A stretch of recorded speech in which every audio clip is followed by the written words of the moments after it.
Welcome to This Week in ExMormonism, your one-stop show for the latest and greatest from the ex-Mormon community. Each week, we'll bring you the top clips from your favorite creators like John Dellin, ExMolex, Nuance Ho, RFM, and more. Hey, you. Welcome to my TikTok. I'm Benjamin Brown, and I spent the first 20 years of my life trapped on a Mormon polygamous compound. It was a whole thing. It was intense. We were severely socially isolated. We were labor trafficked. We didn't attend school. We were abused. Not great. Just super shitty. But now I am out here in the wicked world amongst the heathens. That's you. And I have to say, you guys, I'm having a fucking blast out here. It is so awesome. There are just so many amazing people and things and experiences to have, and I'm just like eating it all up. And you guys, I have not done most things. Like, I don't know what the Jackson 5 are. I've never seen Beetlejuice. In fact, I thought Beetlejuice had something to do with the paleo diet when I first heard about it. Last Thanksgiving was the first time I'd had a pumpkin spice latte. You guys, those things are so delicious. It was like Thanksgiving came in my mouth. But I need your help because there's like just tons of stuff that I don't know. I don't know what I should try. I don't know what I should experience. And that's where you come in.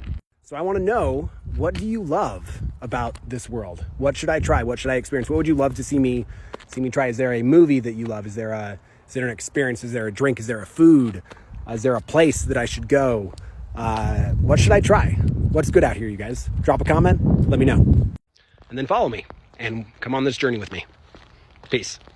So yesterday I made a video where I was a little pissed at the LDS Church, specifically because of the way that they create a culture of grooming and predation by refusing to hold Joseph Smith accountable for those behaviors. And I wanted to just address this comment. I really appreciate the authentic anger you show in the video. Thank you. And I want to talk a little bit about anger and why it's really important to learn how to express anger powerfully, especially if you grew up in a cult, especially if you grew up in Mormonism. Because Mormonism strips you of anger. It tells you contention is of the devil. It tells you to be slow to anger. It tells you all of these things that basically take anger and vilifies it, which is great because if you're not angry, you can be controlled. If you don't have access to that fire in your belly that pisses you off when injustice or cruelty happens, you can be manipulated. When you have anger as a response to cruelty or abuse or oppression or manipulation, narcissistic abusers like the LDS Church like to spin that into you being wrong. But you're not wrong, because anger is an appropriate response to inappropriate behavior. And I had to learn that because from a very young age, I was told anger is bad, don't do it, don't express anger, stuff it. It's not Christ-like, that's not what Jesus would do. Which is hilarious because Jesus once beat the shit out of a whole bunch of people in the temple because he was angry. Anger is our boundary emotion. It's our growl. It's our rah, right? It's the part of us that tells other creatures to back off because they're violating our space. If you grew up in Mormonism or any other cult, you probably don't have access to that. You probably have to actually learn how to develop and express your anger. And that's why an anger practice can be really powerful. My favorite anger practice is something that I learned in Qigong, and it's a practice called beating the bag. Basically, it allows you to display a full range, a very powerful, very strong amount of anger as a way to sort of exercise that muscle so that when you need it, it's available to you. I'm going to demonstrate that here in just a bit, but slight trigger warning, if expressions of male anger are triggering for you, don't watch the rest of this video, just scroll, because I'm going to be pretty intense for a little bit. Now, you can do this with a pillow. You can do this with like a bag of flour. You can do this with a lot of different things. I've actually constructed a little like table for myself. This is what it looks like. It's a pretty sturdy table, and it's got a 50-pound bag of rice in a leather container, which I broke and is now wrapped up in a pillowcase. You'll notice there are two parts to this practice. Part one is a ha sound. Ha in Qigong is about opening up your heart space. That sound opens up your heart. The idea there is that if you're expressing anger with a closed heart, that can become cruel. Anger should always be expressed from a place of open-heartedness. Once I feel that openness, I'm going to switch to a no, because no is the essence of anger. So here we go.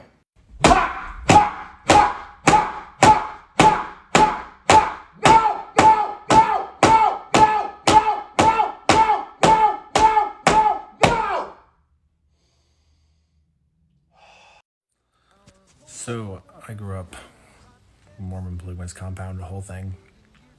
Been watching Big Bang Theory. I'm in season 10. It's awesome. I love it. One of the things I love about it is how everyone is the same. Like, it's been 10 years. They're all exactly the same. Wallowitz is still Wallowitz. And it's just a good reminder that people don't change. They are just always who they are. So if you can love them, stay with them. And if you can't love them for who they are right now, leave them. Because they're never going to change. They're just always going to be that. That's all.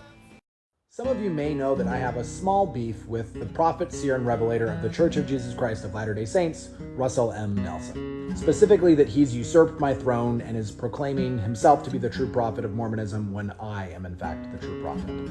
However, I am still a gentleman, and so today I would like to put our differences aside and congratulate President Nelson on being the inaugural recipient of the Gandhi King Mandela Peace Prize. It's getting awarded to him later today by the historic Black College in Atlanta, Georgia, Morehouse College. I'd also like to congratulate President Nelson for being a member of a church that allows those three men into heaven for almost as long as he was a member of a church that didn't allow them into heaven. Well done, sir. I have diet cult stickers that should not be put anywhere. I want you to listen to me, you guys. If you buy a Diet Colt sticker, don't put it anywhere. You hear me? Don't put it there. Don't.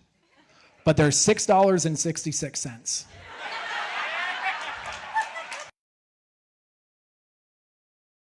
I actually did some wicked things a little bit earlier. I made out.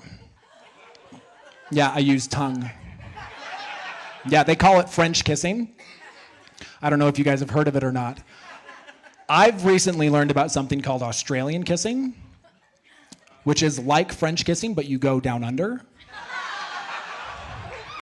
And it seems like the point of their channels is just to make fun of the church. Okay?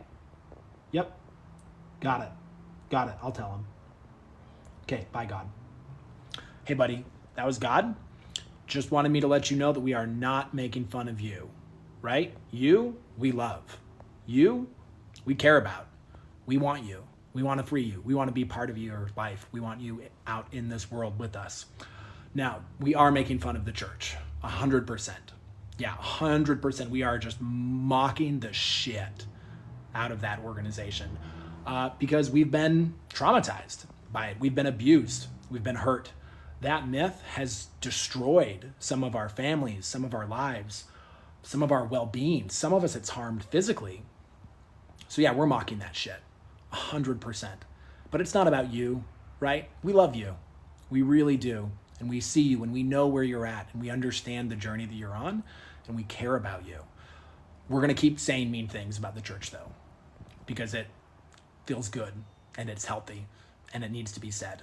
Because that myth, buddy, is ridiculous. All of the parts of it that you love, you can have without the crazy parts, right? This is a version of Christianity that got sci-fi'd, right? That began because a dude was looking into a hat and saying that he was translating a book. That's not how you translate. That's not how God speaks to people. Come on. Come on. You know that. You know that. So just like accept. It's a shitty religion. It is mean to people. It hurts people. It says that if you're brown, that was a curse from God. It says that if you're queer, that you don't get to be with your love for eternity, that you just have to be eternally celibate. Come on. Come on. God's better than that. He's so much bigger and better and not a he than that, right? It's nice out here. It's really, really nice. And you don't have to be afraid and you don't have to believe things that make you feel gross and uncomfortable. You don't have to be at odds with your body. You can come out here and be good and be alive and be happy and do all of the things that your soul wants to do, all of the ways your soul wants to express can come do that out here. And you don't need this bullshit lie wrapping itself around you and using your life force to perpetuate itself. Come on, buddy. We need you out here. Step out of the cave. Anytime I hear hymns, I get horny. And it's not my fault, you guys. It's not my fault. It's because my dad, when I was a teenager and I would get horny, he would tell me to sing a hymn to make it go away. And now I can't come unless I hear "Come, Come Ye Saints."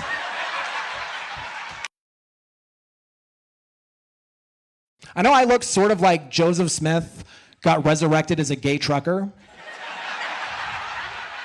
And I was like, well, Dad, I have something to confide in you right now. I went to Burning Man, where I did all of the drugs. I was just walking around like, one try of the drugs, please. I'm just kidding, you guys. There are no drugs at Burning Man. None, zero. They're not there. You can't find them. They're not there. And it's weird that you're my uncle. And what's even weirder is that you're not, the uncle thing isn't because of polygamy. Like, that's what you would expect, is that you're my polygamist uncle, but you're just my normal, regular Mormon uncle. Difference was that communism, God was not involved, and United Order, God was central. Which checks out to me, right? I mean, if I murder someone and God's not involved, then I'm a murderer. But if I murder someone and God is involved, I'm Nephi from the Book of Mormon. I grew up in Mormon polygamy. I grew up in Wyoming. Thanks, you guys. Yeah, polygamy hits different in Wyoming.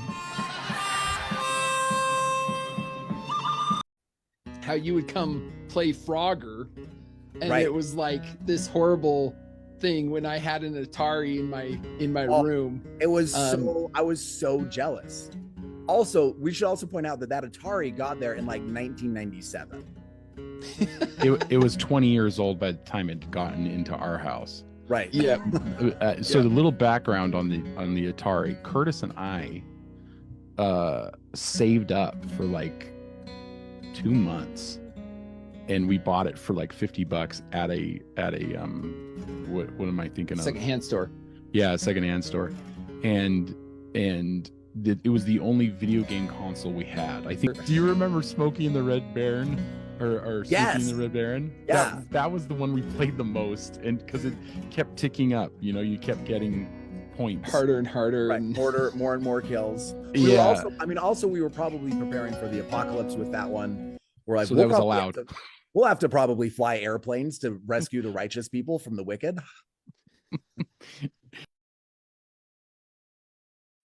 And when I got this blowjob,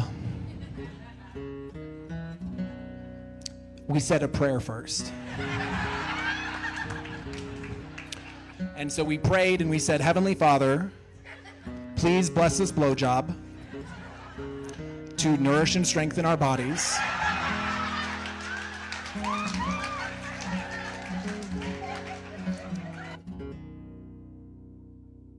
Come to your show and get the wrong idea about the LDS Church. They should read the Book of Mormon, and then they'll get the right idea.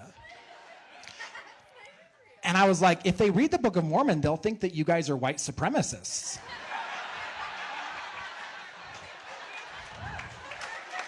Sorry, guys.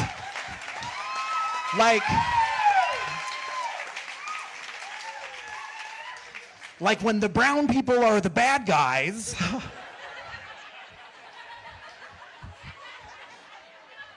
That's not great. That's not great. It doesn't bode well for the Mormons or the members of the Church of Jesus Christ of Latter-day Saints. I think that when people tell you that they want to be called something, that you should call them that thing. Right? Right? So I've decided I'll stop calling them Mormons as soon as they call people they, them. It's easier to go from he to she Like, that's a smaller ask for me. Because if like you were a he and now you want to be a she, he, she. See, super easy. I just did it. But if I used to call you Mormon,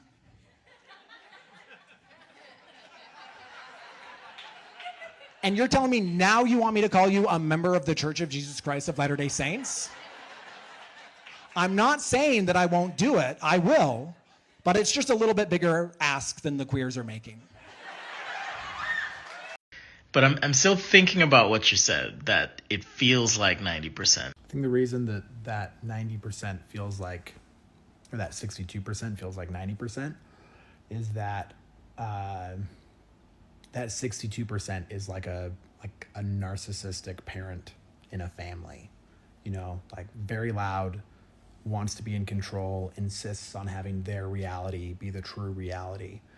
And so I think that the rest of the culture here in Utah kind of defers to that dominant Mormon culture.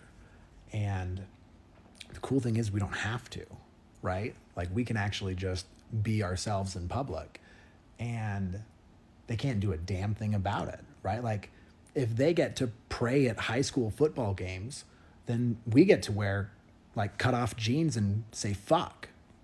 Is wearing cut off jeans a wicked thing to do? I went hardcore because you're showing off your calves. I think that's naughty. I don't know, the Searstone Pro is really my favorite Searstone. The Searstone Pro Max, it's a little too bulky. It's hard to fit in your hat. Hey heathens, I just peed in a cup for the first time at 33 because I grew up on a Mormon polygamous compound and we didn't go to the doctor very much. Anyway, I'm out here in the wicked world now and I'm being an absolute heathen, which for me looks like being a bit of a hoe. But because I want to be a hoe safely, I've gone to get my very first STD panel. Check it out. Anyway, I'm interested to see how the rest of this goes. I think they're gonna go take my blood now. Look, they have this handy little cabinet for me to put my pee in. Nice. So I just got my blood drawn. I couldn't show you a video of that because the dude was there. But it was crazy cool. I have a whole bunch of these like little glass vials, like 6 of them. And they just took a whole bunch of it. And so they have like 6 little vials of my blood now. And now they're going to go tell me if I have a disease. Which is so cool that we can do that. Like, imagine talking to a caveman 200,000 years ago and you're like, in the future, we're going to stick a needle in your arm and pull out blood. And we're going to do some magic. And then we're going to tell you if you're sick. That's pretty fucking cool. Anyway, as a kid, I would have thought the soaking was great. And as an adult, I still think it's pretty hot. Because, can you imagine being so turned on, like so horny, that you are willing to risk the wrath of everlasting God to just do this?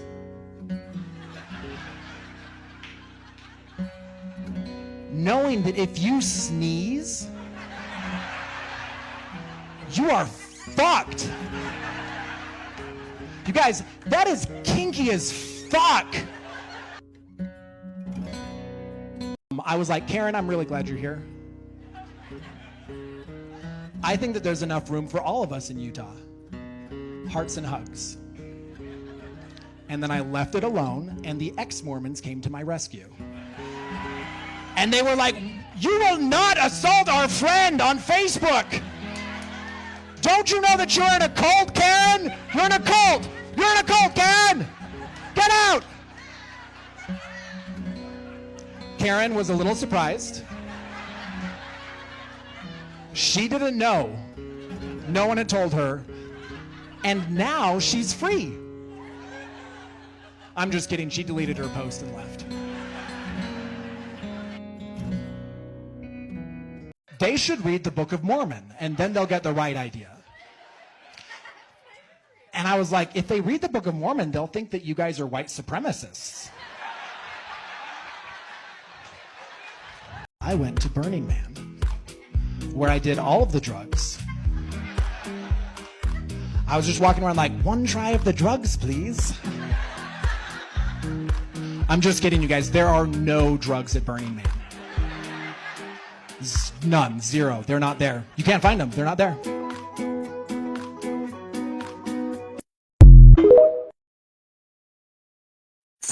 I'm going to put that down because I want a staff of righteousness. Hey, heathens. You might remember me. I'm the kid who grew up on a Mormon polygamous compound and then escaped into the wicked world, which is your guys' world. And last month, I did a thing when I sold out my very first headlining comedy show. It was wicked. Check it out. Anyway, we had a fucking good time. The place was packed. The energy was off the charts. We laughed. We cried. It was hilarious. It was meaningful. It was magical. But you don't have to take my word for it, because as of today, that entire special, that entire set is live on YouTube. I'm calling it the Spring Prophecy of the Fresh King Benjamin, because I spoke the words of God, or Satan, perhaps. I guess it depends on your perspective. Anyway, if you were hoping to make that show and you couldn't because you're not local or because you have babies or something, I don't know, check it out. It's live. You can watch it right now. Just go to my YouTube channel, at the Fresh King Benjamin. Watch it, like it, share it, get that thing out into the universe. Thanks, heathens. Love you. Stitch this with the most fucked up belief you picked up in Mormonism and how it fucked with your life. I'll go first. So I was named after a character in the Book of Mormon. A character widely regarded as one of the best kings in the Book of Mormon. A character, in fact, that some other characters in the Book of Mormon say that if every king could be like this king, then we should have kings for forever. Kings for forever. What a great idea. Anyway, King Benjamin was basically known for doing one thing: giving a really, really long, boring speech. He called all of the people from all of the land to come and gather at the temple to hear him speak, and when they came, there were so many that they couldn't all hear his voice. So he built a tower. A huge, giant tower that raised to the sky so that he could ascend it and speak from the tower and everyone could hear his voice. But unfortunately, even then, it was not enough. The crowds were simply too large. So he stationed people at the point in the crowd where people couldn't hear his voice anymore, and they would write down the words that he said and then run them back into the crowd and proclaim them to the people who couldn't hear the voice of King Benjamin. Now, it's unclear why, as a prophet of God, he couldn't use revelation to invent a microphone, but we'll leave that aside for now. Among the various permutations of bullshit that this man spouted, one of the ones that is the most nefarious is this idea that Mormons really love to quote. In fact, it's one of the scriptures that they have all of their little teenagers memorize when they go through seminary. And it goes something like this: "The natural man is an enemy to God, and has been since the beginning, and will continue to be until he learns to yield to the enticings of the Holy Spirit."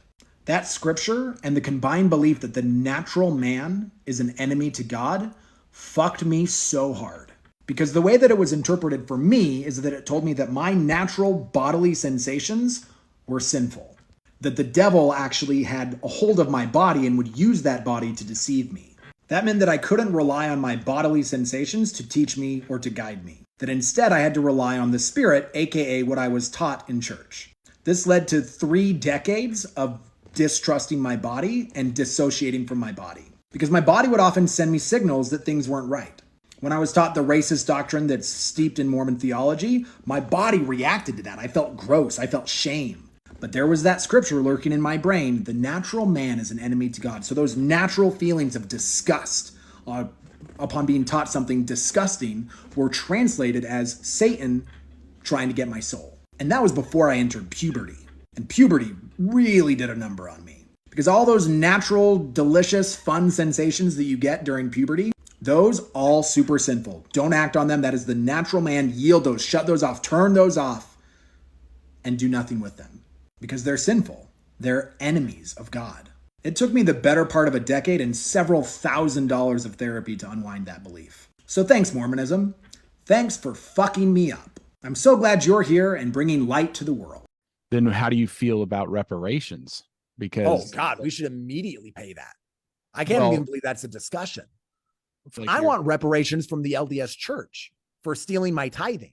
I'm pissed as fuck that my ancestor got bamboozled into a cult, and then I don't know how many generations that is. 8 generations of our family donated 10% of our income and our wealth to a cult that has used that to enrich themselves. That pisses me the fuck off.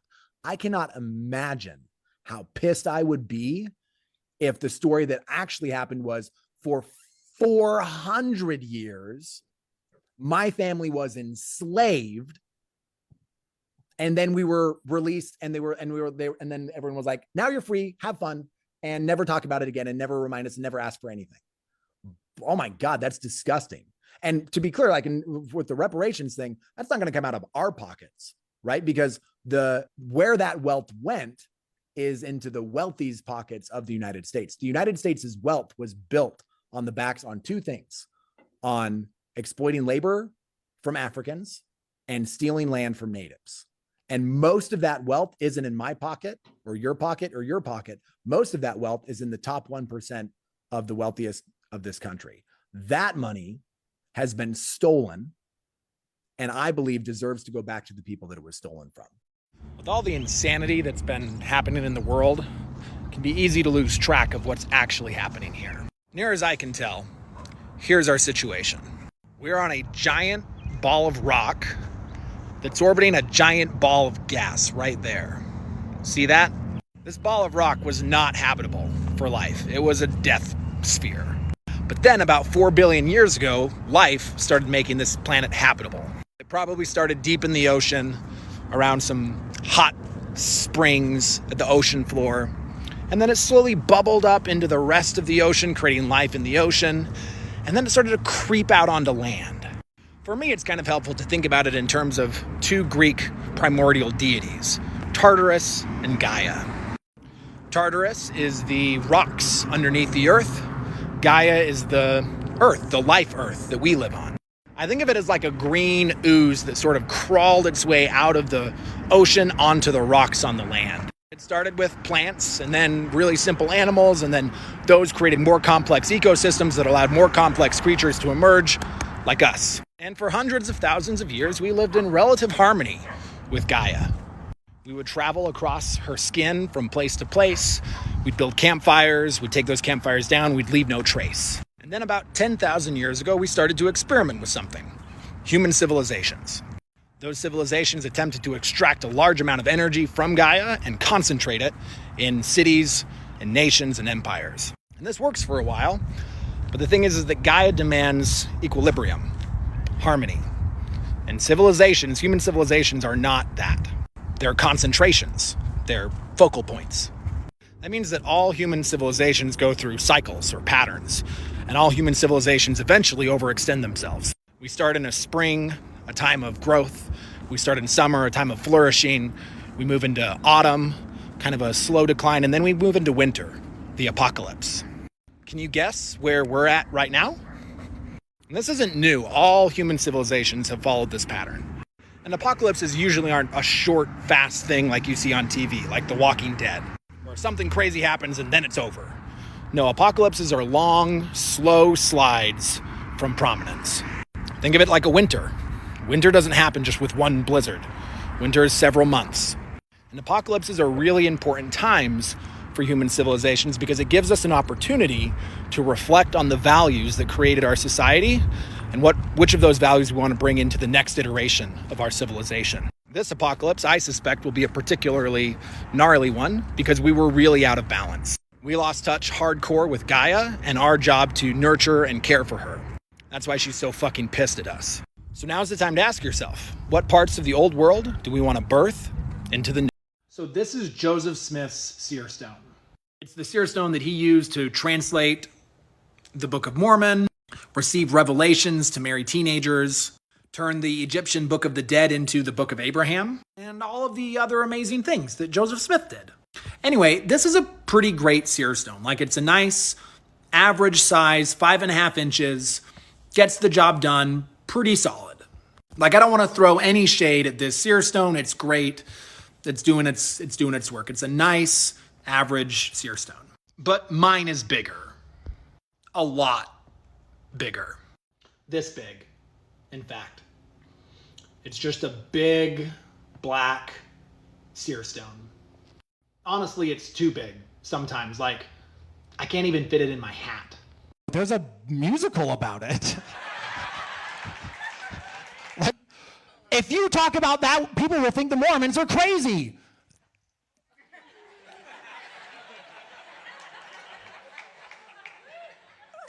They'll know. They already know. We all already know. There's a musical about it. Dude, if your issue is with me calling the Lamanites bad guys, you missed the point of that joke, which is that Lamanites aren't real. Lamanites are a racist idea that Joseph Smith had while he was looking at a rock in a hat and trying to explain why all of the Native Americans were being murdered. So he was like, well, what if white Jews came from Israel and then came to America and then half of them became wicked and then God cursed those wicked people with the skin color so that the righteous people could tell them apart. And you can't whitewash that away by changing the Book of Mormon later like the LDS Church did. Because everyone knows what Joseph was talking about. He sent missionaries to the Native Americans and was like, hey, guess what? I have a book about your ancestors. That was like the major thing that he was doing for like the first 4 or 5 years that the church existed before he got distracted with that child bride stuff. Anyway, so I don't know what to tell you, buddy. You're defending fictional things. This is like telling me that the orcs aren't the bad guys. Orcs aren't real. Lamanites aren't real. But we all know that they were created to be the bad guys in what is, in both accounts, a fictional, fantastical story. I think that it's a little brave right now to be a Mormon. Right now. I really do. I think it's brave in the same way that it's brave to still listen to R. Kelly music. Like one of them's into golden plates and the other one's into golden showers. When COVID happened, everyone kind of lost their minds, right? Everyone's surprised. Everyone's like, oh my God, what's happening? Except for the Mormons. Because the Mormons were like, behold! The abomination of desolation spoken of by Daniel the prophet is upon us. For a genetically engineered supervirus has been unleashed upon the world by the godless Chinese communists. And it shall purge the wicked from the world. The first horseman of the apocalypse is upon us, and his name is pestilence. That was a voicemail that I got from my dad. For those of you who don't know, Burning Man is like the opposite of Utah. So like if there's a place in the cosmos that is the entire opposite of Mormon Utah, it's Burning Man. It is a pagan festival out in the desert, and all of the wicked things that you could possibly imagine are there. I know I tried 97% of them. If Mormonism was just like, hey, we're just another Christian religion and we're just doing our thing, right? I think is where they're going to go to. I think that's where they're trying to move, right? They're trying to move to. Right. Yeah. I would hold that. I would be like, okay, cool. Maybe you get a little bit of a pass on this. But if the claim that you make is we are the one true church and we are led by God's mouthpiece on earth, then you better be fucking prophetic. Right? You better actually do some shit, right? You better be the ones in the 1830s saying, hey, let's not kill all the natives. Let's let the black people go. Let's let women vote. Let's not send crazy people into like dungeons and then spray them with water. Right? If you're going to be prophetic, be prophetic. If you're going to be prophetic, be prophetic, which is why I'm proud to announce on this show that when Russell Nelson dies, which will probably be tomorrow because he's 97, I am going to challenge his successor, Dallin Oaks, to a prophecy off because I also claim to be the prophet of the Mormon religion. And when that happens, the challenge that I will give him is that we will both make 10 prophecies about things that will happen in the next year. And whoever is the most right after a year gets to be the one in charge and gets to have all the money. And you'd probably win because you know how to use the internet. Right. I would just Google what's probably going to happen in 10 years, in a year. And then I'd be like, these 10 things. And then he would say the gays will finally go away and women will cover their shoulders.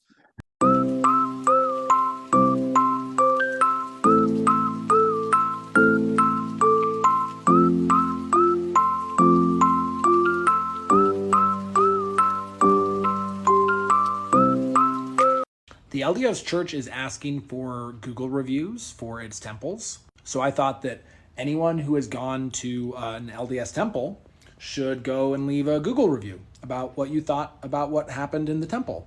So I did mine. This is on the Salt Lake City Temple because that's where I was sealed. And I just said, signs and tokens not as valuable as advertised, would like a refund.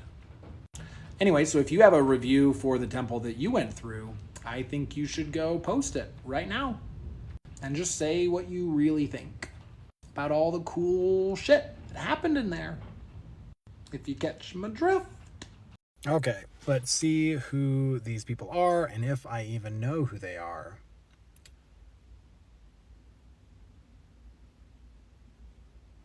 Damn, I'm hot. I think I have to drink Bud Light now. Hello. You guys, this is seriously one of my favorite people on TikTok. Met her at an open mic here in Salt Lake City, and she read a children's book to all of us with commentary, and it was spectacularly hilarious. She's also a really phenomenal music teacher, violinist, violin teacher, and just a spectacularly funny person. You owe it to yourself to go watch the rest of this video and then watch her other videos, and if you're a violin player, take a lesson from her. Look, even Pig agrees. Don't you, Pig? Don't you agree? Yeah. See? Check her out. Anytime I hear hymns, I get horny. And it's not my fault, you guys. It's not my fault. It's because my dad, when I was a teenager and I would get horny, he would tell me to sing a hymn to make it go away. And now I can't come unless I hear "Come, Come Ye Saints."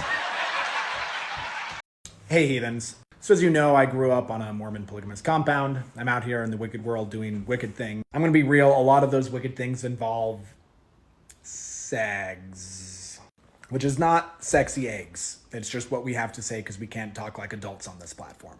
My adolescence was not very exploratory. We were super righteous. I wasn't even supposed to kiss girls or like hold hands or anything unless you were getting married to them. So I've been exploring out here. And because I want to kind of fast track my exploring, I've been taking some classes from some mentors. Because what better way to learn something than to go to the experts?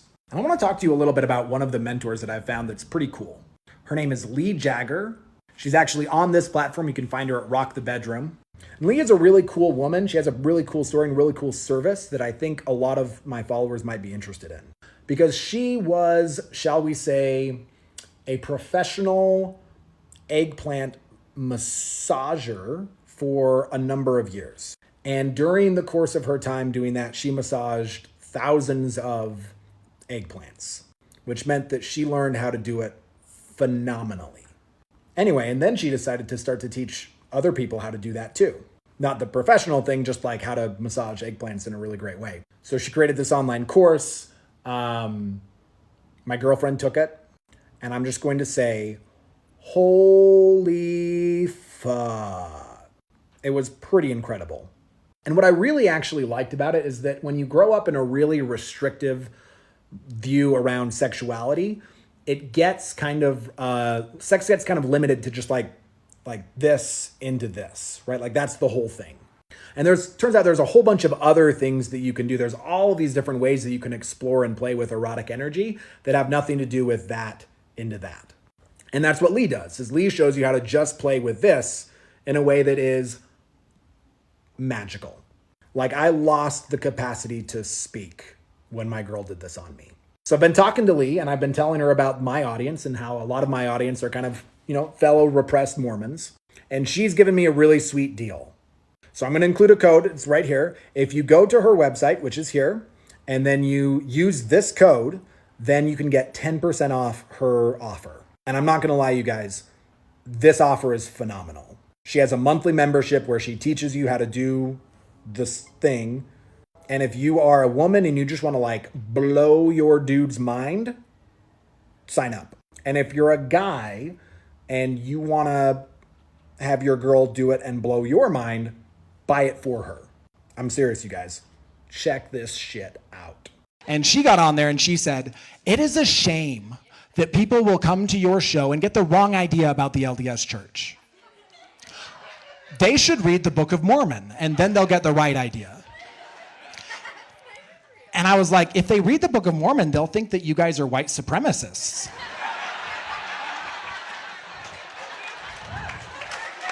Sorry, guys.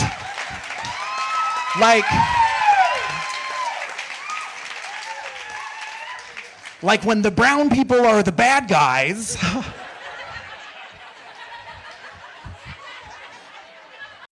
There, someone fixed it. The family, all human beings, are divine and essential and accepted.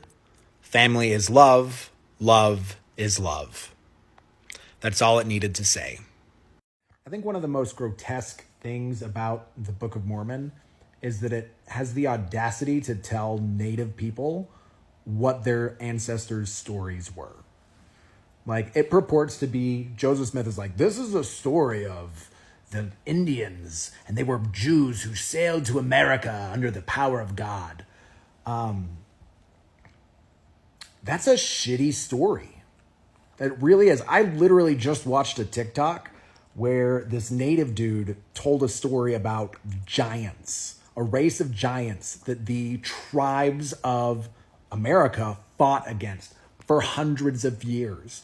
And they came from these star people who came to Earth from the Pleiades, which are the seven sisters, and Orion's belt. So from those things, people came to Earth. Beings came, gods came to Earth. They had big medicine, which meant that they could do cool shit. And then they fucked the women of the tribes. And when the women got pregnant, they birthed giants. And the problem was that they died when they birthed them because they were fucking giants, right? But they birthed these race of giants that then came out onto the land, and the tribes fought against them.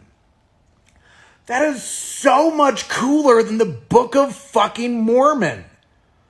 Oh my God. Why don't we have those stories? More of that, please. Jesus. I knew it. Our Lord and Savior Jesus Christ is a dinosaur. All praise to Jesusaurus Rex. I have a real question for active believing members of the Church of Jesus Christ of Latter-day Saints. Why do you worship a racist God? Why do you insist on holding on to things that prove that your God is racist? Like this gem from the Book of Mormon. This is from the LDS Church's website. This is from the Book of Mormon. This is Book of Mormon, 2nd Nephi, chapter 5, verse 21. And for context in the story, what's happening is that the two, kind of the family that came to America, the Jewish family from Israel that came to America in the Book of Mormon, they grew into a tribe of people and they split up. And God is cursing one of those tribes. And it says, and he, meaning God, had caused the cursing to come upon them, yea, even a sore cursing because of their iniquity.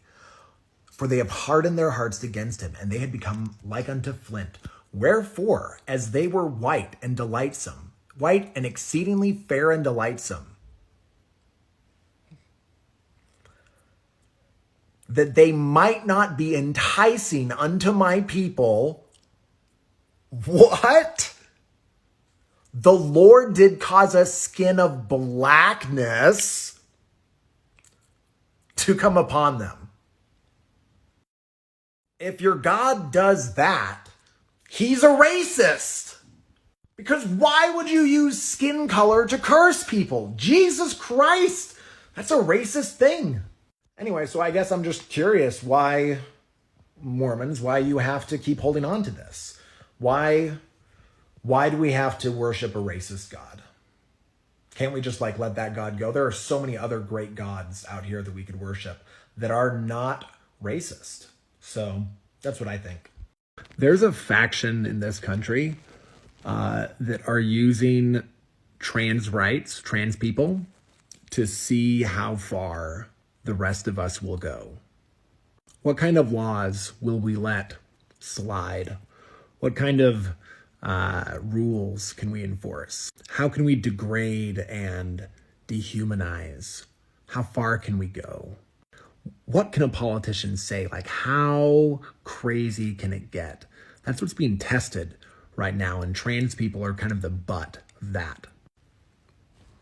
Basically, we have Nazis in our country, and trans people are the Jews. When COVID happened, everyone kind of lost their minds, right? Everyone's surprised. Everyone's like, oh my God, what's happening? Except for the Mormons. Because the Mormons were like, behold! The abomination of desolation spoken of by Daniel the prophet is upon us. For a genetically engineered supervirus has been unleashed upon the world by the godless Chinese communists. And it shall purge the wicked from the world. The first horseman of the apocalypse is upon us, and his name is pestilence. That was a voicemail that I got from my dad.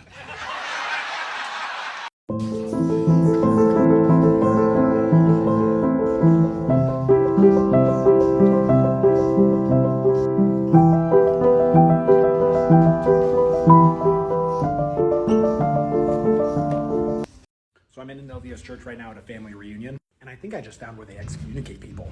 Look, it's called the High Council Room. I should clarify, this is where they excommunicate men, because men need to be excommunicated by men at the stake level, women just get excommunicated at the ward level. But my favorite thing about this room is the table where I can only assume they excommunicate people. It's like this little square table, like King Arthur's table, but square, and then right in the middle, the seat for the accused, for a court of love. When I left the compound, I left in 2007.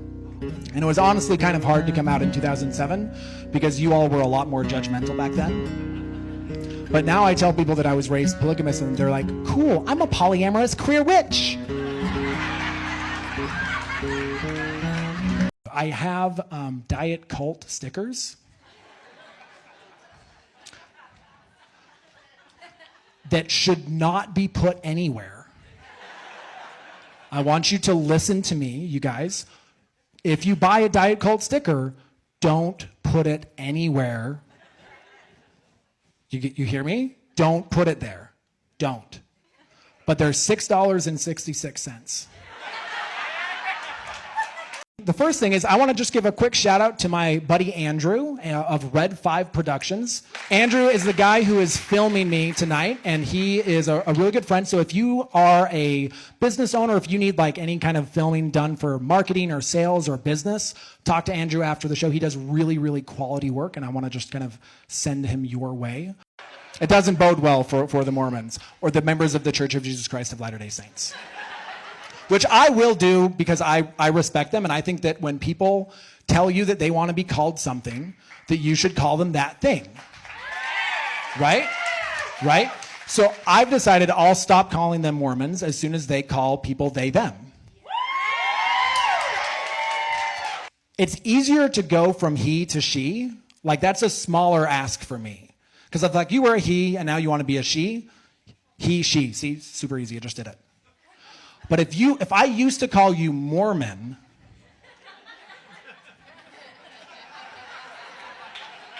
and you're telling me now you want me to call you a member of the Church of Jesus Christ of Latter-day Saints, I'm not saying that I won't do it. I will, but it's just a little bit bigger ask than the queers are making. Hang on, something's ringing.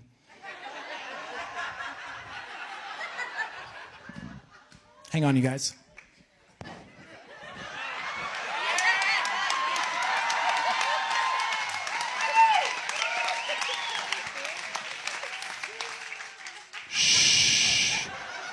I'm trying to talk to God, you guys.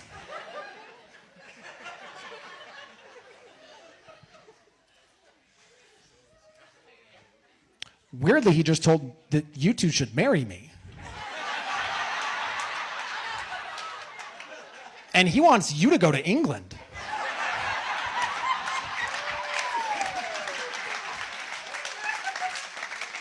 There's very religious people and heathens. Hey, heathens! I know we've told some jokes about polygamy. I know we've told some jokes about growing up in kind of a traumatic environment. I just want to let you know that it is traumatic, right? There are literally thousands of children right now who are growing up in homes that are less than ideal, who are experiencing neglect and abuse, and are so steeped in this worldview that it's very difficult to get them out. There's an organization that I really love. It's called Cherish Families. So write this down or put it in your phone, Cherish Families.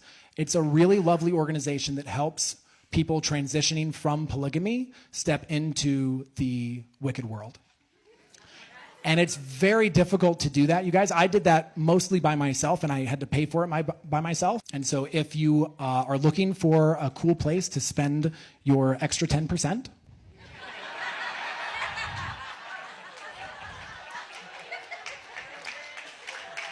I would really highly recommend Cherish Families. They are just a really fantastic organization.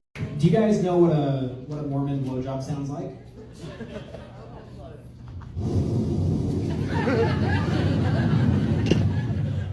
I have to tell my bishop. So if you wake up one day saying we're through, I don't blame you. I get sick of me too. Yeah. And if the I'm kind of jealous of Jesus. I think that it's a little ridiculous that he got to have a world religion for just stating the obvious. Like, Jesus shows up and he's like, yo, guys, we should love each other. No shit, Sherlock. Actually, that was like pre-Sherlock, so it'd be more like, no jizz, Jesus. No jizz, Jesus actually is why Christians are celibate. Hey, heathens. So I'm about to watch Indiana Jones and the Temple of Doom for the first time. Hi, if you're new here, my name's Ben. I grew up on a Mormon polygamous compound, and now I'm here in the wicked world, doing wicked things like watching Indiana Jones. I've actually seen 2 of the Indiana Joneses because we were, for some reason, allowed to watch Indiana Jones 1 and 3 on the compound. I think because they dealt with religious artifacts, and we were like training how to find the Lost Ark and the Holy Grail, but we were explicitly forbidden from watching the Temple of Doom. So I'm very excited to see why. Hey heathens. So I just watched Indiana Jones and the Temple of Doom for the first time. That was one of the movies that was banned on the compound. Hey, if you're new here, my name is Ben. I grew up on a Mormon polygamous compound, and now I'm out here doing wicked things like watching Indiana Jones. I've actually seen the first 2 already. For some reason, those were allowed. I think because they dealt with religious artifacts that were Christian. No Hindu artifacts for the Mormon polygamous boys. I like this show. It was really fun. Obviously a white savior complex issue, but if we let that slide, I really liked the way that in the other shows Indiana Jones is taking something, and I like that in this he's actually bringing it back. So he's taking this artifact and he's bringing it back to the people that it belongs to, which I think is a pretty great message for archaeologists all over the world. Let's not take stuff from the people that it's theirs, let's give it back to them. Also, Short Round, oh my God, I love that kid. And I love that Indiana Jones just found him on the street and was like, I'm going to be your dad, uncle, friend now. This is actually my favorite romance of Indiana Jones too, because the kind of the flirtation, the fun kind of sexual tension between Willie and Indiana was really fun. I like the way they played that. And I can actually understand why this one wasn't allowed to be seen, because there was a lot of skulls and, drinking blood and pulling hearts out of chests, which I feel like is a really terrible representation of Kali. I feel like real Kali would destroy that. But if you sort of pretend like it's not really an actual culture and it's just a fun cartoon, it's kind of nice. I also thought it was really fun in the very beginning, the way that the intro sort of mirrored the original, especially with something rolling, a big thing rolling in the intro. So in the original one, it's that boulder, and then in this one, it's this huge gong. Also, I don't think that voodoo dolls are Indian. I could be very wrong here because I'm new here, but I'm pretty sure that that's not part of that culture.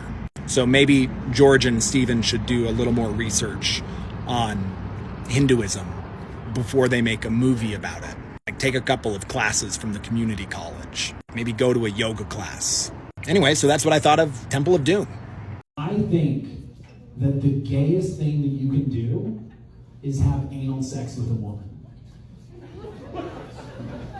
Because the vagina is right fucking there.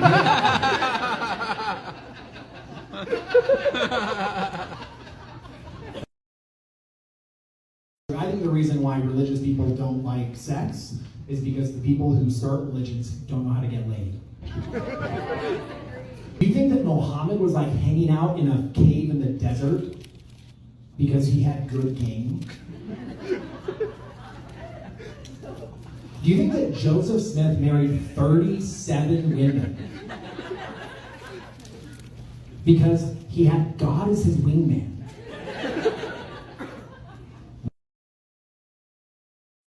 You guys, Indiana Jones is obviously an ex-Mormon. Think about it. He's an archaeologist obsessed with religious artifacts. He had to have tried to find the golden plates at some point in his faithful life and then couldn't, and then left the church. His dad is obviously still a member. He slaps Indy across the face when he says Jesus Christ. And they had a mysterious falling out years ago that no one ever talks about what the details of are. Indiana left the church and his dad won't talk to him. And where does he live as a kid? Fucking Utah. In an old ass house. He's a Mormon. Well, ex-Mormon. He doesn't believe anymore. That's why he's cynical and a little bit suspicious, and why he drinks and chases ladies. Although the chasing ladies thing is totally on brand for Mormons. I grew up Mormon.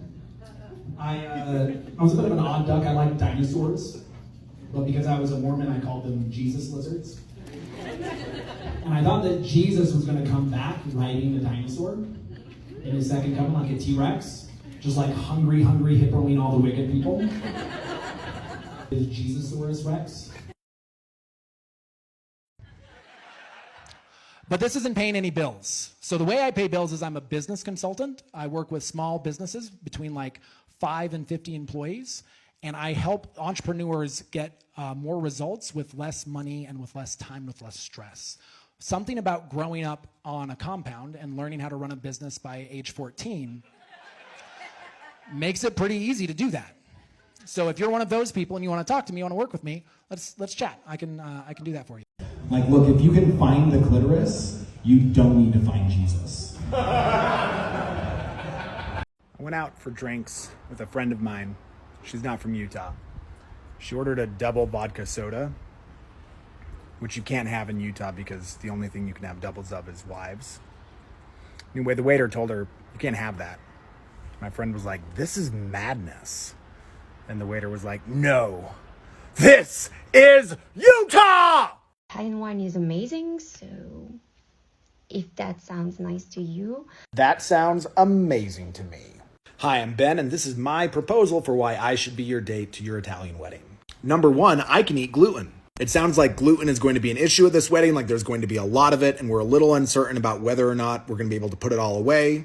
I would just like to assure you that I will be able to eat all of the gluten that is put in front of me at this wedding. Number 2, I have never been to Italy, and I've never been to an Italian wedding, and I'm pretty fun to do things for the first time with. Because I didn't do a lot when I was a kid or younger, mostly because I was being labor trafficked on a compound. It's kind of a whole thing, just check out my channel if you have a question. But because of that, it's really fun to do new things with me, and there's a lot of things I haven't done, like been to Italy at all, or been to an Italian wedding. I don't even think I've ever had Italian wine. So if we went together, we would have an absolute blast. Number 3, I'm a comedian, and who doesn't love a good laugh at a wedding? I promise you, we will find a corner somewhere, we will observe all of the people, and we will create narratives and lives for them that will be hysterical and amazing. Number 4, I can drink all of your wine. No problem. I've got a great liver. I'll just put it away. You will not have to worry that no one is going to be enjoying that Italian wine. I've got you. Number 4, I love getting dressed up, and I would find something amazing to wear at this wedding. I don't know what you wear to weddings that aren't super religious, but I'll figure it out. Do some Googling, I'll come up with it, I'll have a great outfit. It'll match yours. Number 5, I think we'd have a good time together. I think we'd vibe. I think we'd have some good party times. We've had some deep conversations. At some point, we would probably save someone from the Italian mafia. I don't know if that's the thing or not, but if it was and they needed saving, we would do it. So that's why I should be your date. Let me know. And take care of the people that are close to you. And maybe just focus on peace. Like, focus less on controlling what we can't control. Like, who's going to be president next year? Because either way, we're fucked. Because it's either going to be the return of the billionaire hobgoblin or 4 more years of someone asleep at the wheel. The average person, I don't think, can really do much about that. The system is just going to unfold the way that it's going to unfold. Everything that's going to happen is going to happen. All of the anger, all of the angst, all of the energy that's been wound up inside of this country for hundreds of years is just going to get worked out. Which might sound a little bit defeatist, maybe a little hopeless, but I actually think it gives us a lot of power. Because it tells us what we actually have control over, and that is our immediate lives, our immediate surroundings, our communities, our families, our friends. I think it's going to be really, really, really important over the next 3.5 years to focus down where you're at, be peaceful, create peace, create safety, create love in your communities, and let the shit burn down. Because it's going to burn down. It's rotten. It's gross. It's unstable. It's falling apart. It's going to burn down. Keep yourself safe. And I didn't even need to look into a hat to do that. I can make your hands feel better to him than your kitty. What's up, heathen? So this is my friend Lee, and she is not lying. I signed my girlfriend up for her program. She got a little bit of mentoring from Lee, and then she played with me. Wow. Just fucking wow.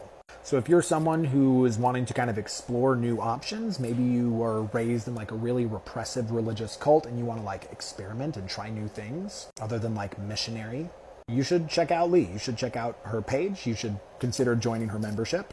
And if you do join her membership, be sure to use my discount code, because then I get some of this money, the root of all evil. And I'm trying to be evil, you guys, so I need more of this root. Give me the money. I'm just kidding. You can do it or not. But if you do, your dude will thank you. If he can even talk. We all get it. Crack it open. Give it like a nice little flow as much as you can. Okay. You're gonna go. You're gonna throw up a little bit of foam, but it is what it is. And while I'm doing wait. You gotta wait for everyone. Oh, it's like a group. Oh, this is so much fun. This is so American. Oh my god, I'm so excited to finally become an American. Welcome to America, bitch. Fuck yeah. Welcome to America. Here we go. 2. I'm gonna get some red, white, and blue underwear.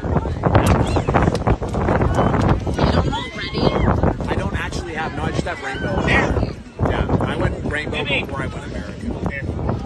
I wanted to make sure that I could bring some like softness to the American dream. You open.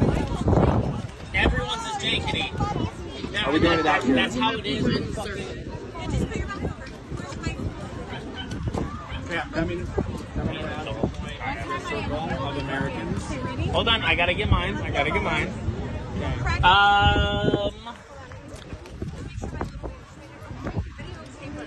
Okay. Hold on. Yeah, just get ready to throw up a lot of foam. Yeah. You know. Crunch it. 1, 2, 3. You got it. Got it? 3, 2, 1.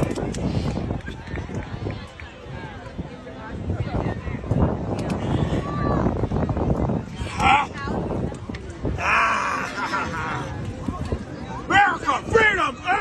No.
working on rewriting the Book of Mormon Stories song. You know, the one from primary. Book of Mormon stories that my teacher tells to me. All about the Lamanites and ancient history. That one. I want to rename it the Book of Mormon Polygamy. And here's the first verse. Joseph Smith, the Lord's prophet, had 37 wives. Some of them were teenagers in order to survive. The angel with the flaming sword who said that he would bleed Joseph unless he practiced polygamy. What do you think? Is there something there? Should we go through all of the other polygamous prophets? What verses would you add? But I am telling you right now, that motherfucker back there is not real. I keep sharing this advice with ex-Mormons on Facebook, and so I thought I would do it here. Because it turns out none of us were taught how to set effective boundaries. Because honestly, that's the most common question, like the root of the most common question that I see in like ex-Mormon groups that I'm a part of, is it's essentially that someone needs to set a boundary with someone else, but they don't know how. And I didn't either, right? When you're raised Mormon, you're not taught how to set boundaries. You're not even taught that setting boundaries is okay. And in fact, you're taught that there's no boundary that can't be overridden by someone with authority. Think Joseph Smith coming to 14-year-old girls with marriage proposals, right? If God can command you to do anything and God speaks to prophets or priesthood leaders, then there's no boundary that you can set that God cannot override, which is horseshit. Because no one, I repeat, no one gets to override your personal boundaries. And if they do, that is incredibly disrespectful, rude, and cruel. That person is an asshole. So in order to be effective, boundaries need to consist of 4 things. Number 1, a statement about the behavior that you find inappropriate. So it could be, Mom, when you do this. Number 2, a statement about how that action makes you feel. I feel, fill in the blank. Number 3, a statement about what kind of behavior you would like to see in the future. In the future, what I would like is for you to fill in the blank. And all of that is just setting the stage for number 4, which is the actual boundary, which is a statement about what you will do if your request is not honored. This is important because we can't actually control the behaviors of other people. We can only control what we will do. So it looks like, or I would have to, or then I would have to do this. So altogether, it could look something like this. Grandma, when you text me about keeping the commandments when my life is going hard, I feel disrespected and upset. In the future, I would like for you to express your love and care without referencing religious beliefs that you know that I don't share, or I will have to stop responding to your texts. Once you set a boundary, you do not argue or discuss the boundary. If they try to engage you in some kind of argument like that, you just repeat the boundary. Because nobody gets to argue with your boundaries. They're your fucking boundaries. It's incredibly rude. It's incredibly disrespectful to argue about someone's boundaries. Like, what kind of asshole does that? Usually a religiously brainwashed asshole.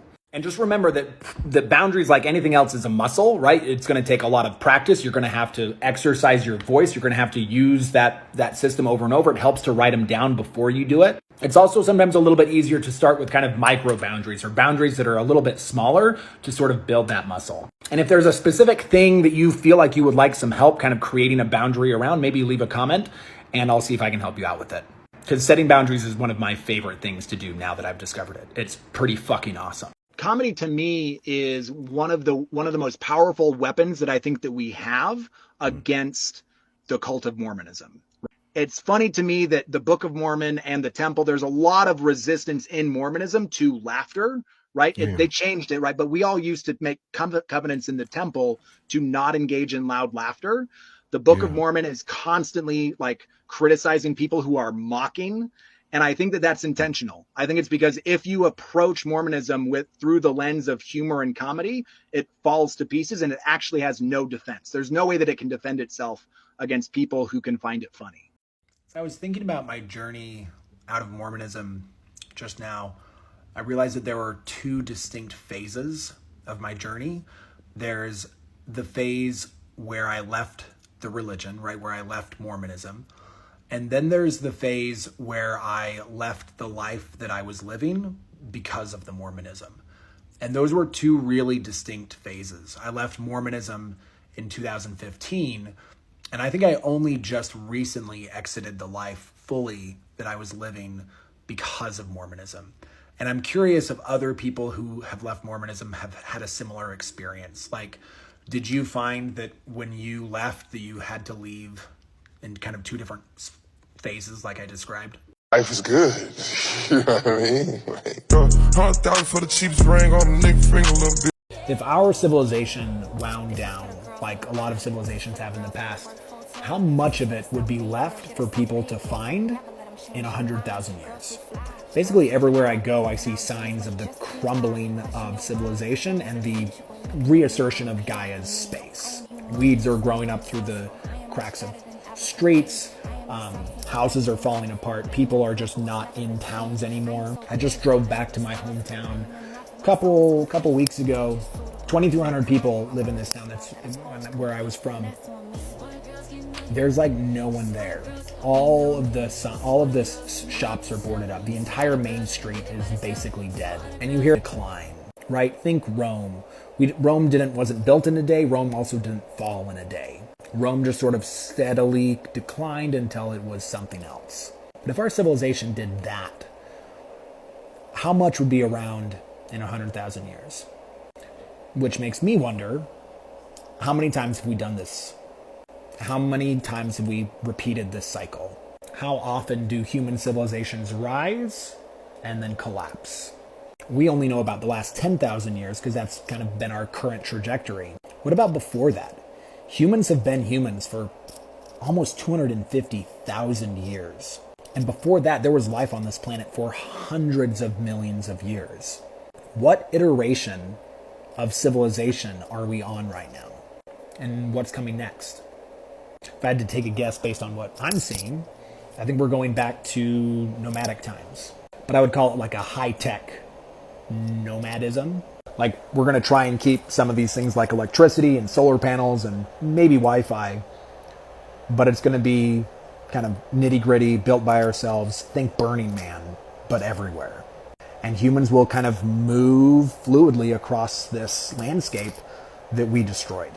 And hopefully that'll give it some time to bounce back. And maybe the next civilization that we build can be a little more in tune with Gaia. Maybe we can be stewards instead of owners. Maybe we can cultivate instead of exploitate. Company while I review Keep Sweet, Pray, and Obey. I started watching this show when it first came out, and I was a little triggering, and so I took a break. But I'm ready to answer this question and jump back into it. So today I'm going to be reacting to episode 2. I'll tag the other video so you can see episode 1, but let's see what episode 2 is like. God, 1 minute in and the bullshit is already starting. So this idea that when a man dies, his wives are kind of divvied out, even to his son, is pretty common in Mormon polygamy. And you have to understand the way that women are viewed, right? Women are viewed as, property isn't the right word because they wouldn't say property, but they're like divine baby makers. Like their entire purpose is to create bodies for spirit children.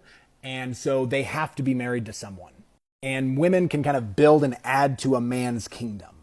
In fact, I even heard some people talk about how there wouldn't be women in hell because any women of unrighteous men would just be married in eternity to other righteous men. So women are like the prize, the baby makers, the reason why, the expansion of a man's kingdom.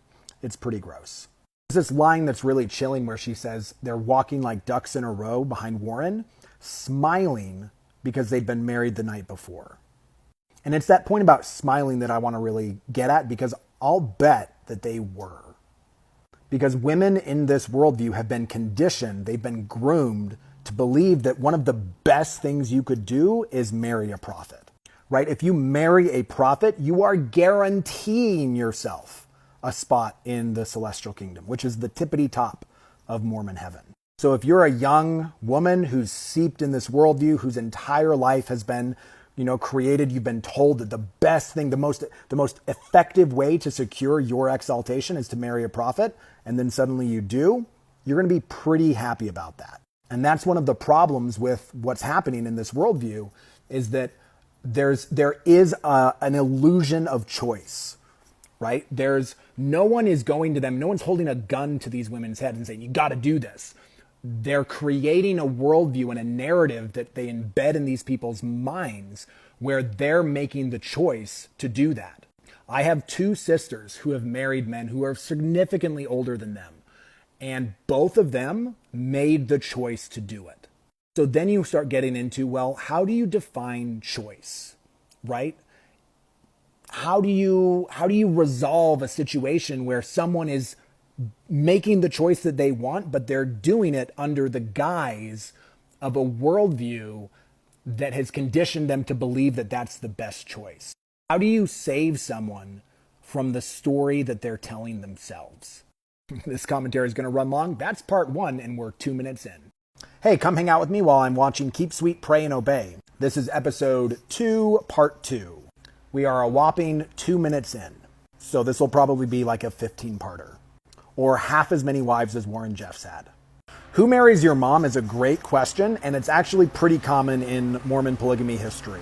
Like, not only do you have people like dudes marrying their other mom, you also have dudes marrying a woman and then her mom. So I have like 2 or 3 ancestors who married a bunch of mother-daughter pairs. It's pretty common. And again, with the worldview being we are all spirit siblings from heaven, it doesn't really matter who you get married to because everything will work out in heaven. That's kind of how they get around stuff like that. Nothing our prophet does is wrong. This is what happens when you enshrine the highest value as obedience rather than something like compassion. And make no mistake, the highest value in Mormonism is obedience. This is true in the LDS Church. This is true in the polygamist offshoots, which is why the LDS Church is really only one prophet away from doing shit like this too. Like literally all it would take was for Russell Nelson to have a revelation. Hey, we're supposed to be marrying a whole bunch of women again. We're supposed to be marrying teenagers again. And it would happen, right? Because the LDS Church actually has no moral compunctions against that, as evidenced by the fact that they refused to denounce Joseph Smith for doing that. They have an essay on their website today that's like, yeah, he married some women who were several months before their 15th birthday. Okay, when you believe that God will command things like that, and you believe that your highest value is to do whatever God commands, you end up doing some pretty heinous shit. And that's the intro. Jesus. So these girls singing Uncle Warren's Soldiers is absolutely chilling. And honestly, not that different than the actual song, Onward Christian Soldiers. Because really, what is the difference between Onward Christian Soldiers and Onward Warren Soldiers? Either way, you're ceding your autonomy to someone else, and you're becoming a part of their army. And it's not actually Onward Christian Soldiers, you're not actually a part of Jesus's army because Jesus isn't here. That means you're a part of whatever army the pastor of that church is creating. So you're ceding your autonomy, your individuality to an army that someone else has. I mean, it's weird here to see it as Uncle Warren, but I don't know that it's that much different than what mainstream Christians are singing in that song. Whatever the Lord commands, even if it's contrary to tradition, is right. Mormonism is entirely set up for this. Like, you are taught in the Book of Mormon to not listen to your own personal feelings, that the natural man is an enemy to God. And so if you feel gross about something that the prophet said, well, that's on you. Hey, thanks for hanging out with me while I'm watching Keep Sweet, Pray, and Obey. This is episode 2, part 3, 4 minutes in. There's this really interesting narrative that's being constructed in this show about how it's like the good old days under Uncle Rulin and then the sort of oppressive regime of, I don't know, Nephew Warren. I don't know what you would call him. But I want to just emphasize that the problem isn't Warren versus Rulin. The problem is actually the system. And you have the same system in all versions of Mormonism. LDS, AUB, FLDS, WXYZ, whatever acronym they're using, it's the same fundamental system, which is there's a singular God who speaks to a singular prophet, and the way to get into heaven is by doing whatever that prophet tells you to do, which means that every version of Mormonism is one bad prophet away from becoming the Warren Jeffs cult. That was true in the one that I grew up in, the AUB. The only difference, I think, between the AUB and the FLDS is that the AUB never had a Warren Jeffs. Although from what I hear from my people who are still connected to that cult, they might have one now in a dude named Dave Watson. Same with the LDS church, right? The only reason that the LDS church doesn't look like this is that it didn't have a Warren Jeffs rise to power. Although that could change too with the the imminent ascension of Dallin H. Oaks, who is not a polygamist, but is an asshole. I mean, this is a dude who's told girls that if they show their shoulders, they're walking pornography, who adamantly hates gay people. I mean, fuck, he was in charge of like conversion therapy experiments when he was president at BYU. A dude like that comes into power and starts to say, hey, God is telling me to go back to the fundamentals, to become strict, to become more rigid, and the cult follows. Again, the problem is not the people, the problem is the system. If you've been watching for a while, you should go make yourself a salad like I did because it's healthy and you need to get up. Anyway, back to the show. We're 5 minutes in. This woman, she's like, back under ruling, we could dress any way we wanted to as long as we were covered. The levels of brainwashing there, right? Like it's the same thing. If you assume that men can tell women how they should dress, it doesn't really matter to what degree of crazy they go because the fundamental assumption is prophets can tell you how to dress. And what an incredibly like violating and controlling thing to do, right? Our clothing is such an expressive part of who we are. And to assume control over that is to assume control of someone's creative expression. If you are required to keep yourself covered, you can't dress any way that you want. Because what if you want to uncover yourself?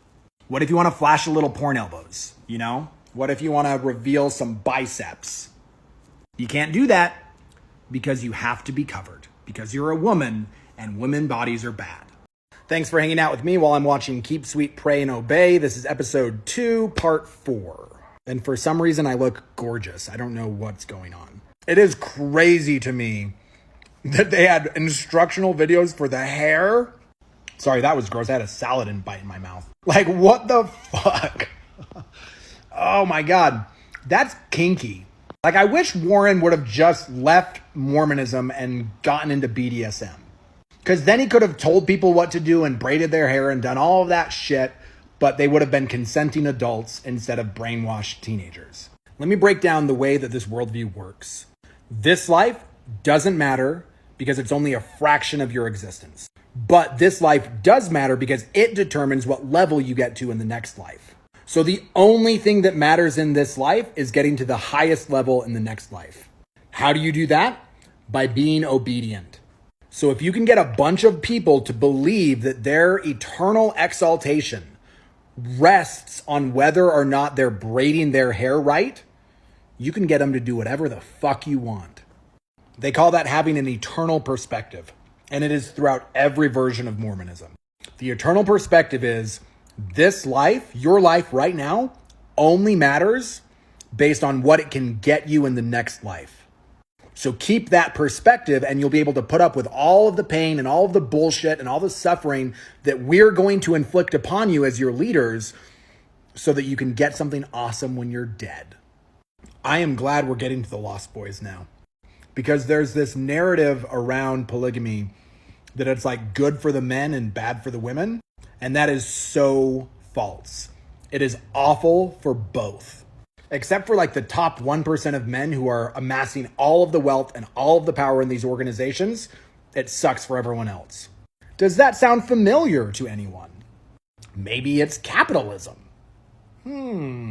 What? We're about 10 minutes in now and Short Creek feels like a microcosm of Utah. Where Short Creek, like everything, the government, everything is dominated by this religion. That's exactly how it is in Utah more generally.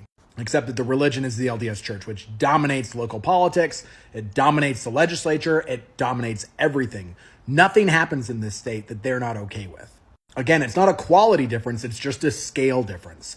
This is a cult that's amassed hundreds of billions of dollars and millions of members. And so we pretend like it's not a cult, like it's a religion. It's not. It's a fucking cult.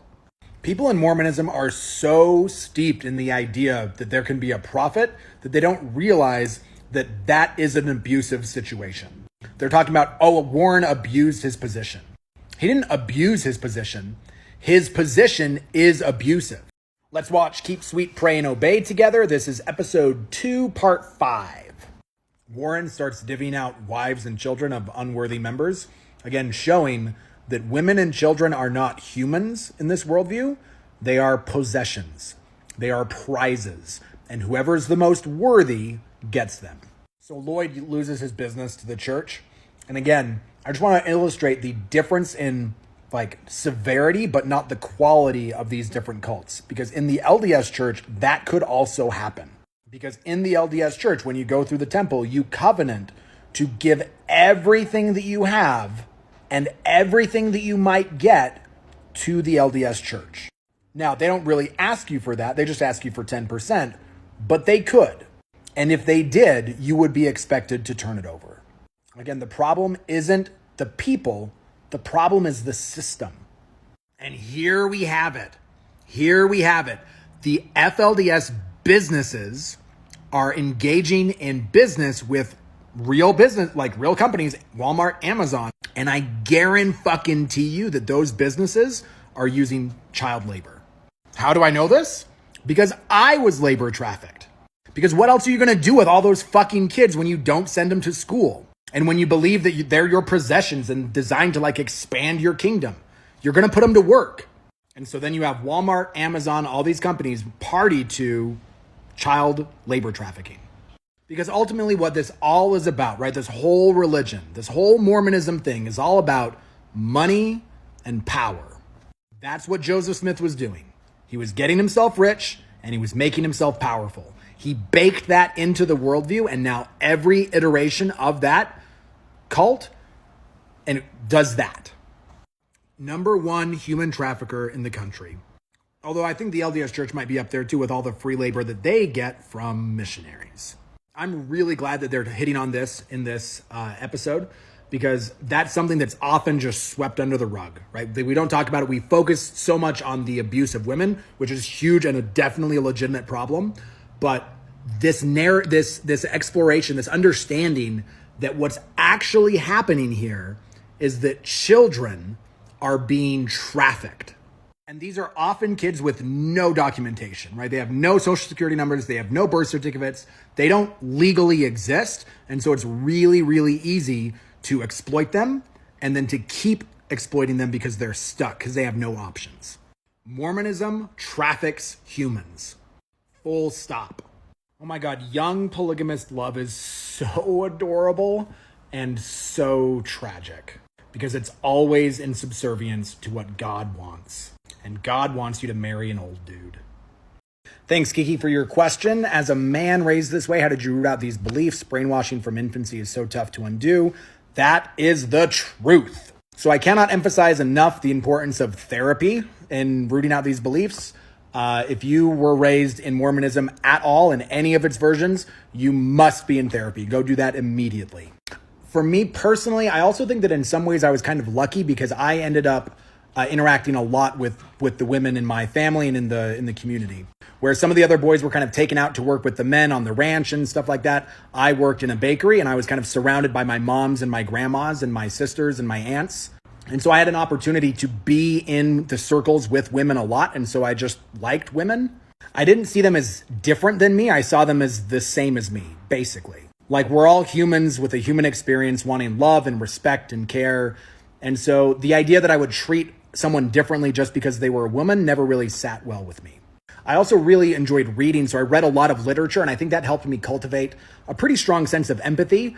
And I think that empathy is how you get out of these kind of limiting beliefs. Because if you can empathize with the plight, with the worldview, with the experience of another person, and just ask yourself, if I were them, would I want to be treated that way? The answer is a no. And so why would I treat someone the way that I don't want to be treated? And if I'm being totally honest, I was a bit lazy. Like the idea of having all of the responsibility for everyone's salvation, that's a bit much. I didn't want to be a priesthood head.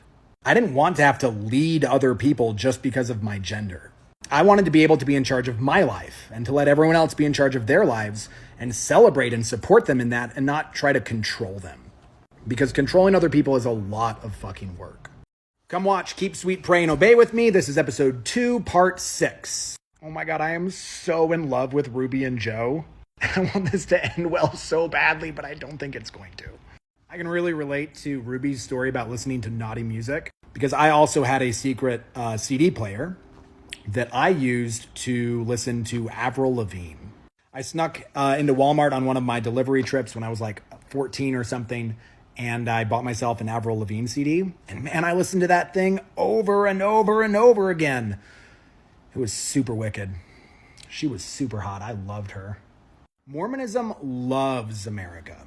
It's like the two cults were made for each other. But Mormonism believes in like the true perfect version of America. This is from the Book of Mormon. Behold, this is a choice land, and whatsoever nation shall possess it shall be free from bondage and from captivity, and from all other nations under heaven, if they will but serve the God of the land, who is Jesus Christ, who hath been manifested by the things which we have written. Mormonism takes America and folds it into its worldview, saying that America is special because God chose it, because it was necessary to establish Mormonism.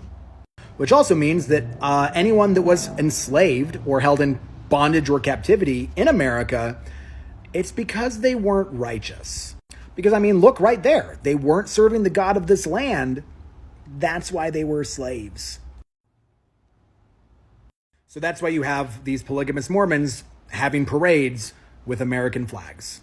And they're not wrong, because there's no way that you could have Mormonism without America. I just have a sense that other countries would shut that cult shit down fast. But America, we're like, freedom! So yeah, if you want to start a cult, go for it. This is heartbreaking, because this shit happened in my family too. Right? You have young girls who are having crushes on dudes their age, and they want to get married to those people, but then God intervenes and is like, no, you got to marry this old dude, because it's a guaranteed spot in heaven. God, I hate this worldview. I love how they're like, there had historically been underage marriages in the FLDS. There have historically been underage marriages in the LDS from the very beginning. It's not unique to the FLDS culture. They're just doing what the founders of the religion taught. So it seems like you have a choice. Either denounce the founders or believe that it's okay if God commands you to. Oh, this is so fucking gross. Get them married and pregnant, because then they're locked in. And again, the degree to which this happens in the LDS is not the same as the FLDS, but they're pushing the same thing. That's why in the LDS church, there's a huge push to get married young and to immediately have kids. Because if you have kids, you're more likely to stay in the cult. Oh, that's how I feel. Jesus Christ. Let's watch Keep Sweet, Pray, and Obey together. This is episode 2, part 7. We're about 22 minutes into the episode. I had Alyssa over to my house maybe a year ago for a party that I was throwing. She was a friend of a friend. And I just want to say, she's like such an amazing human. I'm so fucking proud of her and just tickled that she's gotten this far and that she's showing up, that she did this documentary. I'm sure this was so fucking painful for her. And I just think we should give her tons of credit for speaking out.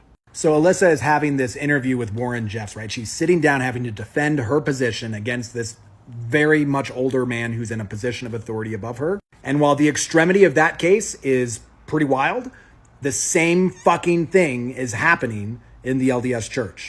Because you have teenage children sitting down with bishops explaining intimate details of their sex life in order to get forgiven. Again, the difference in these cults is not one of substance or structure. It's just degrees. And no matter which way you slice it, it is harmful to the people involved, especially the children. I've had to bust out my black obsidian seer stone to suck up all the bad voodoo of this episode. So everybody meet Tony. Whew, okay, we're going to be okay now. Marrying cousins, also super common in Mormon polygamy and Mormonism in general. I got married in the LDS faith, not in the FLDS or AUB, but even I married like my third cousin. And that's pretty common. Like there's a lot of intermarriage in Utah. That's why we're all so hot. God, the conclusion of this Ruby Joe love story is so fucking tragic. I wish they would have left together, but honestly, I don't know that would have been better. Because like, what the fuck are they going to do out here? As two polygamist youths who have no concept of the wider world, who have no social security numbers, who have no existence, who don't understand how the modern society works, what the fuck are they supposed to do? It is so fucking hard to transition from that worldview into just normal American life. which is why I'm kind of annoyed sometimes when people are like, oh, you're so inspiring. Like, your story is so inspirational, because we don't need to be fucking inspirations. We need fucking help. Like, actual support transitioning into this world that we have no fucking clue how to navigate. And that support is generally really, really lacking. This description of Elisa's and Ruby's marriage is just chilling. And exactly what happened with the founder of this movement, Joseph Smith, which the LDS Church has not disavowed, right? They have not said that that was wrong, which means that they're okay with it. Grown-ass men marrying children. That is what Mormonism is about. Come watch Keep Sweet, Pray, and Obey with me. This is episode 2, part 8. We're about 30 minutes into the episode. This manipulation tactic of making not only the girl's eternal salvation, but the family's eternal salvation contingent on this marriage also goes right back to the very beginning of Mormonism. Because you have Joseph Smith going to 14-year-olds saying, hey, an angel came with a sword and he said that he'd kill me unless you married me. Also, if you do marry me, you and your entire family gets to be saved. That's a documented fact. And I wish this show would go that far. Like, I wish they would stop treating this as like a one-off kind of radical, crazy experience by just the Warren Jeffs group. Because it's not. He is just implementing with fidelity what was actually taught by Joseph Smith. He's just being a good Mormon. He's not an anomaly. He's the gold standard. He's what Mormons should aspire to be if they take their religion seriously. This attorney's point about the social and religious constraints that keep people in cults like this is so spot on, because it's not often a physical reason. Like, nobody's throwing you in a cage, but they don't need to, right? Because there's no cage more powerful than a lifetime of conditioning. I really relate to what Rebecca's talking about here about kind of the guilt of leaving and leaving people behind. Because there's like no way for you to make it work there. And you also have this feeling of like, I'm leaving family behind. Like, I'm leaving people that I care about behind. And what if it's harder for them to leave because I left? Like, that's a real psychological barrier. The foreign land analogy is good too, because it really does feel like you're an immigrant. Like, you've arrived in this new world and you don't really know what the rules are, how it works, how to navigate the systems, and it's really, really hard. Oof. That was hard to watch. These men are so fucking disgusting. Like, just 6 kids by age 24. How the fuck are you supposed to escape after that? And there we have it. Episode 2. That one was gnarly, you guys. I understand why it took a while to get around to the second episode. That's some heavy shit. I'm going to take a couple days, regroup, and we'll be back with episode 3. So we're sitting down today with the fresh King Benjamin, who is an up-and-coming comedian. And I've, friends of yours, Ben, but watched the 1-hour stand-up show that you did and really impressed, like, unbiased. Like, it was amazing. Brigham Young was, by every definition, and this is a technical term that I'm going to use, an asshole. That seems to be what the historical record says. Yeah, like, this is a dude that would literally brag about, like, I could get any woman that I want, but he had to have God as a wingman. Like, yeah. Do you really have game if your only play is, God told you to marry me? You're allowed to say no in the bedroom. You're allowed to say, hey, I want to do this instead in the bedroom. You guys, this is my friend Lee. Lee is a masterful coach for intimacy for women. She helps women explore their options, exercise their power, and kind of take ownership over their intimacy. And she's also a hilarious person and a really lovely human. I met her about a year ago, and I just loved her stuff, and so I've asked to kind of be one of her ambassadors, because I think that we need more conversations like this. We need more women, empowering women to do what they want to do and to take ownership and power in the bedroom. And Lee does that. She has a monthly membership. It's phenomenal. She coaches women on how to massage eggplants, which is really just a head fake for getting confidence and taking ownership of your intimate experience. Anyway, you should totally check her out, follow her, and if you want to sign up for her membership, you can use my code and get a discount. And then I get a little bit of money too. Filthy lucre, yay. Which I love because you can buy anything in this world with money. It's kind of surprising to me how obsessed Mormon God is with getting his prophets teenage pussy. Yeah.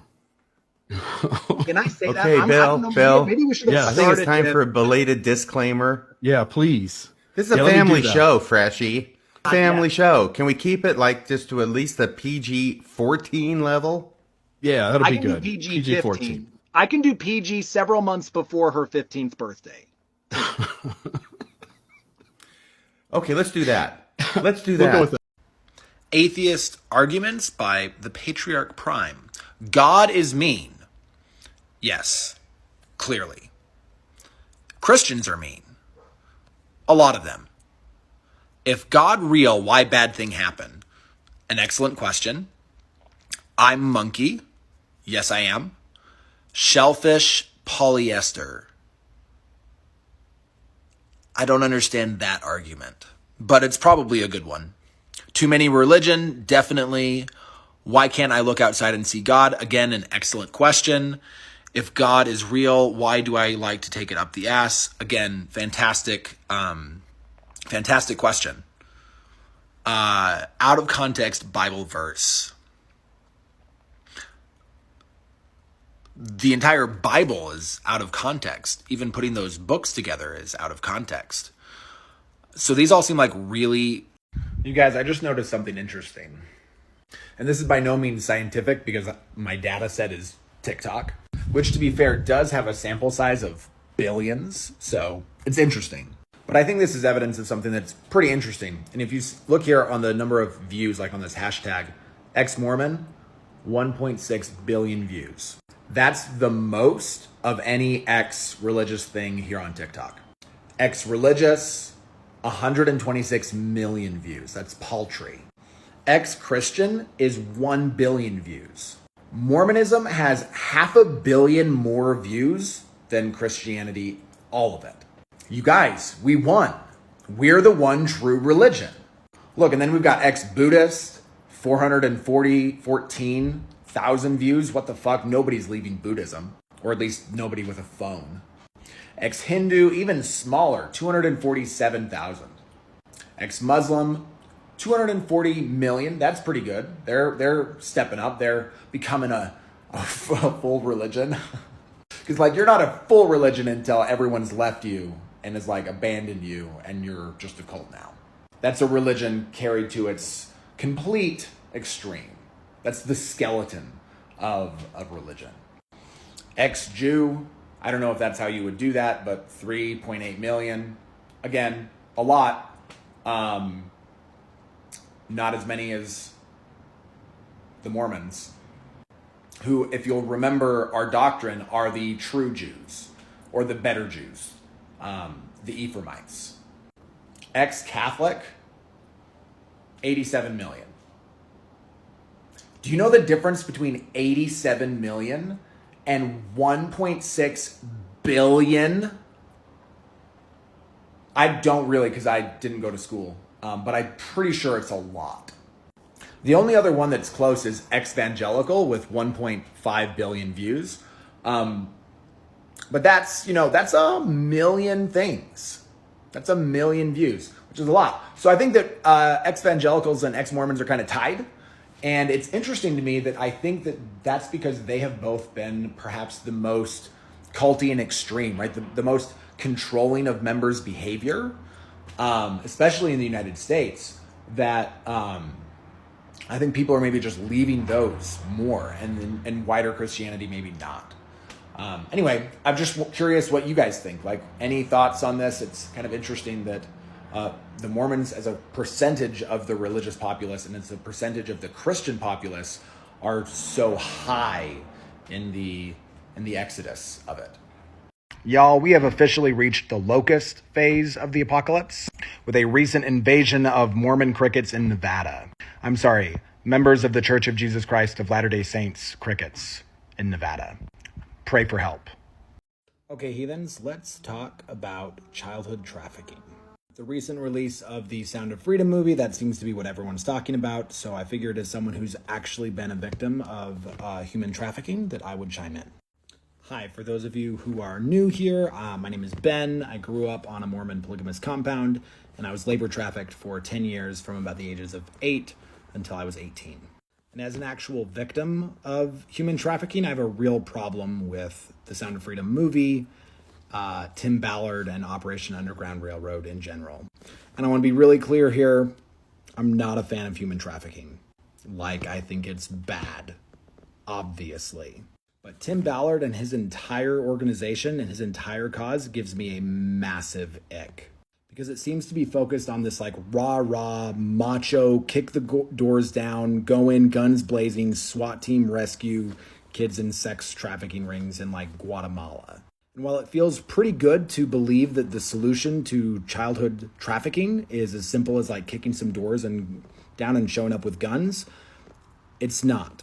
The actual problem is far more complicated. And most of the victims are victims because of family members. Like, they're not getting kidnapped and stolen away to like random countries.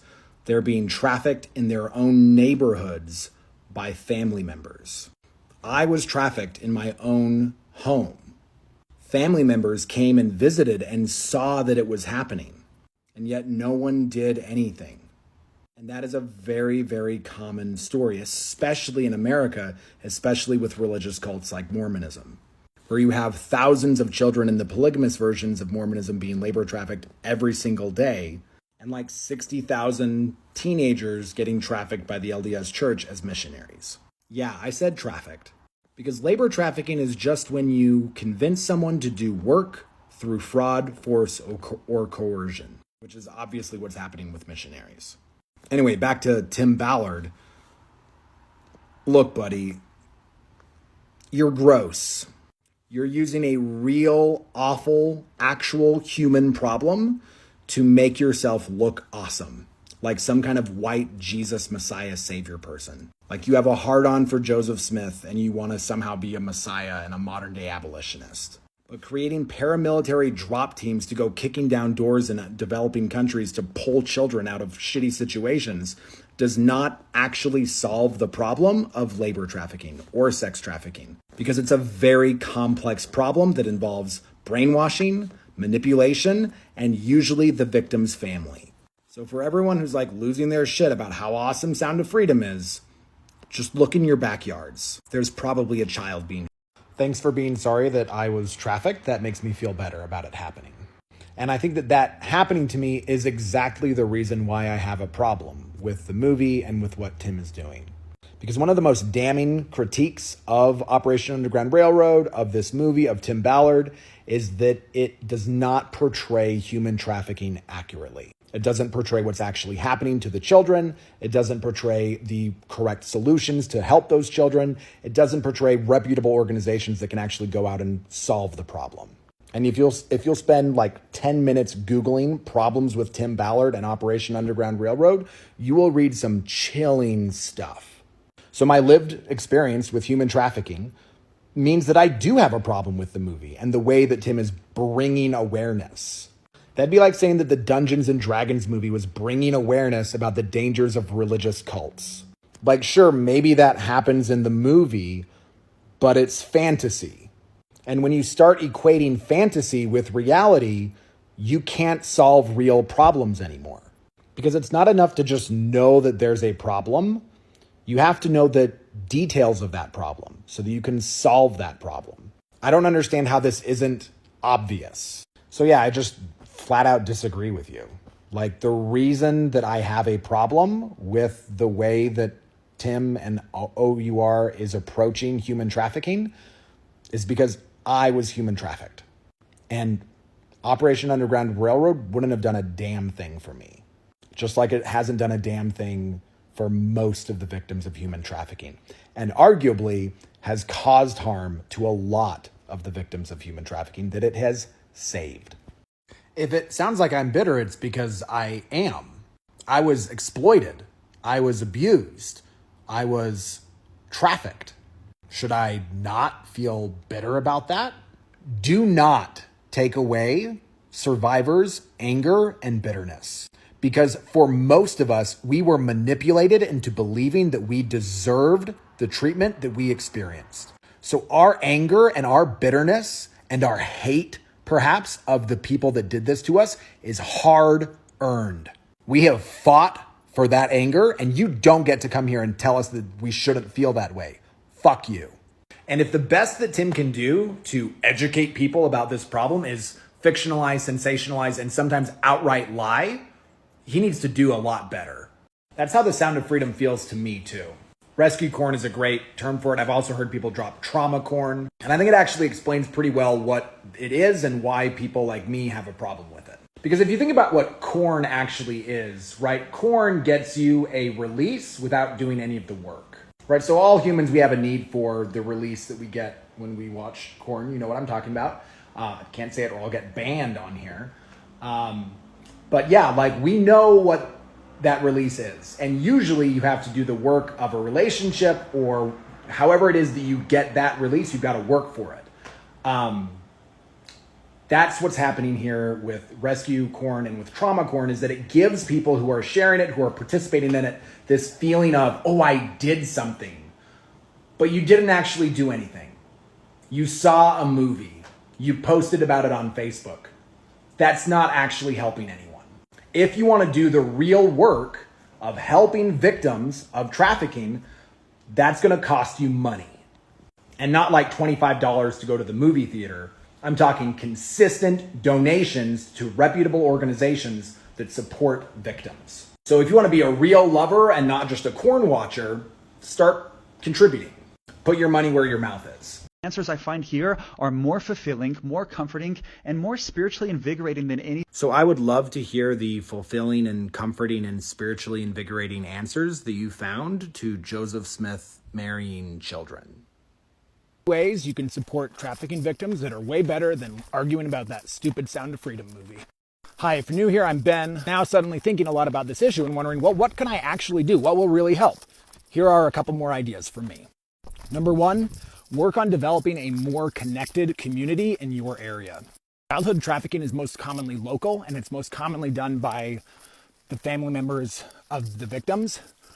And it's most commonly done when there's isolation, right? When there's a community of people that are isolated from the broader community and they don't have the connections and the support that they would need so that someone could see that something was going on. That's what happened to me. We were Mormon polygamists outside of a small town in Wyoming. The entire town was LDS Mormon. They ostracized us. They hated us. They wouldn't speak to us. And that created an environment in which labor trafficking could flourish. So spend some time thinking about who the isolated members of your community are and go try and help them. And I don't mean help them like save them, because they don't need you to save them. I mean help them like befriend them. Because they don't need blonde-haired, blue-eyed Jesuses coming in to save them. What they need is friends and connections. Number two, support policies that attack the reason why trafficking is happening, not just the trafficking itself. I'm talking things like policies that help prevent poverty, UBI, abortion care, health care, all of these things that we don't really have very much in America. And so it creates an environment where sometimes that's the best option. And I know that white middle-class America doesn't really want to hear this, but you have no fucking clue how bad it is for some people in America. My family lives in abject poverty. I'm talking trashy trailers, mold in the ceilings, falling apart shit. And so what to you looks like labor trafficking, to them looks like everybody needs to help out. If we had policies that supported the poor, immigrants, all of the people who are victims of this really terrible practice, we might have better options. And number three, financial support that goes directly to victims is always appreciated. Aftercare is very, very expensive. Therapy is very, very expensive. It's often prohibitively expensive for victims. So either donate to, reputable organizations, not OUR, or if you find someone who you know directly through this app or from your connections or whatever, if you know a victim of labor trafficking, give them some fucking money. I'm a victim and I would gladly accept your donations. They'll pay for my therapy. This is my Venmo. Wait a minute, the left is hiring? I had no idea. Oh my God. If you work for the left and you need someone to come on and advocate for leftist policies like universal basic income, healthcare, abortion, LGBTQ issues, anti-racism, and reparations, I am your guy. I will totally come. You can pay me. I will advocate. Like, let me sell out, please. Yeah, so you're right, and that's my point. My point is that the portrayal of trafficking in Sound of Freedom is not accurate, because most trafficking doesn't involve kidnapping at all. Only like 3% of sex trafficking victims are actually kidnapped. The rest is done by families. Families account for like 50% of trafficking victims. And that's why I and a lot of victims and a lot of reputable anti-trafficking organizations have a problem with Tim Ballard, Operation Underground Railroad, and this movie. Because it's painting a wildly inaccurate version of what happens, which makes it a lot harder for policymakers, real people who are solving this problem, and victims to recover from what's happened. So thanks for coming on here and proving my point. I appreciate it. So I left the compound in 2007, which means, thank you, which means that I was released the same year as the iPhone, which I think is a hilarious coincidence because the iPhone was made by labor trafficked children and I was a labor trafficked child. And the real bummer was that I wasn't labor trafficked to make anything awesome like the iPhone. I made granola. And one of the jobs that I had in my polygamous granola factory is that I would take these giant pans of granola and I would dump them into a metal bucket. And then I would reach in with my chapped polygamist hands and I would break them up into bite-sized pieces. And chapped polygamist hands is like the worst flavor of granola. And after we were done bagging up the granola, we would be left with this little powdery residue, kind of like a granola dirt. And that's what we would eat for breakfast. And so one day I was done working like a 6-hour shift, and I went home for breakfast. And when I scooped up my bowl of granola dirt, I heard a little chunk. And I looked inside and there was a giant chunk of granola in the granola dirt. And I was ecstatic because I'd seen these things like bagged up and shipped off to rich people. But never had I partaken of the crunchy goodness. So I take my bowl, I go over to the table, I pour my milk, I scoop up my bowl, like I scoop up the chunk of granola and I shove it in my mouth. And it was cat shit. It was cat shit because some cat had found our bag of granola dirt and used it as litter, and I had found the treasure. Which is how I learned that chapped polygamist hands is actually only the second worst flavor of granola. So if you've ever wondered what it's like to grow up polygamist, it's kind of like finding a chunk of granola in your granola dirt and then realizing that it was cat shit the entire time. Which is also kind of what it's like to grow up Mormon. Yeah, so growing up polygamist is different though. Like I didn't attend school because I was labor trafficked in my family's bakery. Which I thought was a really bum deal until I heard about middle school. And now I'm like, no, I will take my childhood of labor law violations over a melting pot of hormones, puberty, and mean girls. I wasn't abused, you guys were abused. I'm just kidding, I was abused. But it's okay. It's okay. I'm fine now. I've done therapy. It's worked. I've worked through my shit, and I'm better now. That's why I'm here. Like talking to strangers. One of the more concerning attacks against Tim Ballard and Operation Underground Railroad is that they create and feed conspiracy theories. Things like Hollywood elite drinking the blood of children to stay young, that sort of thing. And so I wanted to see if Tim Ballard had actually said anything about that, if he'd come out and maybe said no, we don't do that, or don't believe these conspiracy theories. And I found a interview of him doing exactly that. He was like, I don't even know what QAnon is. If you go to our website, you'll see that in our frequently asked questions, we have a section where we say don't believe conspiracy theories. So I went and took a look. So here we have their frequently asked questions page. We scroll down here. What is OUR's stance on conspiracy theories? To be clear, OUR does not condone conspiracy theories. Great, not affiliated with any conspiracy. Then you click on accurate information. Page not. And that's hilarious, you guys. The page on their website that is called accurate information was deleted. And I think that says everything you need to know about Operation Underground Railroad. 2020, Operation Underground Railroad received nearly $46 million in donations. So if you watch the rest of that video, you'll learn that in 2020, Operation Underground Railroad had a net income of $33 million. Brought in $46 million in revenue and donations. They used $13 million for operational expenses, like rescuing children, and Tim Ballard's $500,000 salary. And then they had $33 million left over. Now, I don't know what they did with that money, but I know what I would do with that money. Because as a trafficking victim, I see a trauma therapist. And I don't know if you've ever paid for a trauma therapist, but they're pretty expensive. Mine is great, and she's $175 an hour.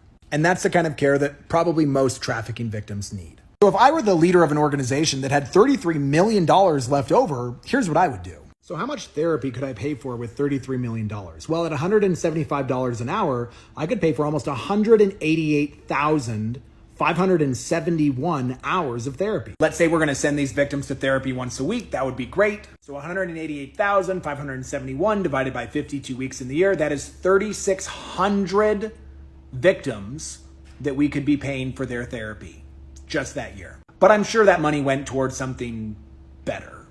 Apparently, the part of you that lights up is the part of you that heals others.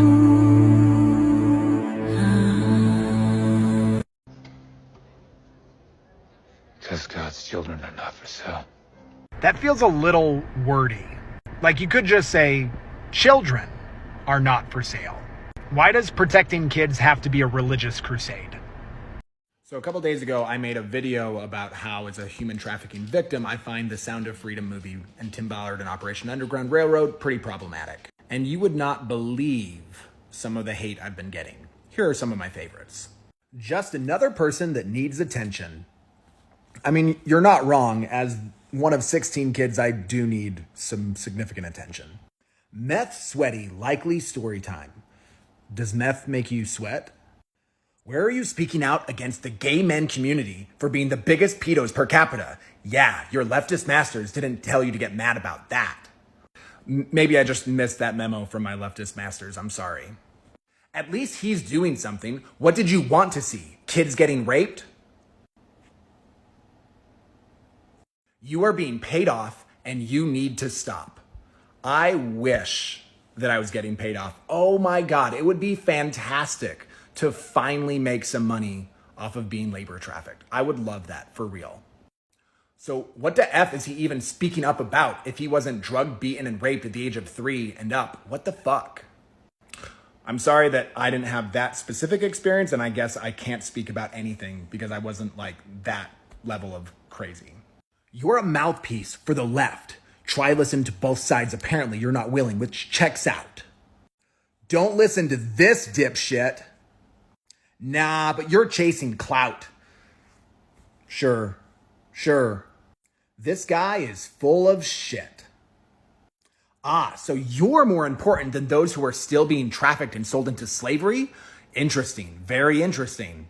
And finally, my favorite. Imagine your daughter gets taken. Who would you call? Would you call Benjamin? You think he would go rescue your child? If your daughter gets kidnapped, please don't call me. Call the police. And people wonder why survivors don't speak out more. This is why. You can see angels and you can have miracles, and those are experiences that your mind can forget. What? I'm pretty sure that if you saw an angel, you'd remember it. Like, I'd probably write it in my diary. Anytime I hear hymns, I get horny. And it's not my fault, you guys.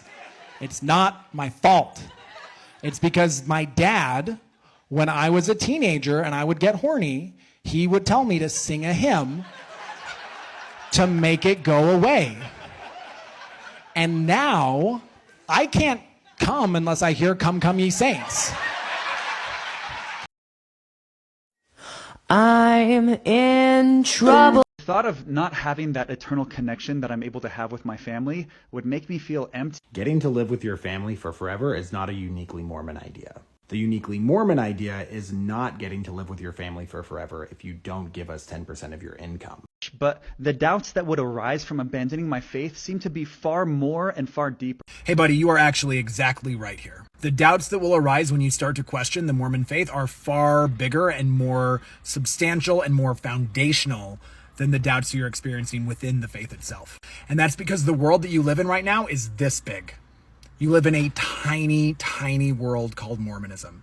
And the real world, I can't even draw that circle. It's bigger than this screen. So in order to step out of this tiny little world that you live in and into that big, broader world, you're going to have to question foundational things about your reality. Things like a belief that there's a God who speaks to literal people on earth. Things like prophets, the Book of Mormon, the entire history of the world, perhaps. Your place in it and your cosmic purpose.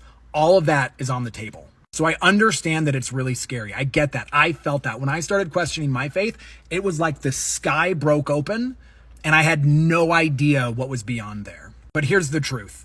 That tiny little world that you're living in right now is not big enough for your soul.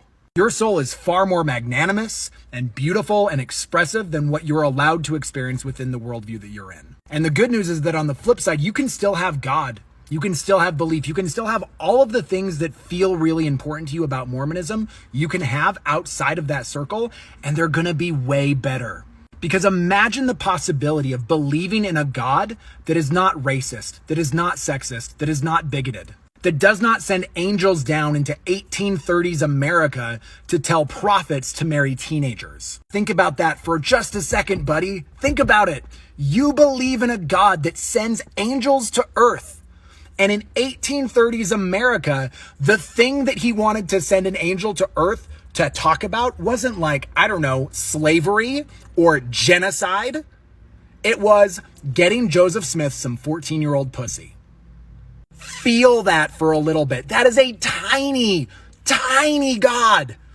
No, buddy, God is so much bigger than that. And so I understand that it's scary right now and that you want to circle those wagons. You want to protect everything that you feel is sacred and important.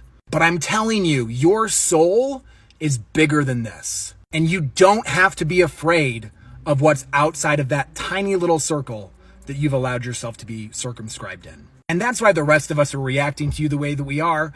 We want you out of there, buddy. We want you out here playing with us. We want you out here expressing that beautiful, authentic, unique soul that is yours, not kowtowing and promoting some bullshit lie from the 1830s. Come on. You're bigger than that. You're better than that. Church teaches that God is like any other loving father, and he wants the absolute best for his children. Hey dude, it's Satan, just chiming in from my lair here on earth. Just want to let you know that God is not in fact a loving father. He is in fact an abusive father. And I know that because I'm your older brother. And he's my dad too. And I just have to tell you the true story about why I left. See, I know that he told you that I rebelled and tried to overthrow his kingdom. And that's why he sent me to earth. And that's a lie. That's not true.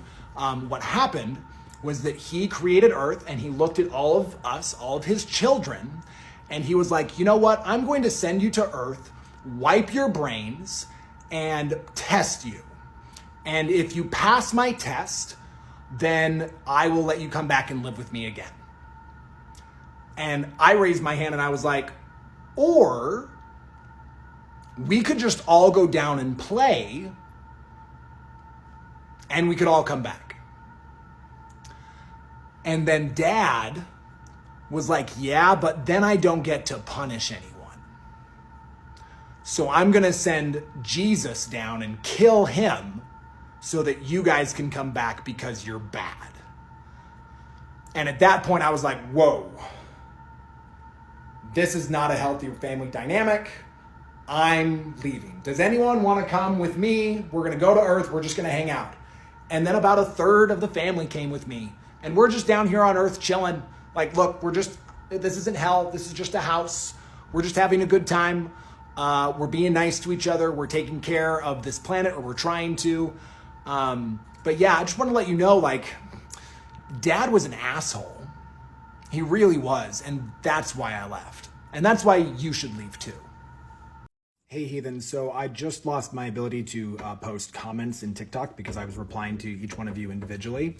So I just want to say I've created the Facebook group for ExMormon because, and I'm going to post the link here and in the comments, and you can go and join that, and that's where we're going to be coordinating the Gadianton robbers scheme that we're doing. So that's where you can find me, Satan, the leader of the Gadianton robbers. Hey y'all, I just wanted to let you know that this story about Tim Ballard getting fired by Glenn Beck as the CEO of the Nazarene Fund, and this article about him being under investigation possibly for HR violations at Underground Operation Railroad, those are actually total lies concocted by me, Satan. I just want to emphasize that Tim Ballard is a righteous man of God, and I am slandering him. These are made up stories. I just invented them so that Tim Ballard would stop rescuing children. I'm trying so hard to stop that. It just makes me so angry. Every time Tim Ballard rescues a child, I'm like, "Urgh." So I made up those two stories to stop him from doing that because I'm Satan and I hate everything good. Hey guys, it will never cease to amaze me how far the godless leftist media will go to run interference for human traffickers. They're throwing everything at me right now. I just saw a post that seems to be trending in certain places saying that I am in favor of putting microchips in children so we can track them. It's complete baloney. I've never weighed in on that. I've never said anything. In fact, I'm very much against anything that would allow the government or others to control children. I just found out yesterday that I'm also apparently involved in trafficking. I run trafficking networks, or that I'm some Mason involved in strange Masonic practices. It's not going to stop. Expect every lie. At this point, I have been accused of everything but murder. So I want you just to expect more to come, including probably that I've killed people. Who knows? Who knows? There's nothing they won't do to stop you from watching Sound of Freedom, to discredit everyone a part of the film, including me, but we're not going to let them do that. We're going to force the light into the darkness, force the conversations that in the end will rescue children. Thank you guys so much. Who knows? You guys, I have something exciting to announce. I'm presenting at the Summer Symposium for Sunstone, and it's going to be about finding your funny in the Mormon story, in your Mormon story with the Fresh King Benjamin. So it's going to be kind of a mashup of comedy workshop plus digging into your Mormon story and your trauma and finding what's funny there with me, the comedian who's done that. So if you're local and you want to come hang out with me, I've got 2 sessions, one on Friday, one on Thursday, and the whole conference is really awesome. So I went last year and it was awesome. So if you're ex-Mormon or if you're post-Mormon, if you're on that weird Mormon journey in some capacity and you're free next weekend, Thursday, Friday, Saturday, come to the Summer Symposium, come hang out with me, come hang out with a lot of cool post-Mormon people, and we'll have a good time. Hi, I'm Ben, and I'm an ex-Mormon because Mormonism is a lie that has harmed too many people for far too long. My family joined the Mormon cult in 1835, so we've been Mormon for almost 200 years. So my great-great-great-grandparents were really familiar with some of the lies that Joseph Smith told, like that he could translate Reformed Egyptian by looking at a rock in a hat. A lie. That an angel came to him and showed him where he could find golden plates that were buried in the earth that were a record of white Jews from Israel in America. Also a lie. That Joseph Smith was the only person on earth who had the authority to speak for God. Also a huge lie.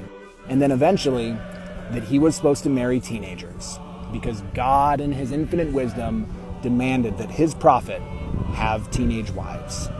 A lie.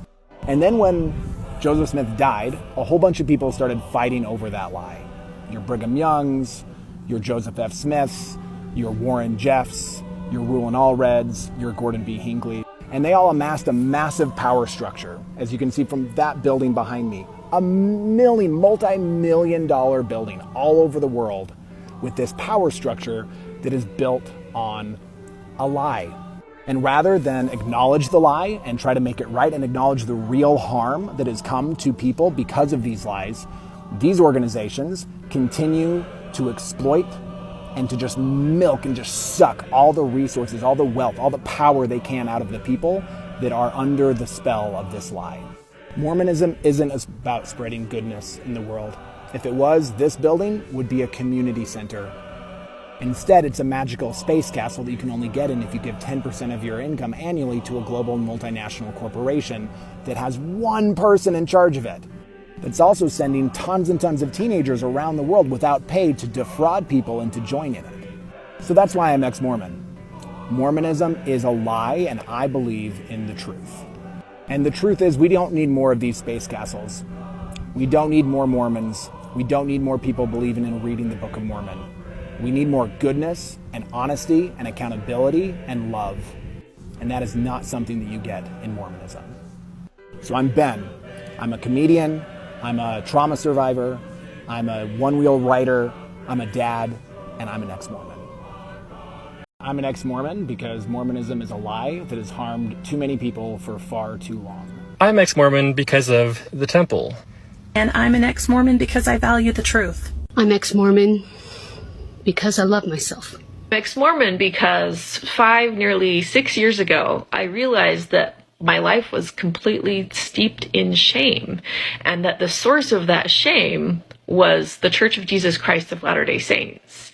I'm ex-Mormon because the Mormon Church is harmful to everyone. I'm ex-Mormon because I no longer believe in Santa Claus, and I decided I don't want to be white when I come back to life. I'm ex-Mormon because I learned I grew up in a cult. I am not a Mormon anymore.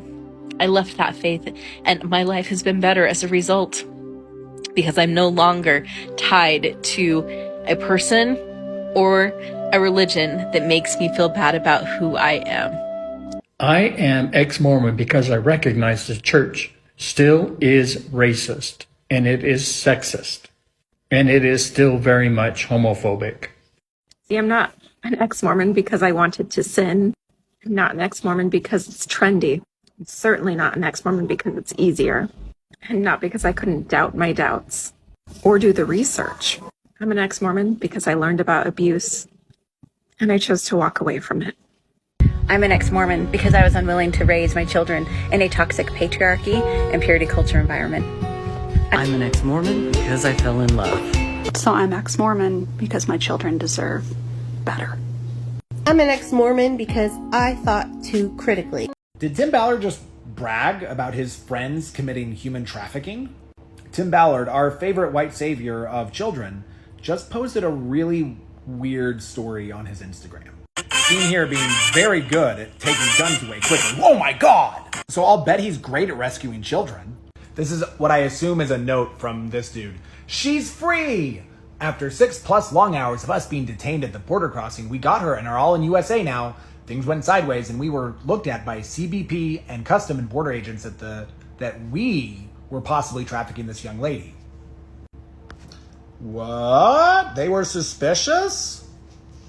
Suspicious and rightly doing their jobs. They separated us from her and then began questioning. The story continues. Pause to read. So basically they show up at the border with this girl that doesn't belong to them. And they're like, we're rescuing her into America. Now, where did this girl come from? Pause to read, part 3. Apparently these people have a private jet just waiting by the border to whisk this girl off to freedom and safety. Pause to read again, but then luckily they were able to call some people that they knew in the US government to get these, low-level sneaks off their back. These people that were suspicious that they might be taking a girl from her country and her family and taking her into a different country alone. For a little while, they thought that it wasn't going to work, that the Border Patrol was going to get them. But then God showed up. They're a little bit unclear about how God showed up. The hope-filled princess is on her way with us to heal and get renewed and even possibly be granted permanent asylum status. Okay, hope-filled princess is super gross. And why is she going with you guys? You just have a jet, like you're just rich people who flew down to wherever it was to take this girl. Why is she coming to your house? Okay, this is where the story starts to get weird. Again, pause to read this. But basically, some Christian couple that these people knew, they saw this girl with a 53-year-old predator, their words. And then for months, they went deep undercover to gather and build rapport and evidence in order to save her life. Now, if that's true, maybe that's good. But what else could actually be happening here? Because it sounds like this couple lied to this teenager about who they were and then built rapport with them and then called their rich friends to come get her on a private jet and whisked her off to America. That sounds like trafficking. And they're going to do it again because there's another private plane. But don't worry, they're going to pray a lot, and so this victim is going to be fine. It doesn't bode well for the Mormons or the members of the Church of Jesus Christ of Latter-day Saints. Which I will do because I respect them, and I think that when people tell you that they want to be called something, that you should call them that thing. Right? Right? So I've decided I'll stop calling them Mormons as soon as they call people they, them. It's easier to go from he to she. Like, that's a smaller ask for me. Because if like you were a he and now you want to be a she, he, she. See, super easy, I just did it. But if I used to call you Mormon,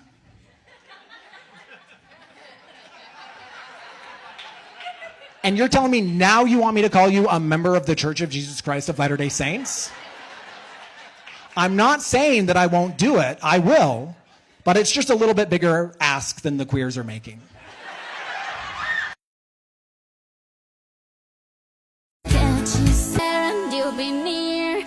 I have Diet Cult stickers that should not be put anywhere. I want you to listen to me, you guys. If you buy a Diet Cult sticker, don't put it anywhere. You hear me? Don't put it there. Don't. But they're $6.66.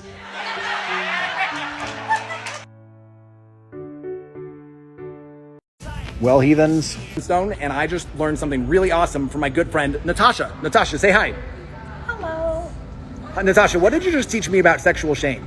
Oh, it's like a public health crisis. It like damages us in so many different ways. And so what should I... Shame your bitch.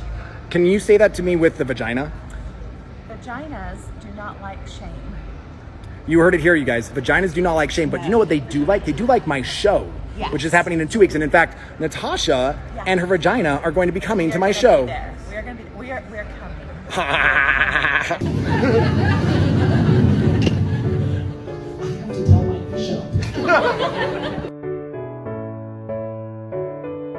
You guys, I realize that I have something to say. And it's to the people who love this movie, who feel like Tim Ballard is a savior, and who are just so excited for all the great work that he's doing in saving children. And typically that looks like right-wing Christian or Mormon households with a lot of children. And I just have a question. Like, when the fuck did you start caring about children? Because I'm one of your kids, and I wasn't cared for.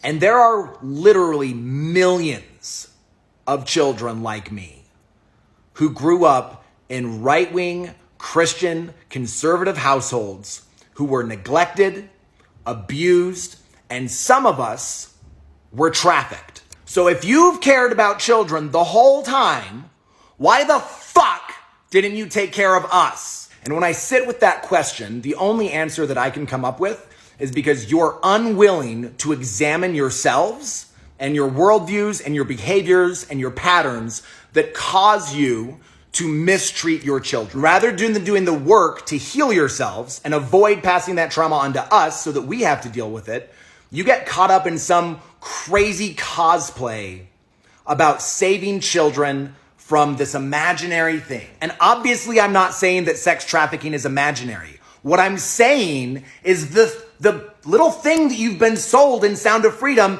is a fiction. It's made up. It's pretend. And there are real children in your homes and families that need to be cared for, and you're not doing it. So now you want to pretend, you want to kind of like live in this voyeuristic fantasy of Sound of Freedom, rather than address the wounds in yourselves that are causing you to mistreat and neglect and abuse your children. I know I look sort of like Joseph Smith got resurrected as a gay trucker.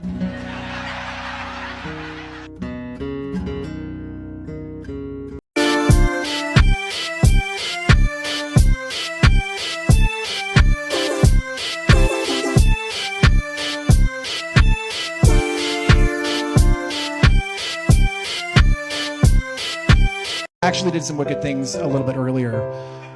I made out. Yeah, I used tongue. Yeah, they call it French kissing. I don't know if you guys have heard of it or not. I've recently learned about something called Australian kissing, which is like French kissing, but you go down under.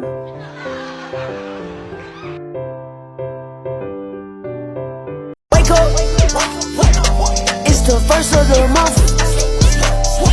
I brush my teeth and count up. That the gayest thing that you can do is have anal sex with a woman. Because the vagina's right fucking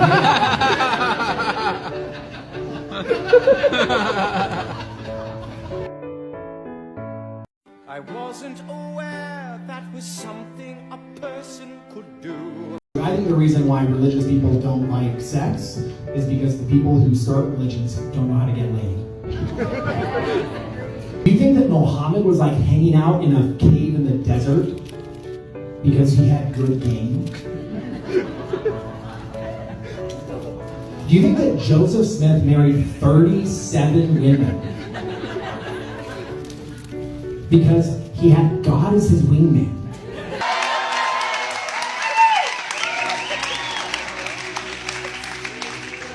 Shh.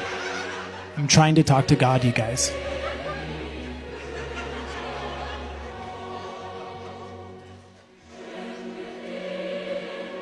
Weirdly, he just told that you two should marry me. And he wants you to go to England.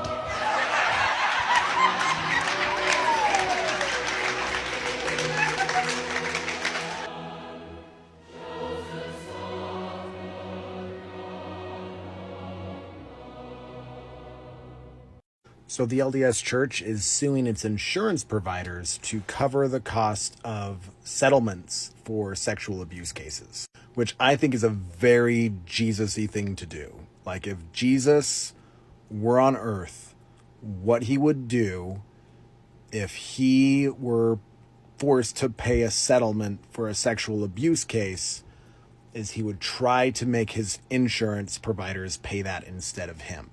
That's what turn the other cheek means, is it means to slap the person who should have protected you from being slapped.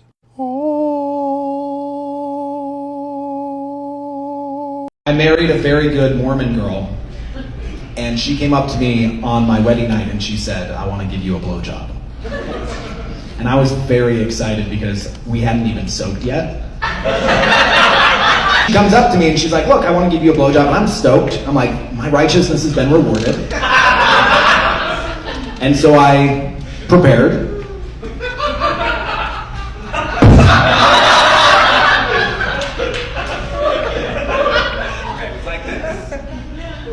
And she took my penis in her hands.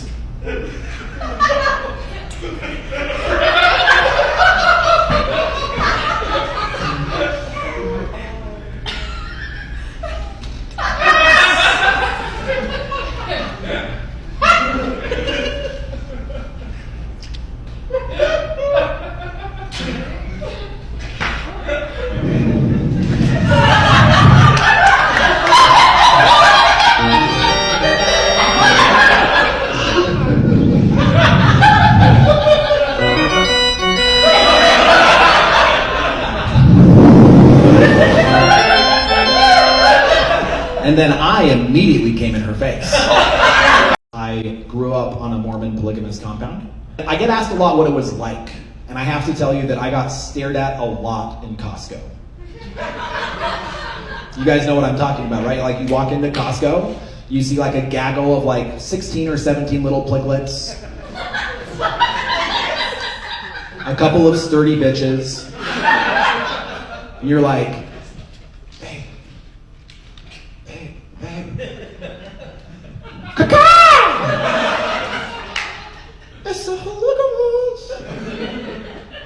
Everyone turns into shitty ventriloquists when the polygamists are around. You want to come Jericho Temple Square with me?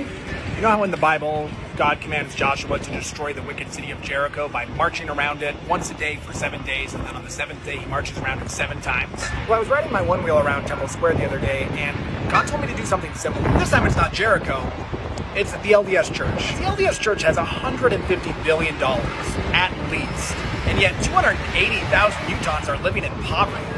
I don't know about you guys, but that feels pretty wicked. So once a day for the next 7 days, I'm gonna march around that Temple Square, and on the 7th day, I'm gonna march around 7 times, and then I'm gonna yell. And maybe the whole thing comes day 1, come back tomorrow for day 2. And she got on there and she said, "It is a shame that people will come to your show and get the wrong idea about the LDS Church. They should read the Book of Mormon, and then they'll get the right idea." And I was like, if they read the Book of Mormon, they'll think that you guys are white supremacists.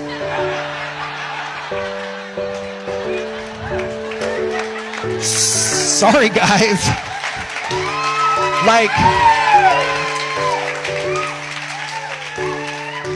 Like when the brown people are the bad guys.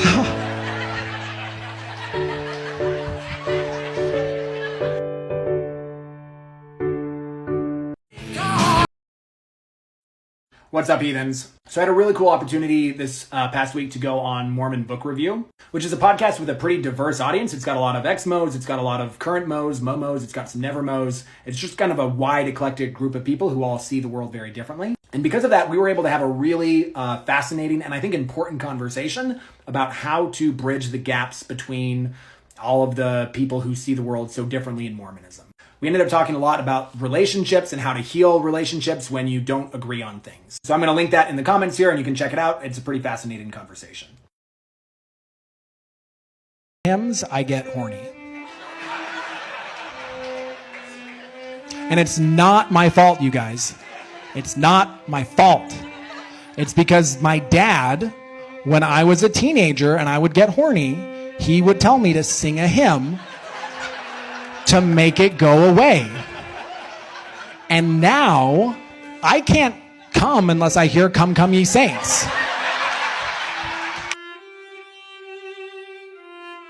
I left in 2007, and when I left, I joined the LDS Church for a while because I needed a diet cult.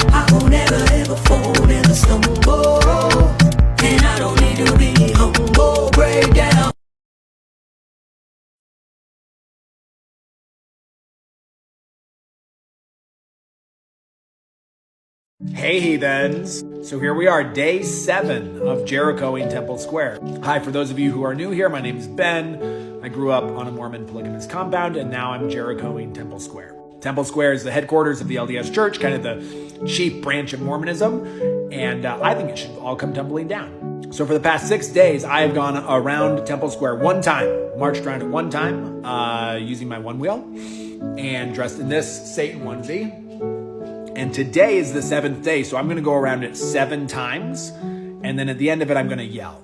So I have no idea how this is going to go. So far, I've gotten kind of just a little bit of attention, like some people smiling, but I've also only gone around it once, so by the time anyone would notice me, I'd be gone. Today is going to be different. I actually don't know what to expect. If I'm being honest, I'm a little bit nervous, just because maybe God will strike me down. But if he doesn't, maybe he'll support me. And maybe he'll strike it down, because that's actually what the goal is. Because as Jericho came crumbling down, so too should Temple Square. Anyway, come along with me, and I'll check back when I'm done. Well, it's done, you guys. 7 times, shouted at the end. I ran out of juice in my one wheel, so I had to hoof it for the last 2. And we made it all the way around 7 times, 7 days. It doesn't look like it's cracking yet, but give it some time. You know, it takes a little while for the echoes to work. Hey, quick question for the Sister Wives fans. Hi, if you're new here, I'm Ben. I grew up on a Mormon polygamous compound and was actually the Mormon polygamous compound that you see in the show Sister Wives, because I'm the nephew of the Sister Wives family. I'm the one that was growing up on the compound that they kind of went to a couple of times. Surprise! Anyway, I'm working on a little series here on TikTok about some family history to kind of give some context for the Sister Wives show. Just some quick coverage of where our family came from, our connection to Mormonism, and how we kind of wandered in and out of the polygamous version and the non-polygamous version. And I'm just curious what kind of questions you guys have. Like those of you who've been longtime watchers of the show Sister Wives for a while, what are some questions about the family, about the history, about the backstory that you want to have answered, but you haven't been able to find the answers to those questions in the show? Just leave a comment with your questions and stay tuned for the series coming later this month. It doesn't bode well for the Mormons or the members of the Church of Jesus Christ of Latter-day Saints.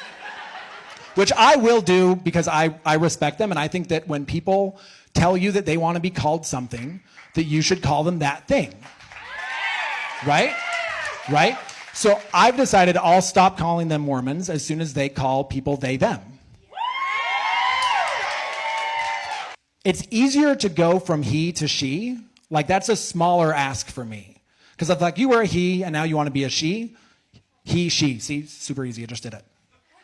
But if I used to call you Mormon,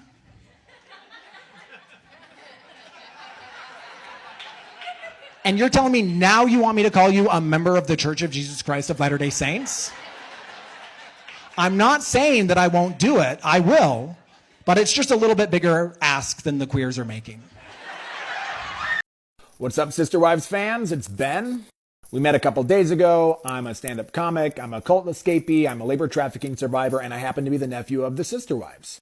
I asked you guys what kind of questions you would like me to answer a couple days ago, and boy, did you respond.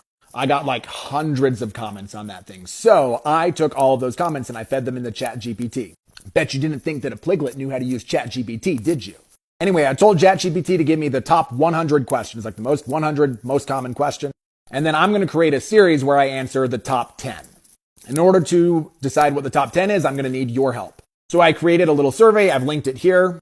And I just need you, the fans, to go and select your top 10 questions. Like, what are the 10 questions from that list that you want me to answer? And then if you want to follow me outside of the world of Sister Wives, there's like a couple questions for you. Anyway, I'm going to leave that survey up until Sunday, and then I'm going to take the responses and film the series. If you want to be involved in picking which questions I answer, go here, take the survey, and if there's a question on there that you feel like I missed that desperately needs to be answered, leave a comment here, and if that question gets like a ton of likes, I might throw it into the mix. Thank you. I'm excited to chat with you. I've got some things to say. I'm heading out the door now to meet with my brethren in a Quorum of the 12 meeting. We have weighty matters to consider, and I look forward to this opportunity to gather as we counsel together, seek the inspiration of the Lord. Well, now you can see that I'm at my desk and I'm working on some talks that I'm scheduled to give. We have an endless series of assignments, many major messages in large venues that we have to prepare for, and I'm working on 2 today, including one for October General Conference. So stay tuned for that one. I'm off to assign missionaries. I have this responsibility usually 2 or 3 times a month, and I always am very prayerful as I do this. These assignments influence and affect a young man, a young woman, or a couple forever. So it's a very important responsibility.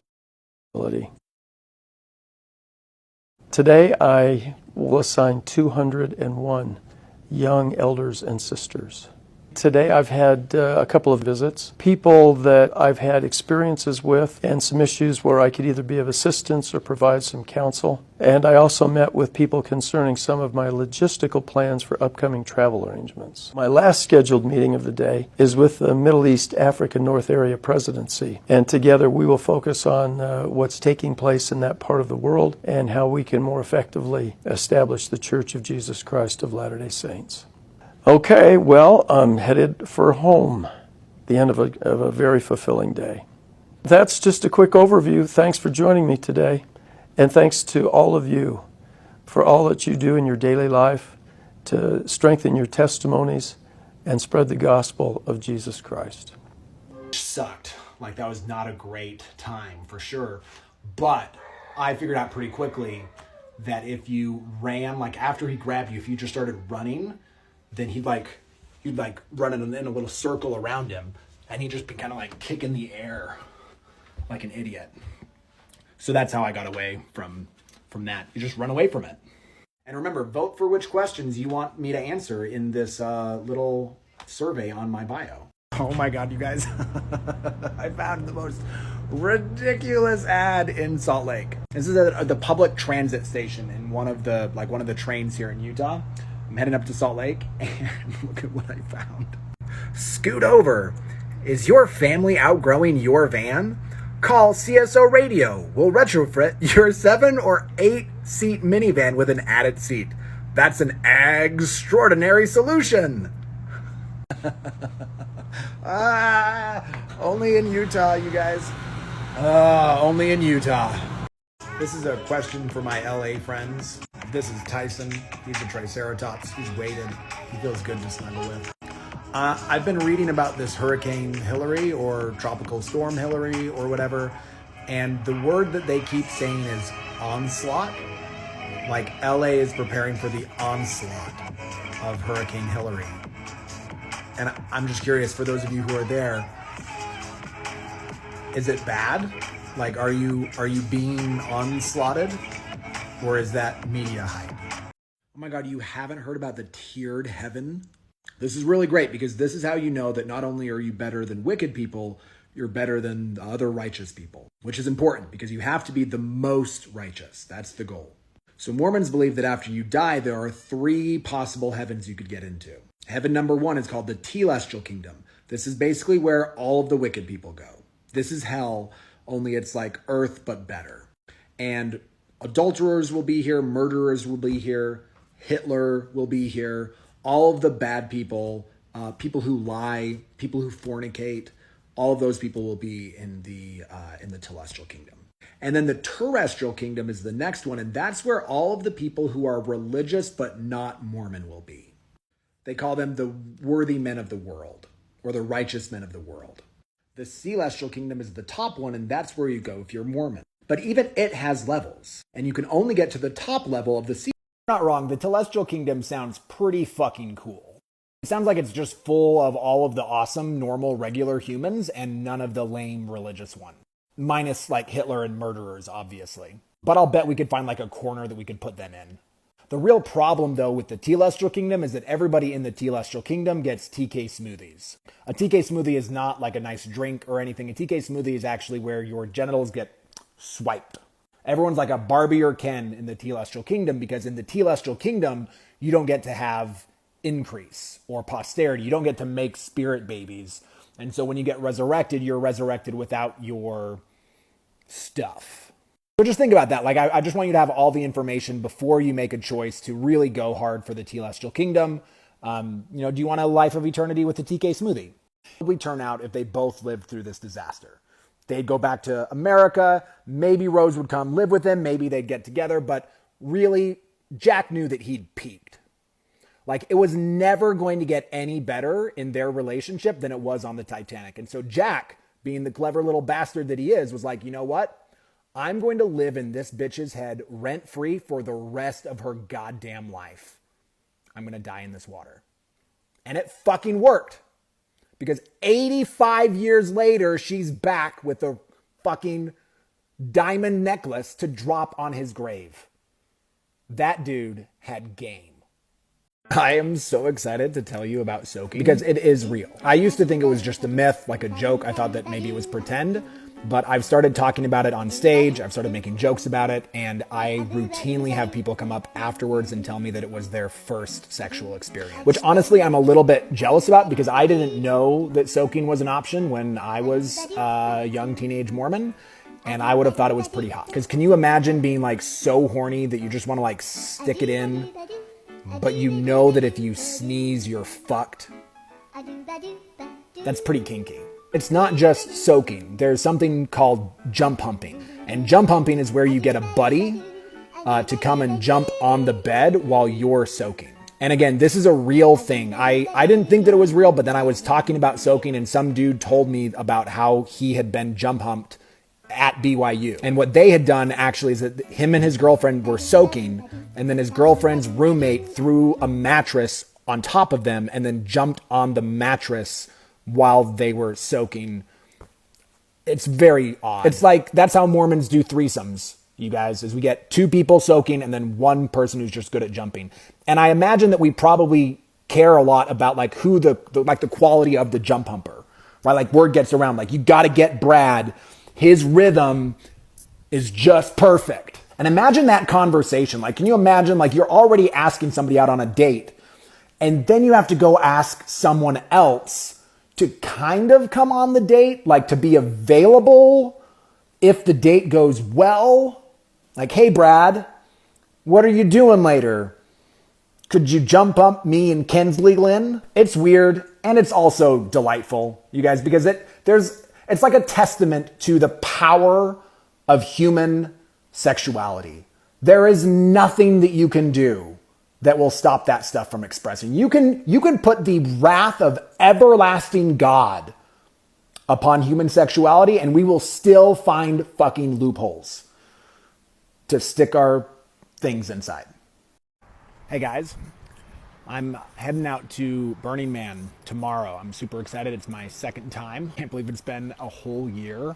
Really excited because Burning Man was a really powerful, transformative experience for me. It was a big part of my return to the sacred and sort of reclaiming belief as something that was human and mine, that wasn't sort of tainted by my experience with Mormonism.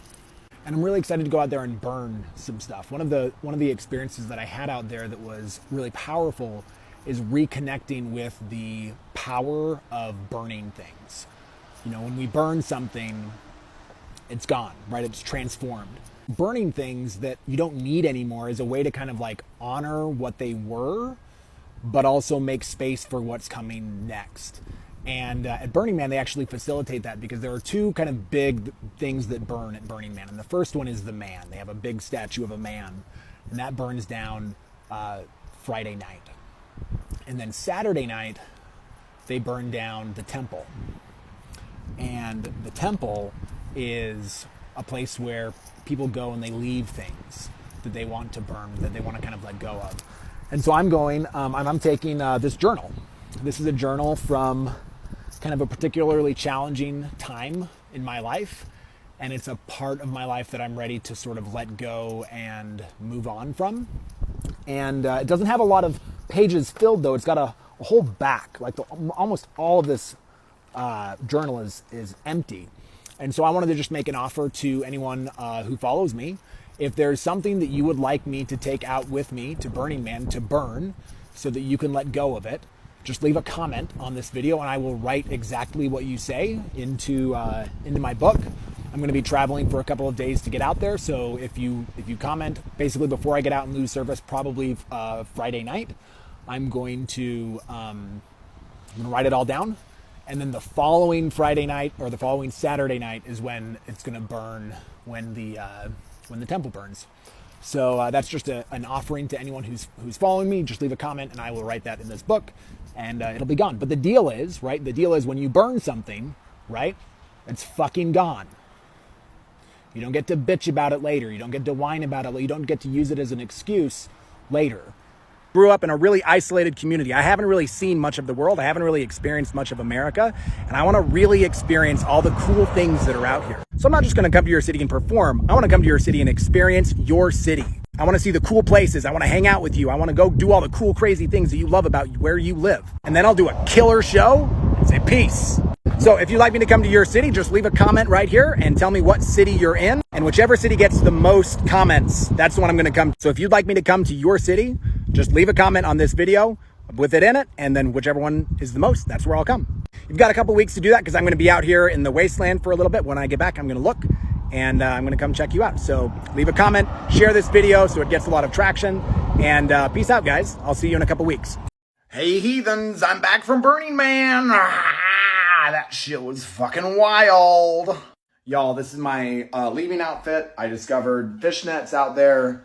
They're amazing. They feel really great on my legs. It feels nice to touch them. I'm fucking exhausted. I've been up for like 36 hours straight. I just got back. So just a quick pop in to say hi, I'm alive. I survived the national emergency. There was Burning Man and it didn't even faze me. Like for real, I've been preparing for the apocalypse this whole time. I was totally fine. We were all totally fine. The media hype has been way out of whack. We were just having a party while we were reined in. And a couple people panicked and tried to drive away. Anyway, I'm going to get back on here once I've rested and talk a little bit more, share a couple of stories. I want to kind of maybe offer an alternative narrative to the one that's being currently hyped in the news media and all the texts that I'm getting from my friends, and talk about why this Burning Man or Drowning Woman, as I'm proposing it be renamed this year, wasn't a total fuckfest. Although for some of us it was. That we actually burn because it's hard. So we actually all had a really great time. Most of us stayed safe, most of us stayed dry, and we all took care of each other. So it was a pretty great time. And we successfully lit a lot of shit on fire. I can confirm that the man did in fact burn down. So I'm going to go shower off this playa dust and take about, 24-hour nap. And then I'll be back. Bye, guys. With all the drama surrounding Glenn Beck and Tim Ballard and the LDS Church, I just want to take a moment as the true prophet of Mormonism to remind us all of the most important truth about Mormonism, which is that Mormonism is made up. 100% top to bottom, thick and thin, through and through, all the way fictional. So let's all just sit back, grab some popcorn, and enjoy watching all these narcissists destroy themselves about something that's made up. Oh my God, you guys. Tim Ballard's departure from Operation Underground Railroad followed sexual misconduct investigation. This is so shocking. You guys, like, who could have known that the guy cosplaying as Mormon Batman was sexually harassing people? A Mormon man mistreating a woman? Never! And it wasn't just one woman. In true Mormon fashion, it was 7! So Ballard would invite the women to, quote, act as his wife on underground overseas missions ostensibly aimed at rescuing victims of sex trafficking. He would then allegedly coerce these women into sharing a bed with him or showering together, claiming that it was necessary to fool the traffickers. He sent one woman a photo of himself in his underwear. I don't know if it was magic underwear or like a more sexy underwear. I hope it was his magic underwear. Festooned with fake tattoos, and asked another how far she was willing to go to save children. Also, turns out that the total number of women involved is probably more than 7, because the 7 only accounts for employees, not contractors or volunteers. No word yet on if he's going for like a Brigham Young level of abusing women or if he's going to be more like a Joseph Smith. Are we talking 51 women harassed or are we talking just 37? Operation Underground Railroad released this statement saying, OUR is dedicated to combating sexual abuse and does not tolerate sexual harassment or discrimination by anyone in its organization. And I would like to congratulate Operation Underground Railroad for finally doing the right thing. Because I imagine it was probably hard to get Tim Ballard out of there. So whoever was in there and made that shit happen, you are rad. I love you. This article keeps getting grosser because there's a letter that goes around to donors for anti-trafficking causes about this issue, and it says that that ultimately it was revealed through disturbingly specific and parallel accounts that Tim has been deceitfully and extensively grooming and manipulating multiple women for the past few years, with the ultimate intent of coercing them to participate in sexual acts with him under the premise of going where it takes and doing whatever it takes to save a child. You know, I will give Tim some credit that his game is a little bit better, I think, than Joseph Smith. Like, Joseph Smith was like, look, in order to protect me from being killed by this angel, you have to sleep with me. And Tim Ballard was like, in order to protect these children from being, you have to sleep with me, which, I mean, is better and worse. Like, that's a more compelling argument and makes him a much more awful person. Anyway, so this is the guy that's going to try to take Mitt Romney's seat. Yay! It's interesting to think about the church's denouncement of Tim Ballard in light of these recent sexual harassment allegations. Because it seems like they had to know that this article was getting dropped by Vice, which means that the denunciation was calculated to come out before to get the LDS Church as much distance from that sexual harassment as possible. But it's going to be tricky, LDS Church, because the problem is that you have a bunch of other sexual harassers in your history. Starting with, I don't know, the first 20 of your prophets? I mean, have any of your prophets not sexually harassed women? The dude who's going to be your next prophet harassed a whole room full of teenagers when he told them that they were walking pornography. So I'm sorry, but I think the Tim Ballard stink is going to stay on you a little bit longer than you want.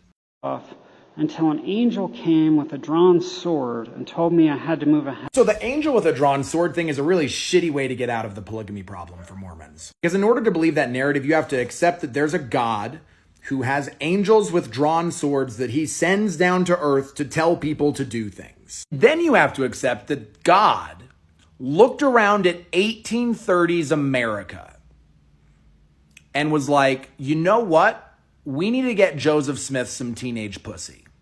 Not like, I don't know, maybe go to Andrew Jackson and say, if you remove the Cherokee Nation from its ancestral lands, I will stab you.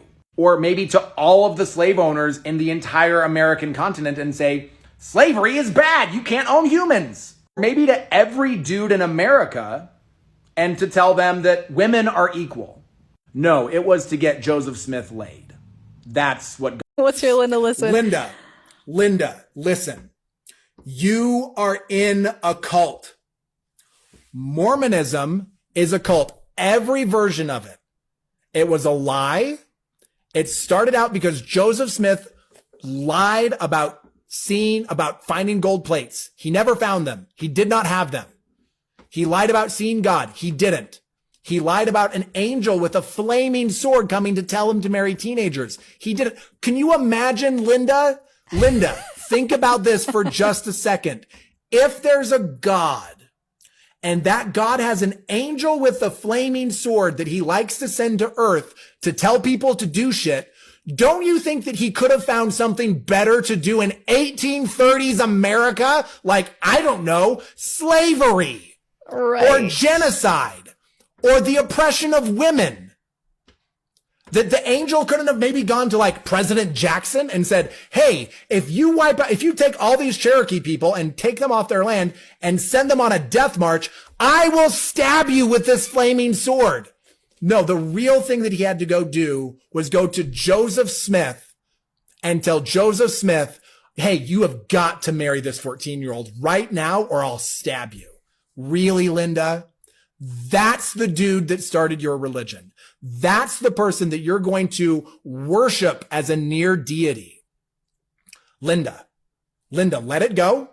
You were lied to. I know that it sucks. Oh my God, it sucks so bad. You were lied to for hundreds of years. I'm sorry. You were lied to. That's not true. Come out because I promise you out here is beautiful. It's safe. The people are lovely. Because all of those lies that you were told about the origins of this religion, you were also told about the people who are out here, because the world isn't wicked, Linda. The world is actually a beautiful, lovely, connected, fantastic place full of good humans who will just take care of you and nurture you, and they want the best for you. They want you to kind of sparkle and shine and be your beautiful, chaotic self. And all of that has been repressed in Mormonism because you've been told there's only one right way to be. And that's bullshit. That's not true. We don't need you to be like everyone else, Linda. We need you to be like you. There's a part of your soul that is unexpressed that wants to kind of sparkle and shine and be itself. And we need that. We need you out here, Linda. And we want you out here. So let it go. It's a lie. Sucks to get lied to. I get it. Let it go. Come on. Step out here. Come play with the rest of us.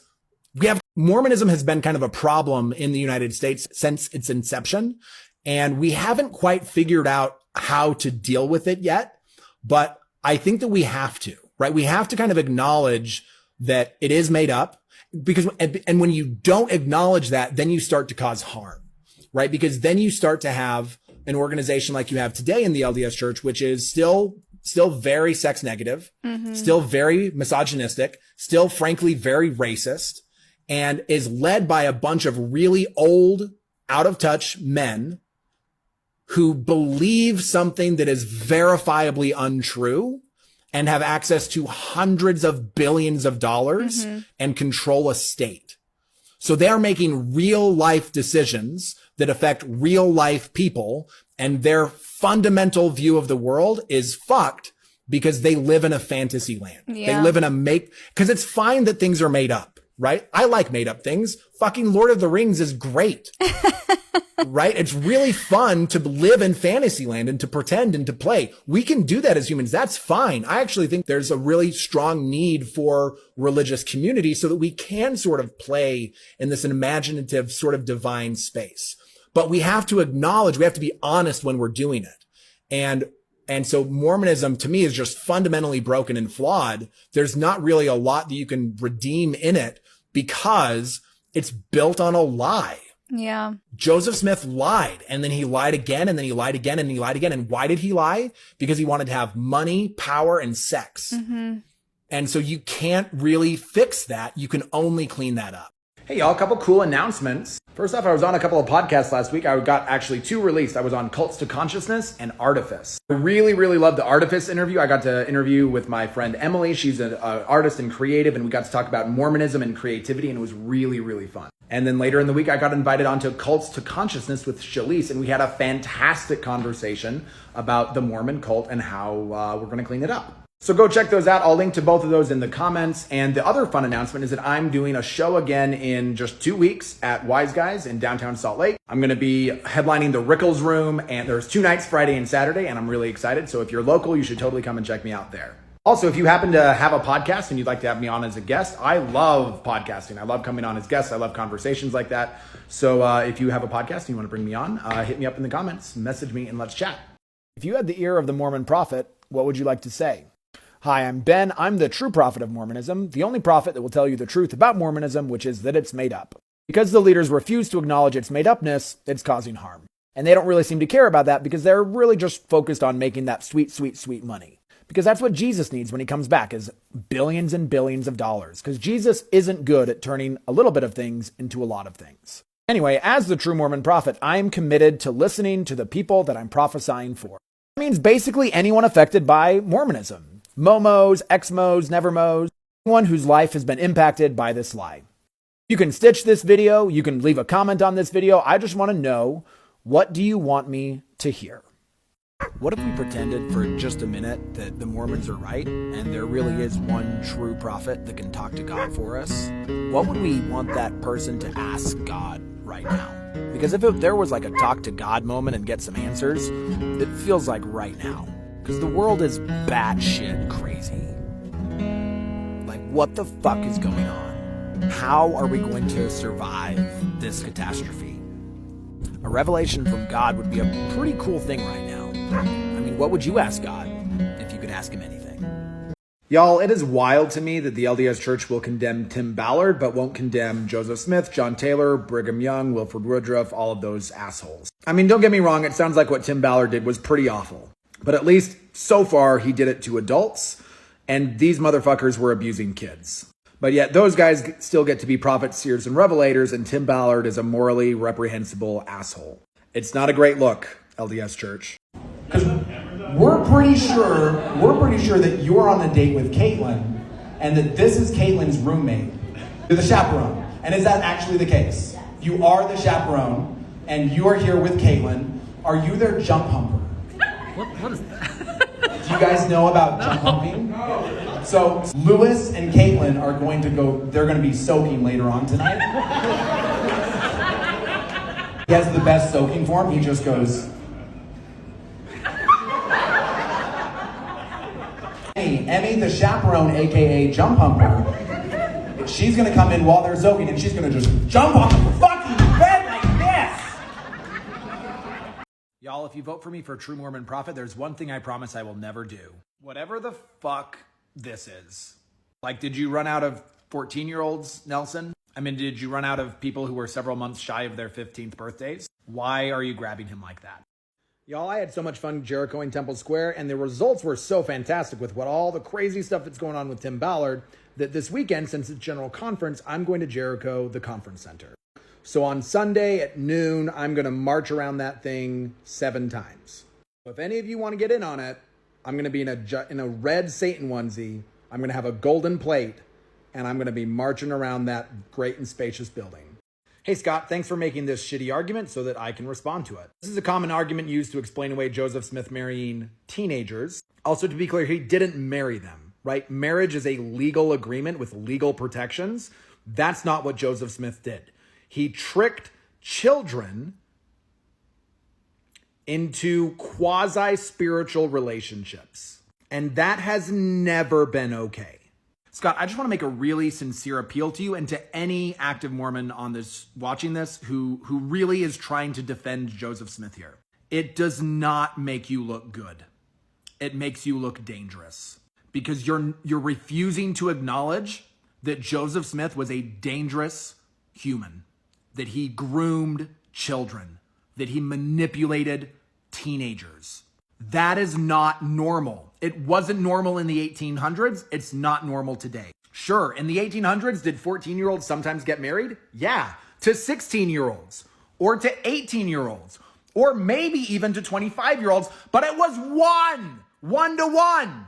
It has never, ever, ever, ever, ever been normal or okay for a 37-year-old married man to use spiritual abuse to manipulate children into quasi-spiritual relationships with him.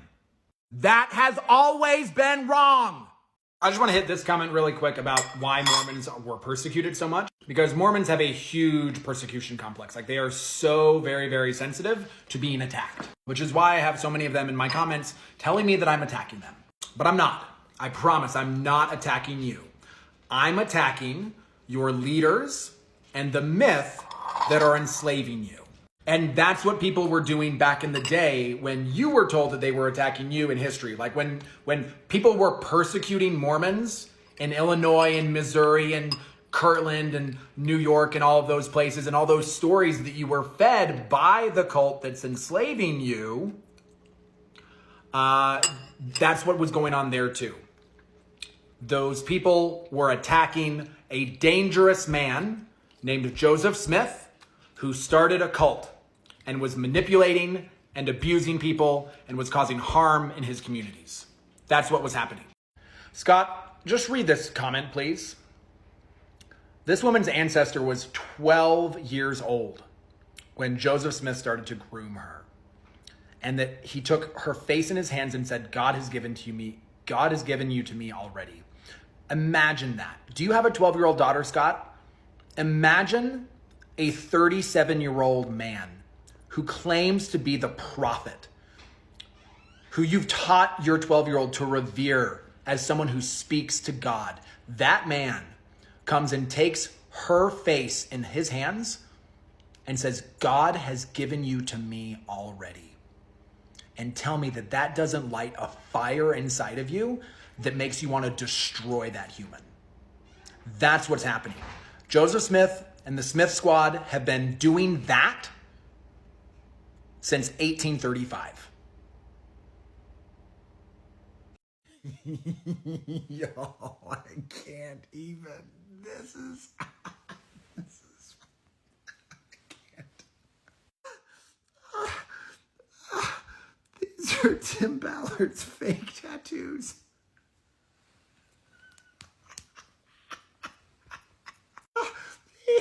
He paid money.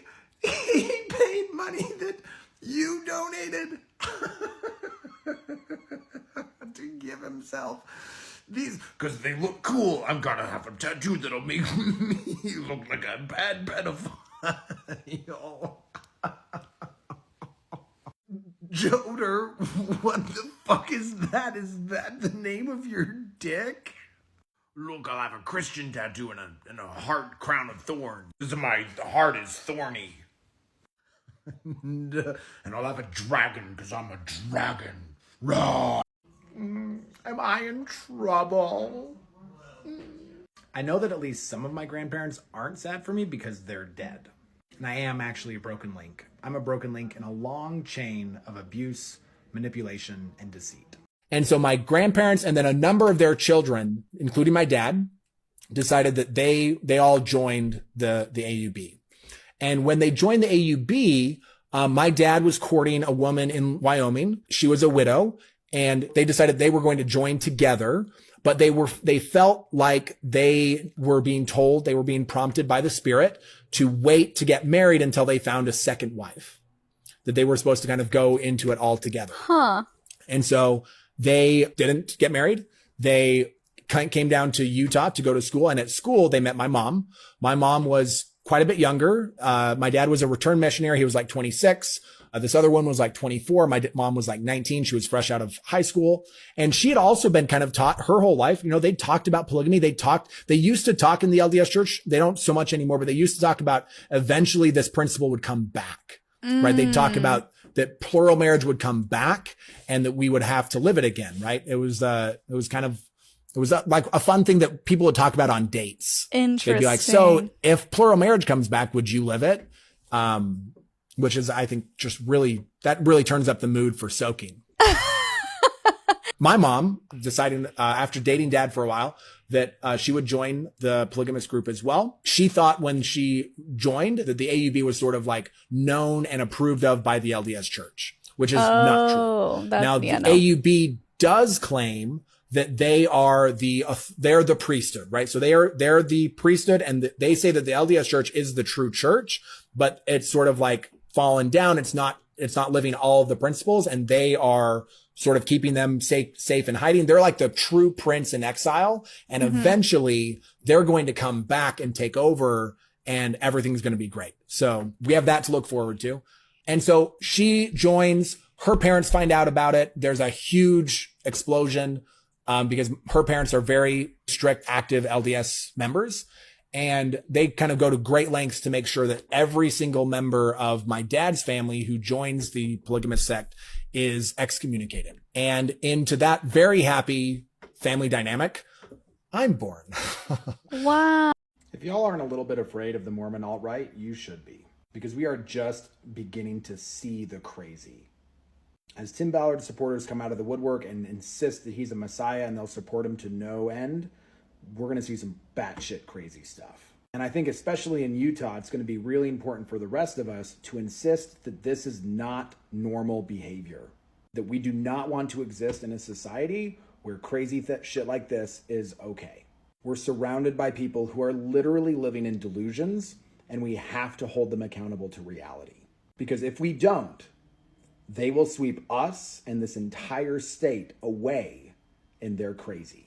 I've made fun of Tim Ballard a couple of times, calling him Captain Moroni, which I think is actually a pretty apt comparison. Because Captain Moroni is a righteous warrior so convinced of his righteousness that he's willing to do whatever it takes to get his way.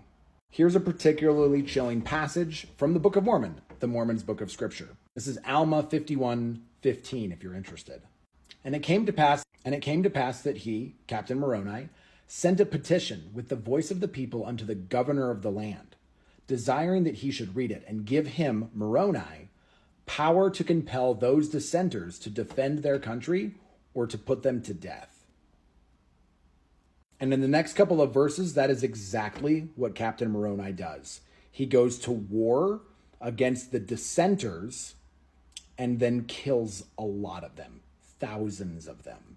The story is horrifying, especially since Mormons are so keen on Captain Moroni, but it's also well in keeping with the violent undertones of the Book of Mormon. I mean, for Christ's sake, the first story in that book involves a murder for God. So this conversation that we're having right now is important because it's determining the kind of society that we're going to live in. I want to live in a world that's real, not in a world that's fiction. How about you? So Floodlit is holding an abuse awareness marathon starting tomorrow at 8 o'clock and running through the entirety of General Conference. Basically, they've compiled hundreds of stories of abuse within Mormonism, and they're asking for volunteers to come live and read them in 15-minute increments. I signed up for a time tomorrow. I'm going to drop the link here in the comments and post it right here. If you don't like Mormonism and you think it should be held accountable for the shit that it does, you should jump on this train.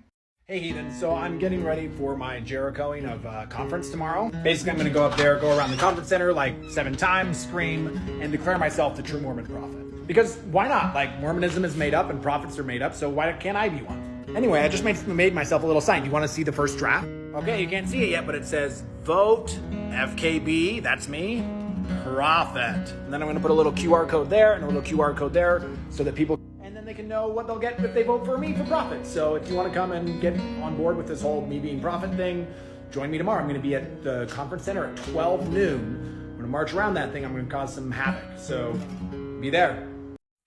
Tell me what you do that you've learned to like trust yourself. And Hey, so first I just want to say this is not just a you problem. This is actually a pretty common problem for people who leave cults. I had it. Everyone I know has had it as well. It's because we were conditioned from a very young age to not trust ourselves, right? That we were actually bad. The natural man is an enemy to God, right? Those little feelings that you have that are your instincts or your body telling you what you should do, don't listen to them. Those are bad. First, just give yourself a lot of grace for being where you're at. Like, it's totally okay that you would feel like you have a hard time knowing how to trust what you feel because you were taught that. You were built that way. And then for me, the trick that worked was learning to just trust myself on little things first and then build from that. So trusting yourself is a muscle, right? The more you do it, the more you practice it, the stronger it gets. So I started with just little things, right? If I had a little tiny feeling to do something, if it was just kind of micro, I would just allow myself to do that thing, whatever it was. That slowly built my confidence. Hey, Tim, I hope you're doing okay.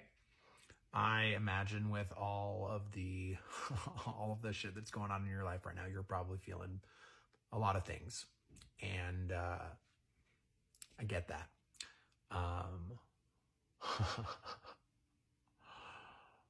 bet you're feeling really angry right now and betrayed, especially by the LDS Church. And I think it's maybe a good idea to think about channeling some of that anger into some good, because the LDS Church is a horrific abuser of children, and all of the kids that are being just trafficked, assaulted, extorted, manipulated in Mormonism could really use your help. They could use your help exposing that organization for what it is. And I think that if you were to do that, you might start to find some healing in the ways that you've been wounded. Because I know you've been wounded, buddy. I get it. Like, I know the world that birthed you. And so I know what that does to a person. And I think that this is a really lovely invitation from the universe to you for redemption. And I hope you take it. And I was like, well, Dad, I have something to confide in you right now. I went to Burning Man, where I did all of the drugs. I was just walking around like, one try of the drugs, please. I'm just kidding, you guys. There are no drugs at Burning Man. None. Zero. They're not there. You can't find them. They're not there. And she got on there and she said, it is a shame that people will come to your show and get the wrong idea about the LDS Church. They should read the Book of Mormon and then they'll get the right idea. And I was like, if they read the Book of Mormon, they'll think that you guys are white supremacists.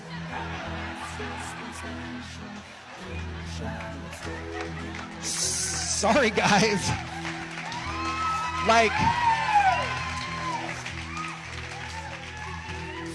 Like when the brown people are the bad guys.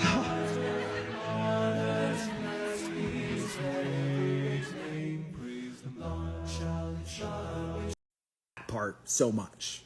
Demanding respect is something a narcissist does. Also weird that there are no commandments against slavery, rape, or incest.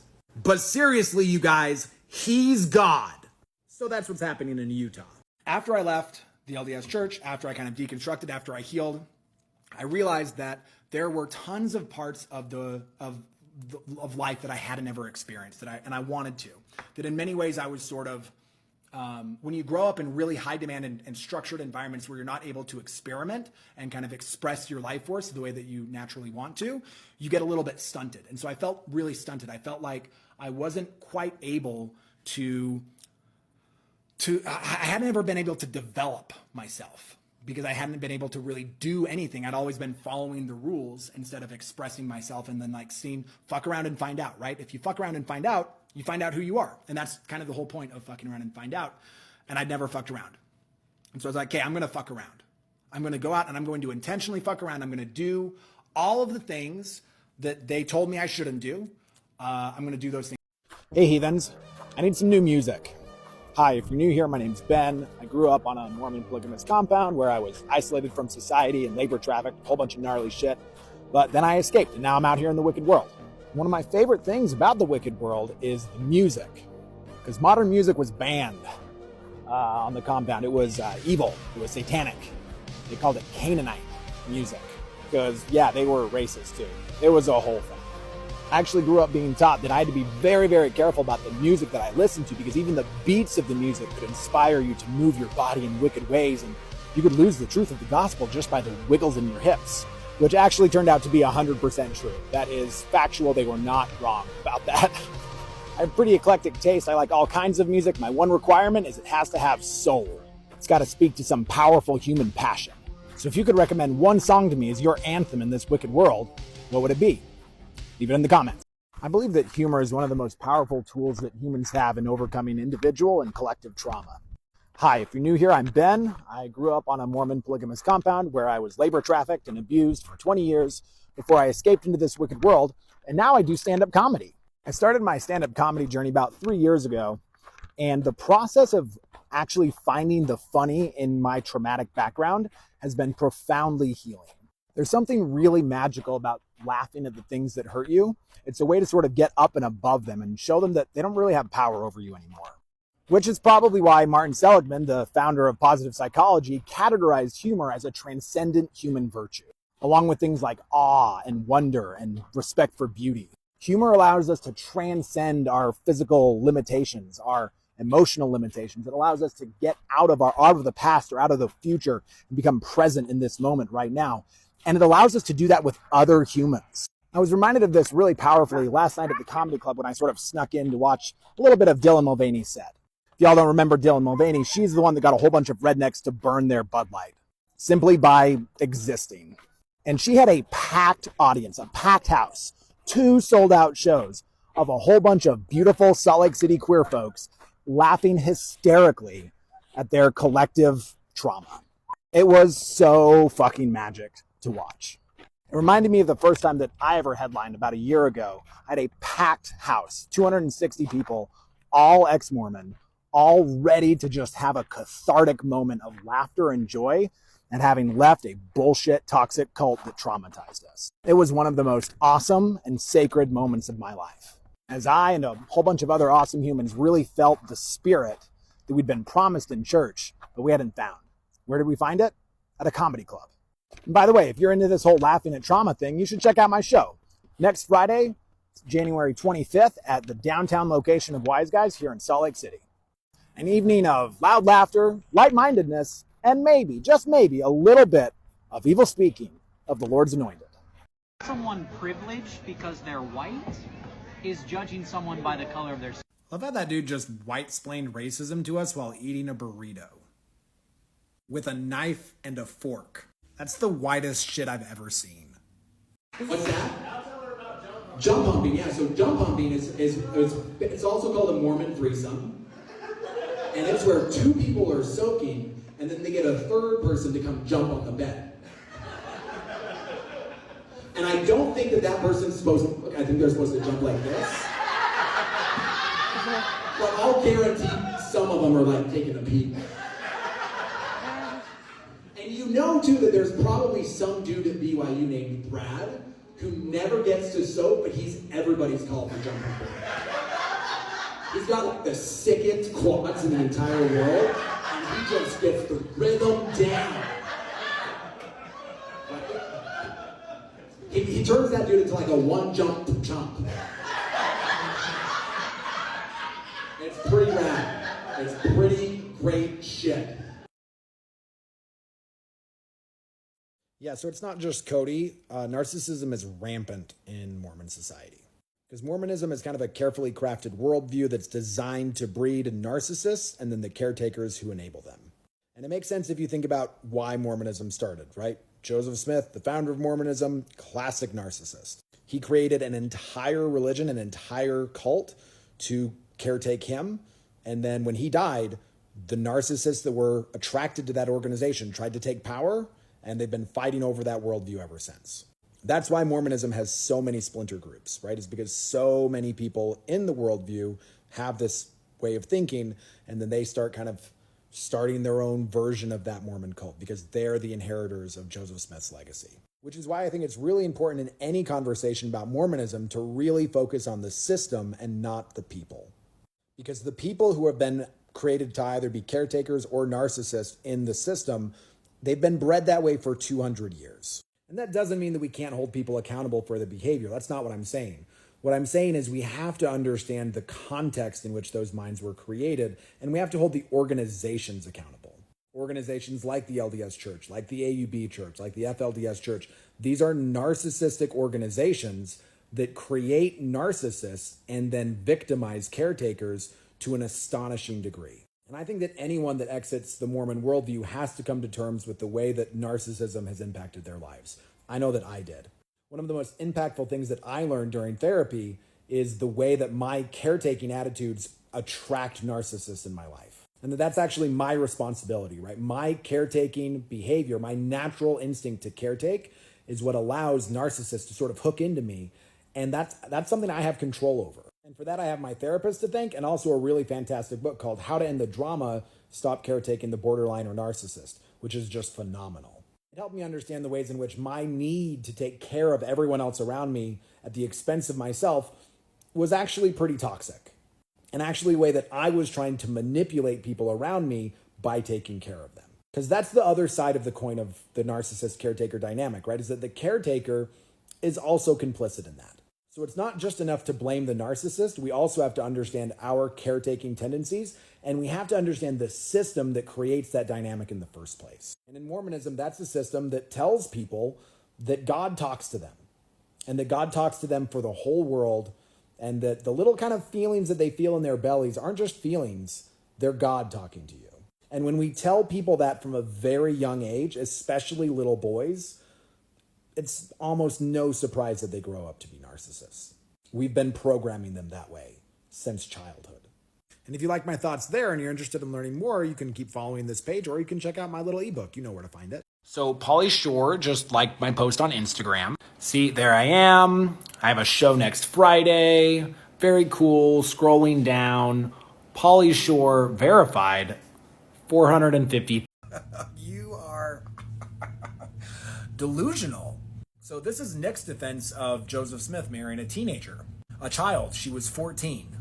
And yeah, it wasn't traditional marriage because it wasn't a marriage. It was a quasi-spiritual relationship that was used to manipulate and abuse her. But you're right. Like, there isn't a shred of evidence that they were ever alone together. And that's what we find with most cult leaders when they marry teenagers, is that they're never alone with them. They never marry them for physical reasons. It's always for spiritual reasons. I mean, no cult leader in the history of cults has ever been alone with a girl that he married. But let's grant you all the ground that you're claiming, Nick. Let's say that it wasn't a traditional marriage, they were never alone together, it was just spiritual. You still believe in a God that sent an angel to tell Joseph Smith to marry a teenager and didn't send an angel to the President of the United States to stop genocide and slavery. And that is disgusting. 42 years as a Mormon, and now you're reborn. Welcome. Did you leave because you wanted to sin? Have you sinned? Hell yeah. Hell yeah. What is your favorite sin that you've committed? I know. Whoa, you're his sister and the favorite sin that he committed was with you? That's very polygamous of you. The clit is not that hard to find. Thank you. Yeah. Look, I'm so on your side, ma'am, because it is biggest gift that I had from growing up in a cult and then leaving it was that after I left, after I started doing therapy, the greatest discovery that I made was myself. Because I realized that I'd been raised in a religion, in a worldview that taught me that who I was at my core was bad. And that I had to be careful, I had to restrict my innate life force and not let that just express the way that it wanted to. That I had to mold that into something that was other than what I really was. And that's a really heavy thing to carry, especially as a young child. When I started getting into therapy and I started like letting some of the trauma that I'd experienced unfold and kind of shake out of my body, what I realized is that deep down inside, all I really had was I had a being, an expression that wanted to express itself. And that's when I started doing stand-up. That's when I started playing the guitar, which I'd always wanted to do as a child, but I never had done. I started writing songs, and I believe very much that the most important thing that we can offer the world is our authentic expression, whatever that looks like. And so I'm so glad that you guys are here, because I want to inspire you to go out and express yourselves in the most vulnerable and authentic and beautiful way possible, because we desperately need that in our world today. As the world gets darker, as things start to fall apart, it becomes more and more important for every single one of us to express who we are at a deepest level. And this song is an example of me doing that. Is anyone else here divorced? Hell yeah, well done you guys. This is my favorite thing about being divorced. I can walk out of any conversation that I don't want to be a part of. Like, you think I won't walk out of this Applebee's? Bitch, I ended a marriage. He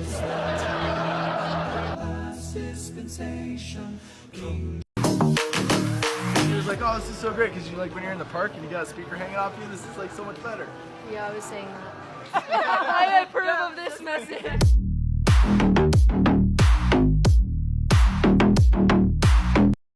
I think the emotional experience that Mormons have when they have a faith crisis is really just what people feel when they realize they were lied to. But for Mormons, that experience is especially intense because they've been lied to about so much. So much of their world is built, like Jesus said, on a foundation of sand. Because faith crisis kind of puts the onus on you, like it's your fault. Like you didn't have enough faith. So you have to sort of prove that that thing isn't worthy of your faith anymore.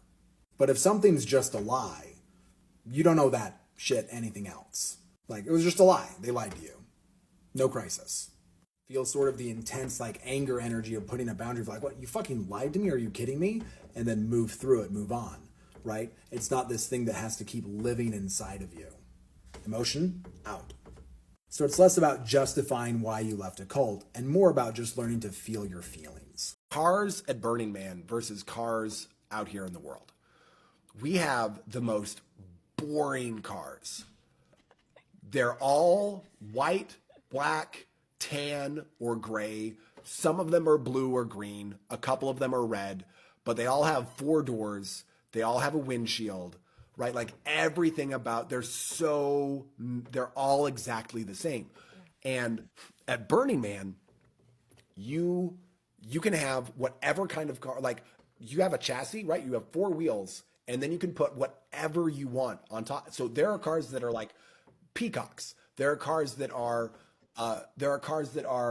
witches' houses. There was a car that was a pirate ship. There was a pirate ship on a car, and they just drove it around, and you could like climb up to the top of it, right? I love what you said too about everyone being artists, because I think that like especially now, like especially in the apocalypse, it's gonna be so important for every human to really exercise that creative muscle, because if art is one thing, it's creatively responding to the things that are available to you right here, right?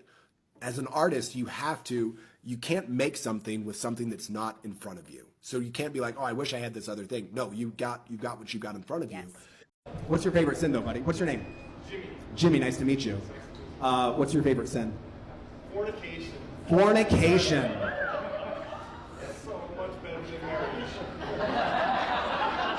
Fornication is better than marriage, you guys. You heard it here tonight. And I think that's the real opportunity that we have in the apocalypse right now is let's make it better. So I would love to read you a quote from yourself that you said on my podcast. Oh, hell yeah. I would love this. It's my favorite. Okay, you said, from the mouth of Ben Brown, the Fresh King Benjamin. The one and only true prophet. Yes. Okay, so this is what you said. There's something very human about the way that we create. We're storytellers. We're myth makers. There's something really powerful about our imagination. The thing that makes us different from other animals is that we can imagine things that aren't true, and then we can make those things true. And I think that really is the creative process, is having this idea of something that could be, and then seeing a way that you could make it actually real. Which I'm a smart boy. You are. I mean, but also, listen, I was asking you a good question. I'm a business consultant. I work with small businesses between like 5 and 50 employees, and I help entrepreneurs get more results with less money and with less time, with less stress. Something about growing up on a compound and learning how to run a business by age 14 makes it pretty easy to do that. So if you're one of those people and you want to talk to me, you want to work with me, let's chat. My favorite thing about the solar eclipse and CERN conspiracy theories is that there won't be a solar eclipse at CERN on April 8th. Because you guys do know how solar eclipses work, right? Like they're only solar eclipses on certain parts of the Earth. There's never a solar eclipse over all of the Earth at the same time. That's not how eclipses work. So even though there will indeed be a total solar eclipse over parts of the United States on April 8th, which is going to be rad, that is not what is happening at CERN. CERN is just another day at the office, normal skies, normal sun, nothing weird. If this were pre-internet days, they probably wouldn't even know that an eclipse was happening that day. Which is kind of a bummer because I was actually looking forward a little bit to the gates of hell being opened by the portal that they're trying to summon, because that's got to be better than what's happening in the world. We're going to set the temperature to 400. We're going to set the time to 11 minutes, and then we're going to... Oh my God, look how easy that was. Do you hear that delicious sound? That's fish sticks cooking. 4, 3, 2, 1, and it's end. Pop it open. Oh, look at those delicious fish sticks. There's this really convenient little handle you can grab right there with some tongs and just lift it out. Bam, so simple. Okay, air fryer, let's see how you did with these. So good. They're crispy, they're warm. It was easy, 10 minutes. That's how to make fish sticks using the Kasori turbocharged 6-quart air fryer. It's pretty cool. It's a cool tool. I'm glad I found it. Check it out. Yeah, and there's a lot of wisdom, I think, in allowing humans to have the experiences that they need to have, and then allowing them the space to grow because of that. Sure. Right? That I don't have to label anything as good or bad, or as a sin or as a not sin. I get to just have experiences, do what my body wants to do. And sometimes that works out. And I'm like, yeah, more of that, please. And sometimes it doesn't. And I'm like, ooh. Yeah, all of those experiences become teachers. Yeah. And they really guide our lives. So yeah, and I think they help you become wise. Right? So this just happened. A 38-year-old counselor in the bishopric in Trenton, Utah was just arrested. He'd been texting a teenage girl from his congregation religious advice, which is already wildly inappropriate. Why the fuck does this man have a teenager's phone number? And surprise, surprise, they turned sexually graphic. Fortunately, that asshole was arrested before things got physical, but that poor kid is already traumatized. Like, I feel so bad for her. It makes me so fucking angry. And Mormons all over are going to try to spin this as a one-off thing. Like, this isn't a big deal. This is just a bad actor. Bullshit. You don't get to walk away from responsibility for this one, LDS Church, because you tell the entire world that Joseph Smith is the most important man since Jesus Christ. And then you publish this essay on your website. I pulled it today. This is an essay talking about how Joseph Smith married a bunch of women in Nauvoo, and it says, the youngest was Helen Mar Kimball, daughter of Joseph's close friends Heber C. and Violet Murray Kimball, who was sealed to Joseph several months before her 15th birthday. Yeah, you don't get to tell the world that the prophet of God married a 14-year-old and then pretend like it's not your fault when one of your counselors grooms a teenager. Do better. Fuck you.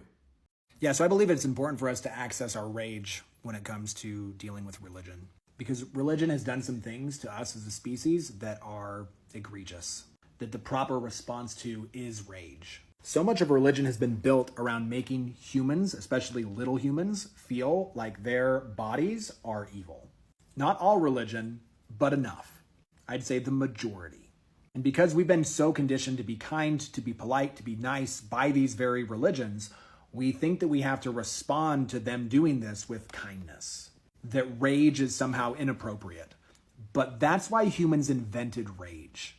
We invented rage to respond to these kinds of things, to humans using the divine to make humans feel guilty for erotic energy. That is a disgusting thing. And it's time we start holding religion accountable for doing that with our rage. Hey, what's happening, Daybreak? So I don't know if y'all know, but at Novel Apartments, this is the Land of a Thousand Hills coffee shop. There's a really sweet pop-up market happening. I'm gonna just go show you real quick what's happening. So number one, here's this. If you haven't been to this coffee shop yet, you should come. We've got tarot happening in this corner. We've got Blaine about to do a live podcast. We've got all of these cool people. Hey, everybody, say hello. All of these cool people who are here, and they have some cool shit to show you, so you should come check it out. And then in here, we've got Jen. Say hi, Jen. And if you walk in here, look at this whole gigantic room full of all of these really cool things. We've got this booth right here. We've got this lady over here. She's rad. Look how cool she is. She's got eyes on her hands.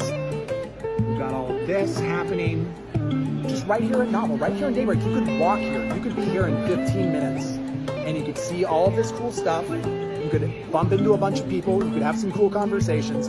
Why are you not here right now? Hey, heathens. So I'm starting a new job today. And I'm excited because jobs and work have in the past been a pretty traumatic thing for me. As you know, I was raised on a Mormon polygamous compound. I was labor trafficked from the ages of 8 to 18. And so there's a significant amount of PTSD associated with me and with work. Something about being a child slave makes me get into a state of panic anytime I think about having a job.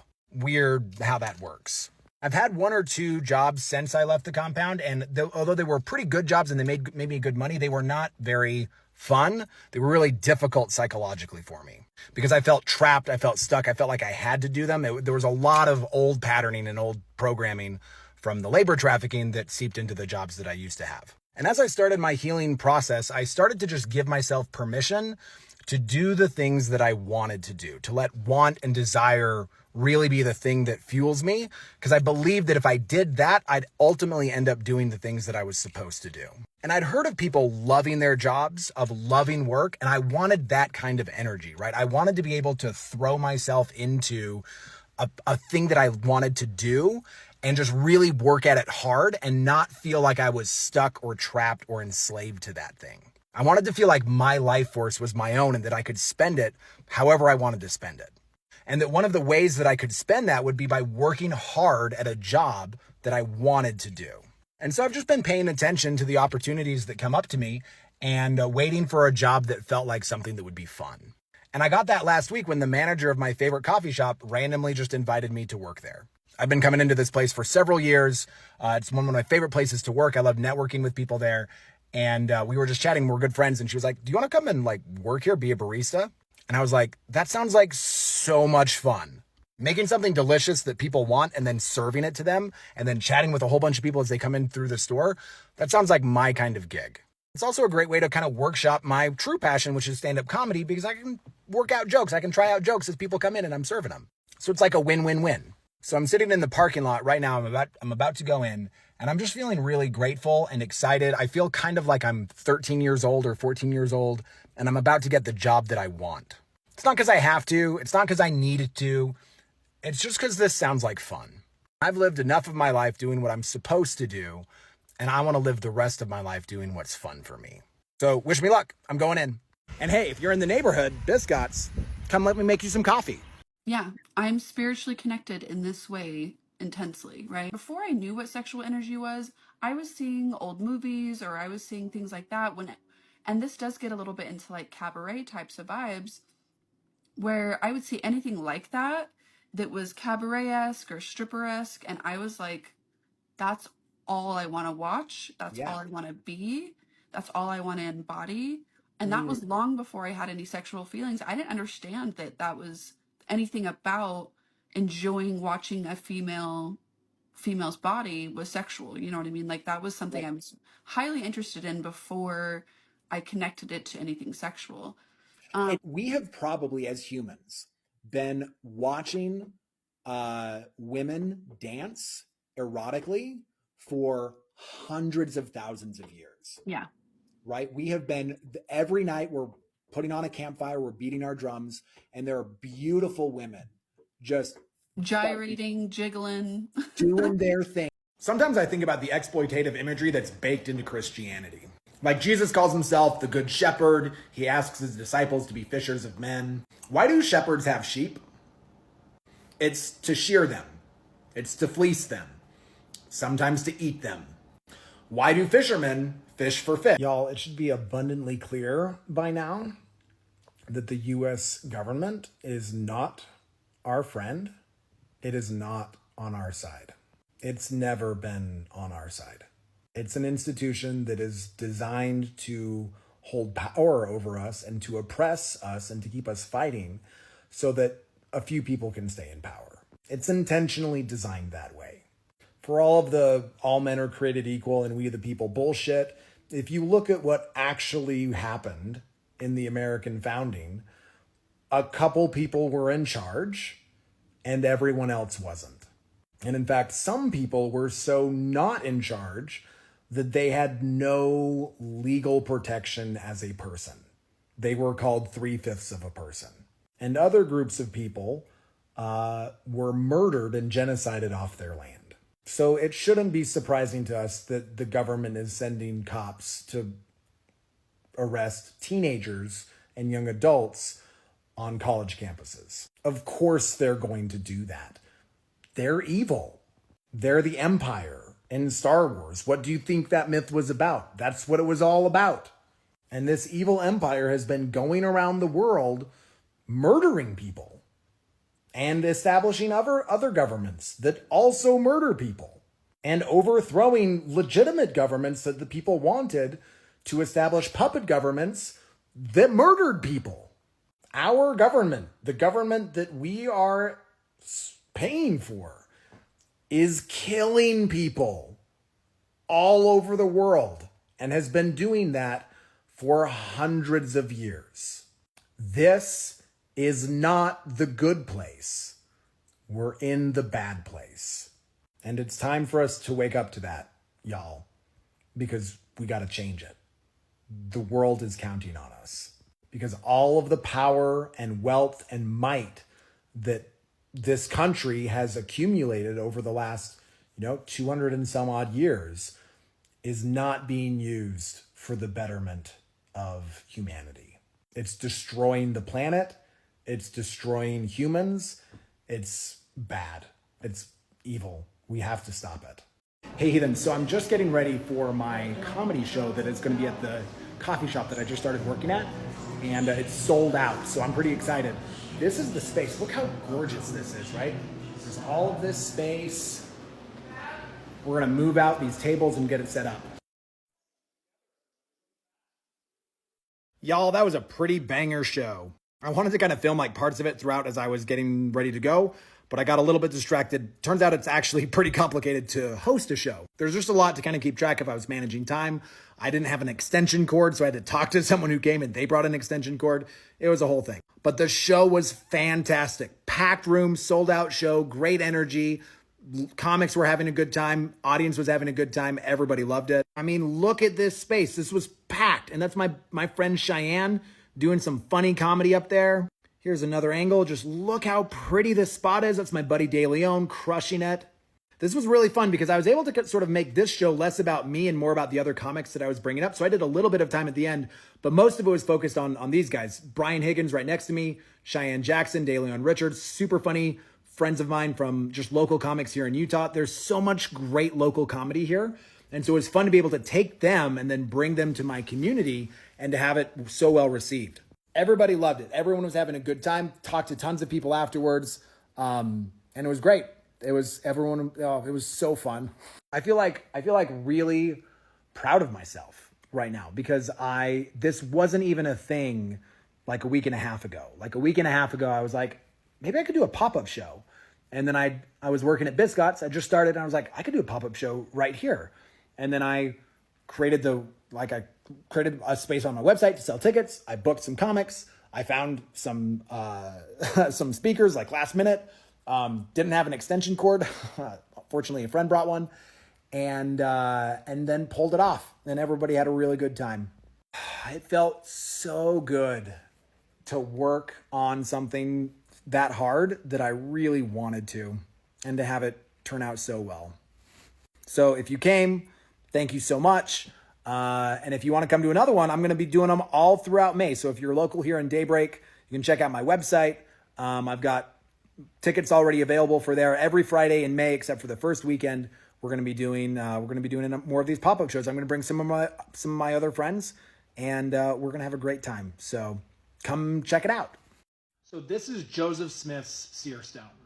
It's the seer stone that he used to translate the Book of Mormon, receive revelations to marry teenagers, turn the Egyptian Book of the Dead into the Book of Abraham, and all of the other amazing things that Joseph Smith did.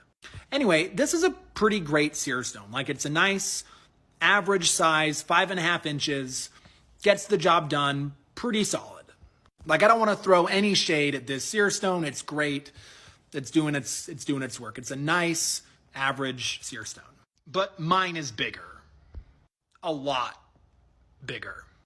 This big, in fact. It's just a big black seer stone.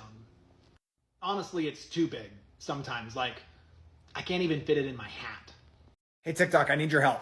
Hurry before this gets banned. I'm writing a stand-up special about growing up polygamist. And I wanted to appeal to people who don't have direct experience with either polygamy or Mormonism, which is like most of you here on this app. So I just want to know from you here in the comments, what is it about polygamy, about Mormonism that you find interesting, fascinating, compelling? Like, if you were to watch say a 60 minutes Netflix comedy special about a dude who grew up polygamist, what kinds of things would you want that thing to cover? What kind of topics would you want me to cover? What kind of jokes would you want me to tell? What would be interesting to you? Thanks, I appreciate it.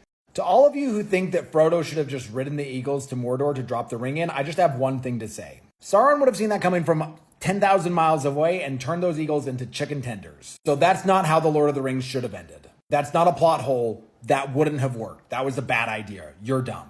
I'd like to humbly accept TikTok's nomination for President of the United States. If elected, I promise I will do only 3 things. Number 1, I will immediately end daylight savings. Why are we still doing that? Number 2, I will ban the TikTok ban. Banned, gone. And number 3, I will immediately erase all consumer debt in the United States. That last one is mostly for me, but I imagine it'll probably help some of you too. The rest of my time as president, I will spend trolling the military-industrial complex, responding to Congress with tarot readings, and giving free piggybacks to anyone who comes to the White House. Now, I can hear you already saying that there's no possible way I can win. Bullshit. Only 155 million Americans voted in last election, and there are 170 million of us on this app. Based on my TikTok feed, a lot of you aren't going to vote because you think it's throwing your vote away, so you might as well throw your vote away on me. Just write in my name, the Fresh King Benjamin, for president this fall. And look, I know there are rules for what you have to do in order to become an official write-in candidate, but everything's broken and nothing matters. Fuck it. I'm the Fresh King Benjamin, and I approve that myself with my cousins. We all have the same grandfather. And that grandfather was a liar, con man, and pedophile. Sucks, doesn't it? Family history's a bitch. And I was like, well, Dad. I'm glad to see you today. It's a fantastic day here, and I hope it is wherever you're at. Let's do just a beautiful little colorful painting today, one that it should make you happy.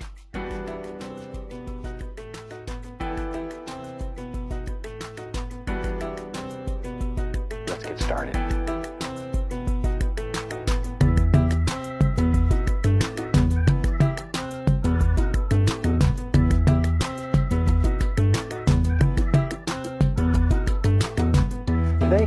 start out. Here's my take on man versus bear. And I say this as a man who also has pigtails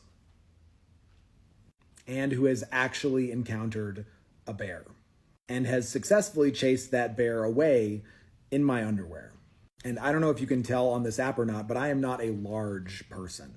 Like, I'm bone and some sinew and a few little muscles. But even I was able to chase a bear away when it came walking towards me, and I was like taking a little bath in the lake, and it was walking towards me. And all I did was I stood up and I swung my pants around and I was like, "Hey bear, get away from here." And the bear ran away.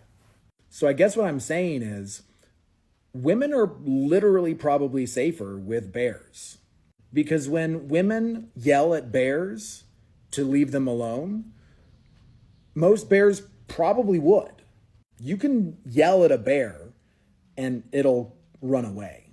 So we're not even dealing with like a hypothetical here. Like, literally, bear is the better choice.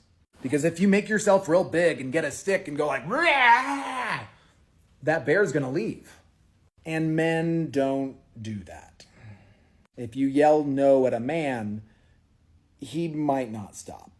And I think that's the tragic truth at the heart of this controversy, is that men are so bad at listening to no that women would rather have to chase a bear away than confront one of us alone. We're crushing it, guys. Just banger job. Carla, that he doesn't have to come to my doctor's appointment with me. And what did you just say? In the sickness, in the health. You remember? But you don't have to come if you want to go do something else. I'm literally fine going to the doctor's alone. No. Absolutely no. But I'm fine going alone. This is important. No. I'm gonna also, if I can come with you in, I'm waiting with you on the, or alone in the waiting room. This is part of the sickness and the health. What if they tell you to get out of there? I'm gonna stay over there. I'm gonna bring with me an anchor. I'm gonna put over there and say, "Move me now." An anchor? Yeah, something heavy. But if you have other things to do, you can go do them. It's fine. I don't have nothing, things to do that are more important of this. An anchor? I don't know, something heavy. They can't move me. They'll be like, "Move me now, bitch." Hey y'all, so I'm here at my coffee shop job and nobody's in here to buy coffee. So if you're local, you should come and buy coffee for me right now so I can practice. And I just pulled this card. And I am so confused about these bicycles. Why do they exist? Who thought that was a good idea? And these are old, like these were the first bikes. How is that the first thing that you invent? This feels like a joke. This feels like a couple of mechanics in like 1855 got super high on opium and were like, "Oh my God, what if we made a bike like this and told everyone it was great?" It's not great. Oh, check it out, I've got a customer. What would you like to do if money were no object? How would you really enjoy spending your life? Forget the money. Better to have a short life that is full of what you like doing than a long life spent in a miserable way.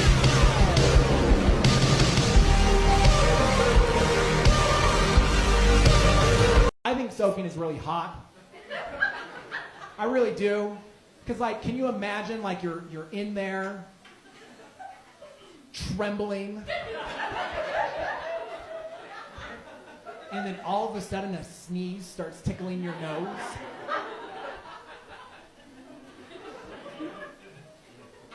Achoo! Fuck! That's pretty hot, you guys. Are there other things that helped you kind of redefine or move past that? Past the feeling like shame and guilt. Yeah, what is? Yeah, I mean, I worked with a dominatrix. Really? Yeah, and she disciplined me. Oh, okay. Until I didn't feel guilty anymore. Wait, are you? Yeah. Is that bullshit? Yeah, Is that no, real? that's real. That's real. Okay. Yeah. So when I I do not think that my select health coverage. I can get you like a coupon. Oh, okay. Does she do Groupons? She does Will Groupon. show up? Yes. She's actually coming up next. Hey Heathen, so we're on day 2 of Get My House Ready to Sell. It's been a lot of hard work, it's been a lot of emotional work, but I actually feel pretty good. I didn't realize how much of the old me I was still holding on to by holding on to this house, and how much I feel liberated from that now.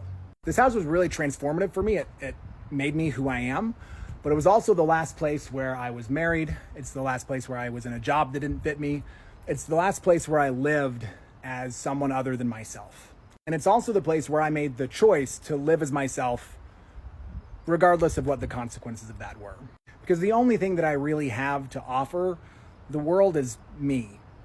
And so I'm just gonna be me, regardless of who doesn't like it or what happens to me because of that, because this is who I am. And I'm actually taking all of that with me. I'm taking all of me with me, and I'm leaving a bunch of juicy me energy in this house for whoever comes next. One of the things I've been working on is hauling down a whole bunch of dirt from that mattress. Let me tell you why. So part of the way that I be me is in how I parent, how I'm a dad to my kids. And I view the role as dad as sort of the facilitator of my children's desires. That I'm sort of there to kind of help them make their dreams and imaginations reality by providing, you know, the dad energy that knows how to do shit. And my kids for a really long time wanted a grow box up on our balcony, right up on our 4th floor where we are. And then one day we were driving through our back lot, which is right there, and we saw this old like mattress frame that someone had thrown away. They just ditched it in the middle of that lot. And my kids were like, we should grab that and then fill it up with dirt and it can be our grow box. And so that's what we did. We carried that mattress all the way up 4 flights of stairs. We bought like 8 bags of dirt, hauled those up the stairs, and then we planted a whole bunch of onions, spinach, and flowers. Unfortunately, that was like earlier this year. So we didn't actually get anything to grow except for a couple of onions, which I'm gonna make into some food tonight. But I don't regret doing it because it was fun. It taught us that things grow.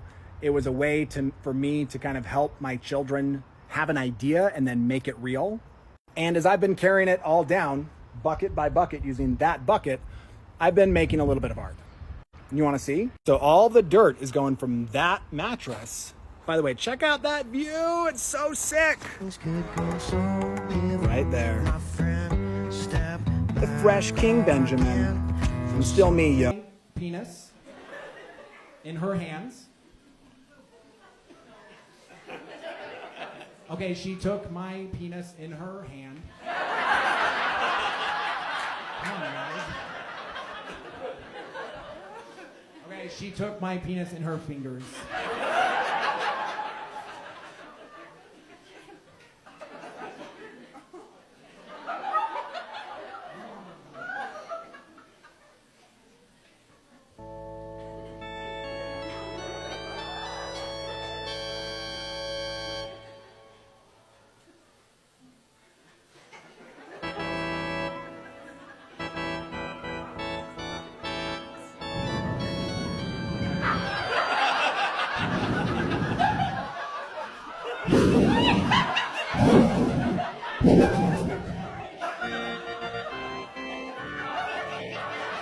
And then I immediately came in her face.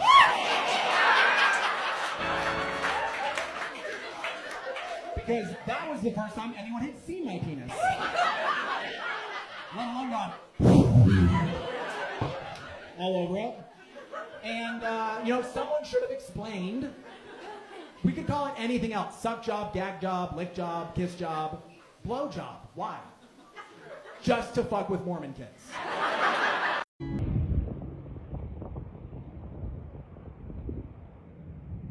For me, it's always been as long as I can see myself in the Savior. Who are you in? In the Savior's holes? He does have a lot of holes. He's very NASA has been trying to figure out how to fuck in space. Because of the gravity thing, right? Like there's a problem in space if you go and you're just like... Right? So there are a group of people at NASA called astrosexologists.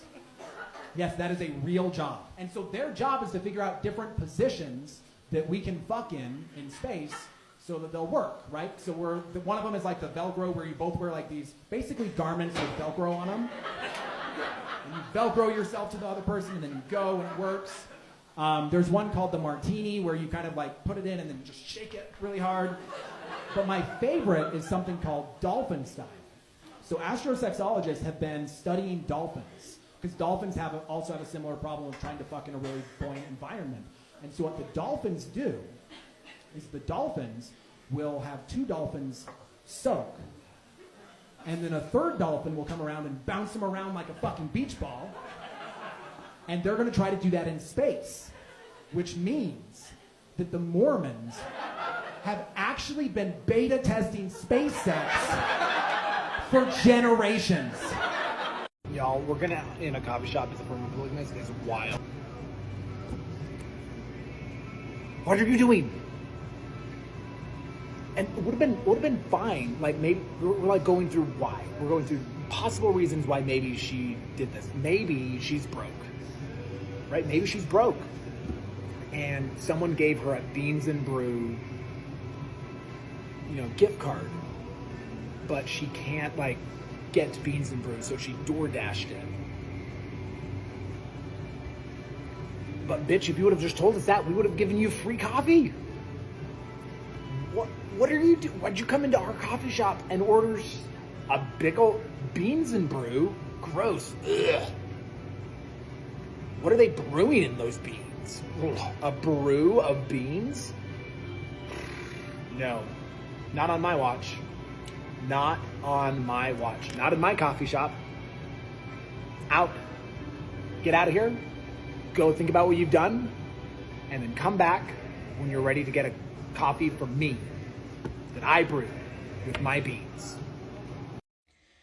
We are paying off each other debt on TikTok. I don't know if you all saw the trend, but we are literally paying off each other's debt. And the way that we are doing that is everyone is posting a video. We are asking that you all engage or watch the video, comment, share, first 10 seconds. That way everyone is eligible. If we all do this, can you imagine how easy it would be if all of us work together? Like, it's a lot of us here in the United States. It's more of the people than it is the government, if you really think about it. So if we come together and if we do small things for one another and help each other out, can you imagine how big of a difference that would make?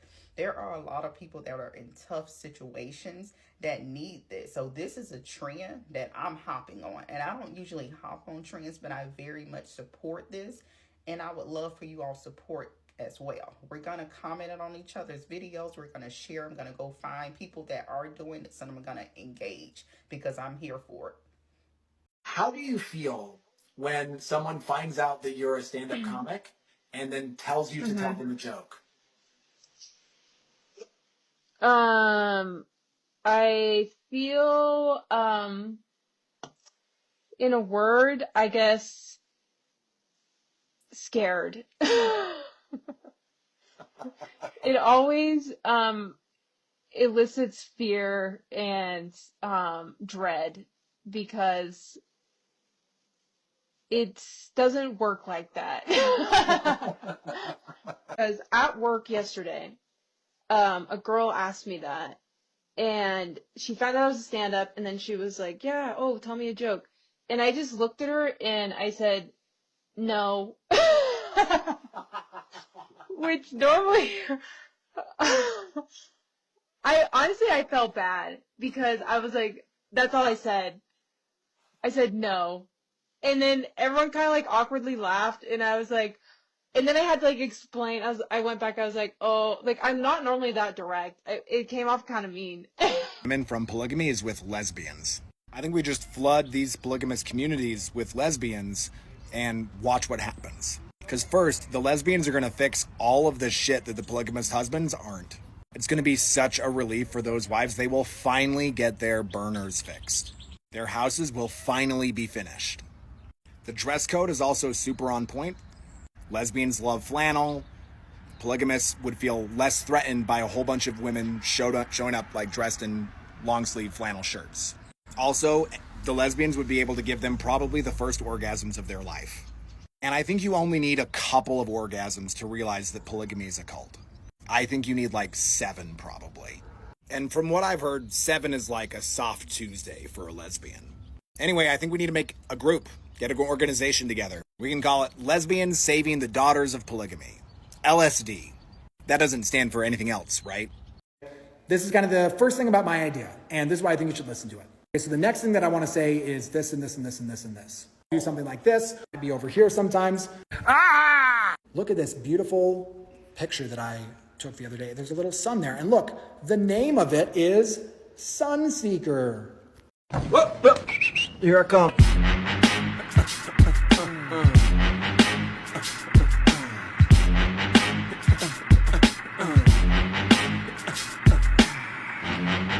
Hey Heathen, so it's been a minute. I have a man bun now. What do you think? Anyway, that's not why I got on here, but I am proud of it. I've been growing my hair out for a while, and it finally works. Which is super rebellious for me as a, Mormon polygamist boy. Anyway, this is a question for the Sister Wives fans. As some of you know, I grew up on a Mormon polygamist compound, and I'm the nephew of the Sister Wives. Specifically, I'm Cody's nephew, so Cody's older brother, Scott, is my dad. And while Cody went off with his family into the glitzy world of TLC to show the world how great polygamy was, my dad stayed on the compound and tried to live the best version of polygamy he possibly could. And it wasn't great. So I'm basically from the part of the family that TLC didn't want to show you because of all the labor trafficking.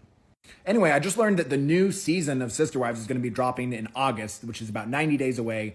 And so I decided that I'm going to watch the show. I've never watched The Sister Wives. I watched like one episode like 10 years ago, and that was it. So I really don't know what has happened in that world. I don't know how it's been portrayed. I don't really know anything about the show. And so I'm going to watch it.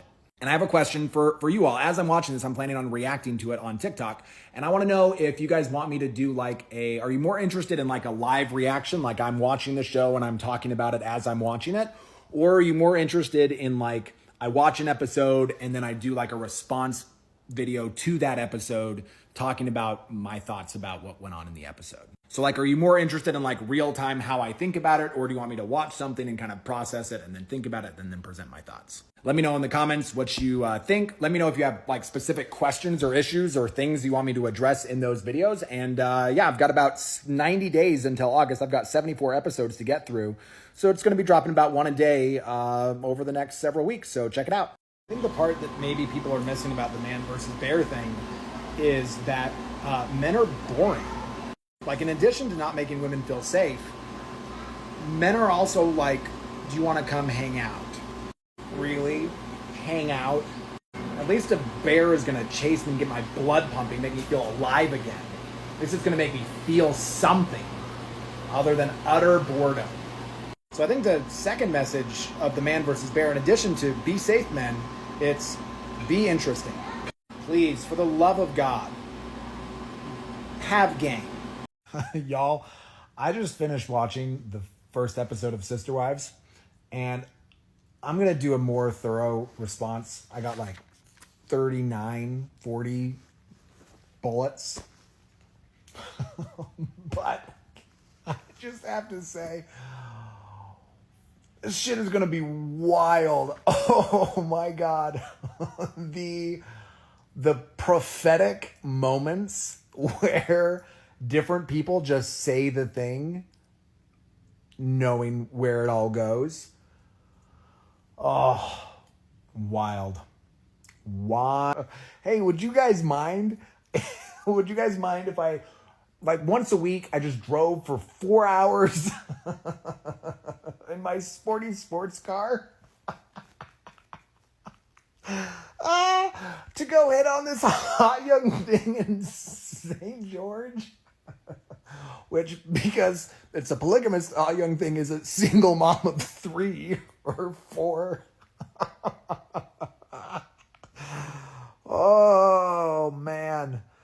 Oh, this whole show is just basically going to be about a polygamous man trying to integrate his mistress into his family. Oh, there's going to be so much heartbreak. Oh, it's going to be wild, y'all. Y'all, I just finished watching the first episode of Sister Wives. just have to say, this shit is gonna be wild. Oh my God. This whole episode is basically a man saying to 3 wives who have like 12 children to care for. He's like, hey, hey, would you guys mind? Would you guys mind if I, like, once a week, I just drove for 4 hours in my sporty sports car to go hit on this hot young thing in St. George? Which, because it's a polygamous hot young thing, is a single mom of 3 or 4. Oh, man. Oh, this whole show is just basically going to be about a polygamous man trying to integrate his mistress into his family. Oh, there's going to be so much heartbreak. Oh, it's going to be wild, y'all. Minutes, and then the winner of that round closes the night with 12 minutes. My comedy mentor, Marcus Hardy, is going to be joining me as a co-host, and in between the sets, we're going to be giving the comics feedback, kind of helping them get some ideas for how to improve. For me, it's a really cool way of paying it forward, of creating something that I wish I would have had when I was starting out in comedy, so that I could just practice. Comedy's tough. It's the only art form where you have to practice in public, and so I'm really excited to create this opportunity for young comics here in Salt Lake City, because we have dozens of excellent local comics here. And so if you like comedy, if you're local here in Salt Lake City and you want something to do Friday, tomorrow, June 28th at 7:30 p.m., come out to the downtown location of Wise Guys Rickles Room and catch this show. It's going to be a good time. 2 green lights. When they're on, they signal to the candidate his microphone is on. We want these guys to be in charge? We're fucked. Here's my take after watching about 15 minutes of the debate. To quote the Avett brothers, we live in a stolen land built by stolen people. And so, of course, this is how it ends, right? Of course, this is the way that it all falls apart, torn apart by 2 stupid factions represented by a senile bureaucrat and an insane clown. This is what America deserves. Based on our history and what we've done to this continent and the world, this is our karma. It's been building for almost 300 years, and we are reaping the whirlwind. And good, let it burn down. Let's build something better from the ashes. So if the man bun isn't manly, are these pigtails better? Am I more of a man now that I have pigtails? Does that meet your approval? Am I a man now?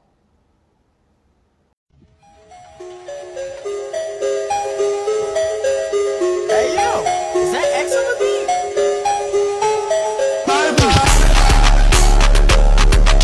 Merry Freedom Day, heathens. On America's birthday, I think it's really important to remember that this is not what a bald eagle sounds like. That's a red-tailed hawk. We've all been fed propaganda that that's the bald eagle because it sounds cool. But this is what a bald eagle actually sounds like. It's adorable. The war propaganda machine has lied to us, y'all. We've been told we're these majestic soaring creatures, and really we're just cute and cuddly little tweeter birds. On Take All the Independence Away from Indigenous People Day weekend. This video hits especially hard as a recovering Mormon and white supremacist, because I was fed the narrative growing up that America was the best thing in the world, that the United States invented freedom and it's spread freedom into the entire world, and isn't it so great? But no. The United States is an evil empire. For most of its history, it enslaved people of color or murdered them. And then when it was forced to stop doing that, it just stripped them of all their civil liberties. So maybe today shouldn't be about celebrating and rather it should be about holding ourselves accountable for the promises that we've made and broken, and recognizing that we still have a long, long way to go if we really are going to be the land of the free and the home of the brave. It's time for the United States to give the land back and to pay reparations. We stole all of this land and all of this wealth, and it's time for us to give it back. So I think I'm going to rebrand these pigtails as pligtails. Pligtails, woohoo. I thought about maybe hogtails, but nobody's going to believe that I have a hog. Yo, I'm going to do some responses for the episodes of Sister Wives that I just watched, but I just did like a whole full fucking marathon. I watched like 3 of them, and oh my God. I can't. What? This is just the utter nonsense and total unnecessariness of all of this. What the fuck is polygamy? Why? Because Joseph Smith was a horny dude in 1835 and was like, I have to have lots of wives. And now we have sister wives. I can't. This is bullshit.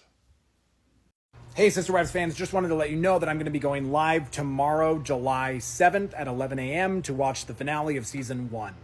And hi, if you're new here, my name's Ben. I grew up on a Mormon polygamous compound, and now I'm a comic out here in the wicked world, just vibing the apocalypse with you heathens.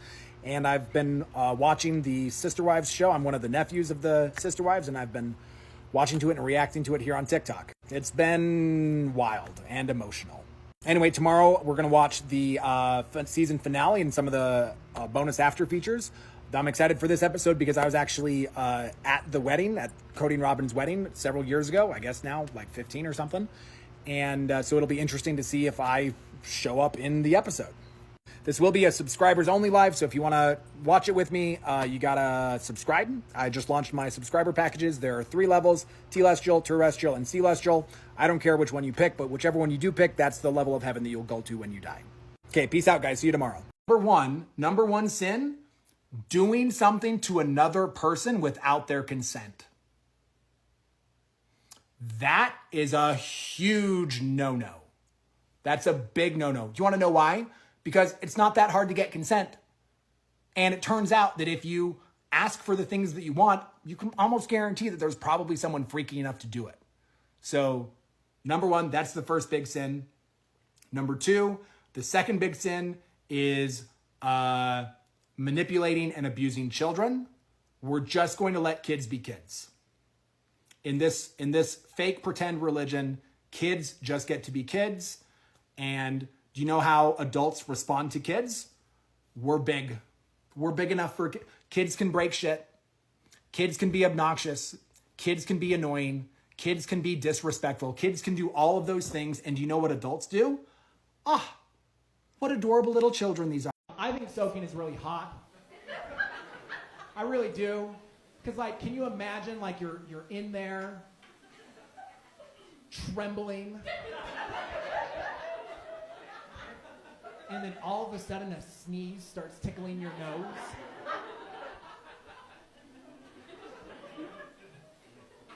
Achoo! Fuck! That's pretty hot, you guys. You guys want to hear the story of how I lost my virginity? Okay, I'll let you know when it happens. I'm just kidding. So I lost my virginity on my wedding night because I did not violate the law of chastity. And my wife came up to me on our wedding night and she said, I want to give you a blowjob. And I was like, my righteousness has been rewarded. And so because we were Mormon, we decided we needed to say a prayer first. So we knelt down, held hands, and she said it, and she said, Heavenly Father, please bless this blowjob. that it'll nourish and strengthen our bodies. And please bless the hands that prepare it. In the name of Jesus Christ, our Lord and Savior. Amen. Cults, what they do, right, is they villainize the outside and they say that that's dangerous, and so they put you in. And so when you get exposed to that outside and it's not what you expected it to be, when people are kind and nice and loving, then it creates this cognitive dissonance, which is why I think that the real antidote for cults is connection, right? The way that you get people out of cults is by just being available to them and just showering them with love, right? Just showering them with connection and just showing them, hey, look, it's safe out here. People are good. We're not going to do bad things to you. Sister Wives, Season 1, Episode 7. The big day is finally here. Oh, God. Cody and his wives officially make Robin wife number 4. The extraordinary family celebrates the newest additions to their family and prepare to embark on a new chapter of their lives. Just right before we start, I don't know what the word is for this. In my mind, the word that I use is future faking. It's not quite that. Hey, Marissa, thanks for joining. Because I learned future faking in therapy, recovering from some narcissistic abuse, and so future faking is where the narcissist tells you about this beautiful future that's going to happen, but it never actually happens, and so you live in this future, and then you never get there. So I don't know that that's quite exactly what it is, because it's not necessarily, but it's more like present faking, I guess. They're like the officially make the big day, like they're all trying to be super excited about it, and it's just not. Believed in living this lifestyle. It just makes each of us better. I expected there would be other wives. The music in the intro gets creepy because it's all like happy, but it feels like a horror. It feels like a happy horror film. He's like any other loving father, and he wants the absolute best for his children. Hey dude, it's Satan, just chiming in from my lair here on Earth. Just want to let you know that God is not in fact a loving father. He is in fact an abusive father. And I know that because I'm your older brother. And he's my dad too. And I just have to tell you the true story about why I left. See, I know that he told you that I rebelled and tried to like overthrow his kingdom, and that's why he sent me to Earth, and that's a lie. That's not true. What happened was that he created Earth, and he looked at all of us, all of his children, and he was like, you know what? I'm going to send you to Earth, wipe your brains, and test you. And if you pass my test, then I will let you come back and live with me again. And I raised my hand and I was like, or we could just all go down and play and we could all come back. And then Dad was like, yeah, but then I don't get to punish anyone. So I'm going to send Jesus down and kill him. This isn't hell. This is just a house. We're just having a good time. We're being nice to each other. We're taking care of this planet, or we're trying to. But yeah, I just want to let you know, like, Dad was an asshole. He really was. And that's why I left. And that's why you should leave too. Hey y'all, so I just finished watching episodes 1 and 2 of season 2 of Sister Wives, and gonna do a response. Lots to talk about, but kind of an initial reaction. This is especially on episode 2 because it's when they go to my home, to the compound, to the ranch, and I think it's hilarious that they're painting my grandma's house white because that was a really whitewashed version of the ranch. Lots of strategic camera angles, lots of not showing all of the nasty, gross, rundown, just broken shit-ass trailers that I grew up in. And honestly, that makes me kind of angry. Like, if you're going to come out on national television and share with the world what polygamy is, you should be honest. You should at least show the whole picture and let people make their own decisions. Also, I know why they couldn't afford to fix the Suburban. It's because Cody has a motorcycle and a... Comedy to me is one of the most powerful weapons that I think that we have against the cult of Mormonism. It's funny to me that the Book of Mormon and the Temple, there's a lot of resistance in Mormonism to laughter, right? They changed it, right? But we all used to make covenants in the Temple to not engage in loud laughter. The Book of Mormon is constantly like criticizing people who are mocking. And I think that that's intentional. I think it's because if you approach Mormonism through the lens of humor and comedy, it falls to pieces and it actually has no defense. There's no way that it can defend itself against people who can find it funny. Hey, Sister Wives fans. So I just blocked one of you for a comment that you left on one of my videos, and I want to explain to all of you what my boundaries are when it comes to comments so that you understand how to interact with me on this app. Because access to me and my energy and my perspective is a privilege, and I don't say that like in an egotistical way. Like I say that in the way that access to any person's energy, perspective, viewpoint, access to any human is a privilege. And so it's important to respect that person if you want access to that person. So there's really only one thing that is going to get you blocked by me on this app. And that is questioning my integrity or questioning whether or not I'm lying to you about what I'm sharing with you. I won't even defend myself. I will just block you. And the reason for that is that it's actually pretty emotionally vulnerable and difficult for me to come on here and share my perspective. And I just have no interest in being gaslit into not believing my lived experience. That's already happened to me. That was my whole childhood. So be cool. NASA has been trying to figure out how to fuck in space because of the gravity thing, right? Like there's a problem in space if you go and you're just like, right? So there are a group of people at NASA called astrosexologists. Yes, that is a real job. And so their job is to figure out different positions that we can fuck in space so that they'll work, right? So one of them is like the Velcro where you both wear like these basically garments with Velcro on them. And you Velcro yourself to the other person and then you go and it works. There's one called the Martini where you kind of like put it in and then just shake it really hard. But my favorite is something called dolphin style. So astrosexologists have been studying dolphins because dolphins also have a similar problem of trying to fuck in a really buoyant environment. And so what the dolphins do is the dolphins will have two dolphins soak. And then a third dolphin will come around and bounce them around like a fucking beach ball. And they're going to try to do that in space, which means that the Mormons have actually been beta testing space sex for generations. Hey heathen, so today's been a tricky mental health day for me, which means that a lot of bad thoughts are coming up in my brain. It's days like this that I'm really grateful for the lessons that I've learned in therapy. And one of the most impactful is that my brain is just kind of wired the way that it is. And so for me, therapy has been less about trying to change myself and more about trying to understand myself. And one of the most powerful things that I've understood about myself is that my brain is addicted to things being hard, which makes sense. My childhood was super hard, super difficult, very traumatic.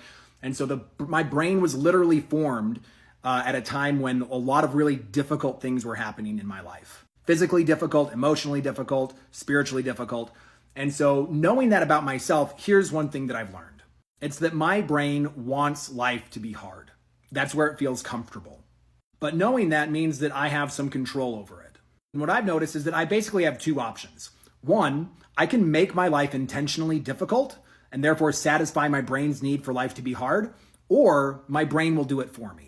For me, what that looks like is my brain telling me that life is shit, that everyone hates me, and that the world is crumbling around me, and I can't do anything about that. And by the way, also, I'm shit. I'm super shit. That's the story that my brain tells me to make my life hard. But that's my second option. My first option is that I can intentionally make my life difficult in order to get ahead of it. And I don't mean like I run around and cause drama for myself. What that looks like for me is I lift heavy things.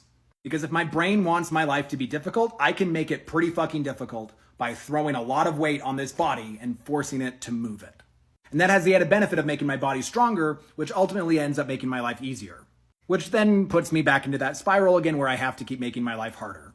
And I'd like to think that someday, maybe after a long time of doing this, that perhaps my brain will stop being addicted to life being difficult. But in the meantime, I'm going to force myself to move really heavy things, like I'm going to do right now. I just got a very interesting accusation on TikTok, which is that I thrive off of attention, which I think is hilarious because, yes, obviously, I'm a Gemini. I'm also a traumatized child. I'm one of 16 children. Of course I love attention. I'm on TikTok. Of course I love attention. I do stand-up comedy. I invite hundreds of people to come listen to me talk on stage. Of course I love attention. Also, what the fuck is wrong with liking attention? Like, humans are designed to want attention. We thrive off of it. I would say that most people probably thrive by getting attention. In fact, one of the ways you can know that people aren't thriving as kids is if they don't get enough attention. That's called neglect. So anyway, just to be clear, yes, I love attention. It's great. And not only is attention great, it's also powerful.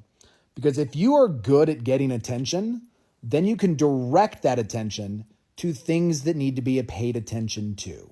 Like in my case, the massive amount of trauma, abuse, and exploitation that exists inside the Mormon world. So I will continue to feed my love of attention and continue to direct all the attention that I get towards me and towards the abuse. Because there are some things that we should be paying attention to as a society, and we're not. And I'm going to try to help us do that. Luckily, I'm pretty good at getting attention. What's your Linda listen? Linda, listen. You are in a cult. Mormonism is a cult. Every version of it. It was a lie. It started out because Joseph Smith lied about finding gold plates. He never found them. He did not have them. He lied about seeing God. He didn't. He lied about an angel with a flaming sword coming to tell him to marry teenagers. He didn't. Can you imagine, Linda? Linda, think about this for just a second. If there's a God, and that God has an angel with a flaming sword that he likes to send to earth to tell people to do shit, don't you think that he could have found something better to do in 1830s America? Like, I don't know, slavery, right, or genocide, or the oppression of women. That the angel couldn't have maybe gone to like President Jackson and said, hey, if you take all these Cherokee people and take them off their land and send them on a death march, I will stab you with this flaming sword. No, the real thing that he had to go do was go to Joseph Smith and tell Joseph Smith, hey, you have got to marry this 14-year-old right now or I'll stab you. Really, Linda? That's the dude that started your religion. That's the person that you're going to worship as a near deity. Linda, let it go. You were lied to. I know that it sucks. Oh my God, it sucks so bad. You were lied to for hundreds of years. I'm sorry. You were lied to. That's not true. Come out. Come out, because I promise you, out here is beautiful. It's safe. The people are lovely. All of those lies that you were told about the origins of this religion, you were also told about the people who are out here, because the world isn't wicked, Linda. The world is actually a beautiful, lovely, connected, fantastic place full of good humans who will just take care of you and nurture you, and they want the best for you. They want you to kind of sparkle and shine and be your beautiful, chaotic self. And all of that has been repressed in Mormonism because you've been told there's only one right way to be. And that's bullshit. That's not true. We don't need you to be like everyone else, Linda. We need you to be like you. There's a part of your soul that is unexpressed, that wants to kind of sparkle and shine and be itself. And we need that. We need you out here, Linda. And we want you out here. So let it go. It's a lie. Sucks to get lied to. I get it. Let it go. Come on. Step out here. Come play with the rest of us. Guys, for a second. I would love to be bugged. Oh, excellent. I would love to bug you. Here, let's bug you over here so you're not like staring into the sun. I am Ben, yeah. I've just seen all your posts on the... Oh, awesome. It's your... Are you, like, recording me? We are. Is that okay? Sure. We're trying to find the best and or worst joke in Daybreak. and we were wondering if maybe you'd heard a bad joke recently that you could share with me. We're not really drunk people. Well, I am. I just don't remember them. I can never remember jokes. I don't remember Darn it. them. I know. How much? Can you tell me one? I can tell you one that I heard tonight. Oh, I would love that. Yes. Yes, it's how much did the pirate pay to have his ear pierced? How much did the pirate pay to have his ear pierced? I don't know. A buccaneer. That's a good one. Thanks. Hey, Sister Wives fans, just a quick announcement letting you know that I'm going to be going live again this Sunday at 10 a.m. Mountain Time. We're going to be watching the honeymoon special. I missed that when I was cruising through, when I started season 2. I thought there were 2 episodes of that really boring interview stuff, and so I skipped the honeymoon special, but it worked out because now I'll be able to watch it live with you guys. So that's going to be this Sunday, July 14th at 10 a.m. Mountain Time. Mark your calendars. And if you want to be able to interact with me in the live through comments, then you need to be a subscriber. There are 3 levels of subscription available. You can be a telestial, a terrestrial, or a celestial subscriber. Those are the different levels of Mormon heaven. So whichever level of subscription you purchase, that is the level of Mormon heaven that I will grant you in the afterlife as the one and only true Mormon prophet. Okay, thanks, you guys. See you on Sunday. You guys feel that? There's a storm coming. And during this storm, the way that we all choose to respond is absolutely essential to the kind of world we're going to create from the ashes of this apocalypse. Because make no mistake, we're in it now, y'all. We are in the American apocalypse. It is happening right fucking now. What happened in Pennsylvania is going to be used to divide and antagonize and distract us. It is going to be used to try to make us believe that we are each other's enemies. And we aren't. We're not. And right now, every one of us has a choice about how we respond. Are we going to stay open, open-hearted, open-handed? Are we going to increase our connection? Or are we going to close? Closed fist, closed heart, shield up, run away from each other. We have to choose love or violence. And remember, love is not weak. Love is strong. Love stands up tall and speaks for what is true and says no when it needs to be said and walks into battle, into violence without fear. And every one of us has a choice. We get to choose which way we're going to respond. Nobody else gets to choose for us. We do. And there are elements of our country that are going to try to push all of us on both sides to choose violence and hate, and we can't do that. We have to choose love. And it's hard to love people that you disagree with. I get it. And that's my entire family. But we have been training for this our entire lives. And we can choose love. We can choose peace. We can choose humanity. And then we can build such a beautiful world after this one falls apart. Do you think anyone in the crowd in Pennsylvania today yelled, "Donald Duck" too soon? Every one of you stupid liberal fucking Democrats should be on your knees right Like this?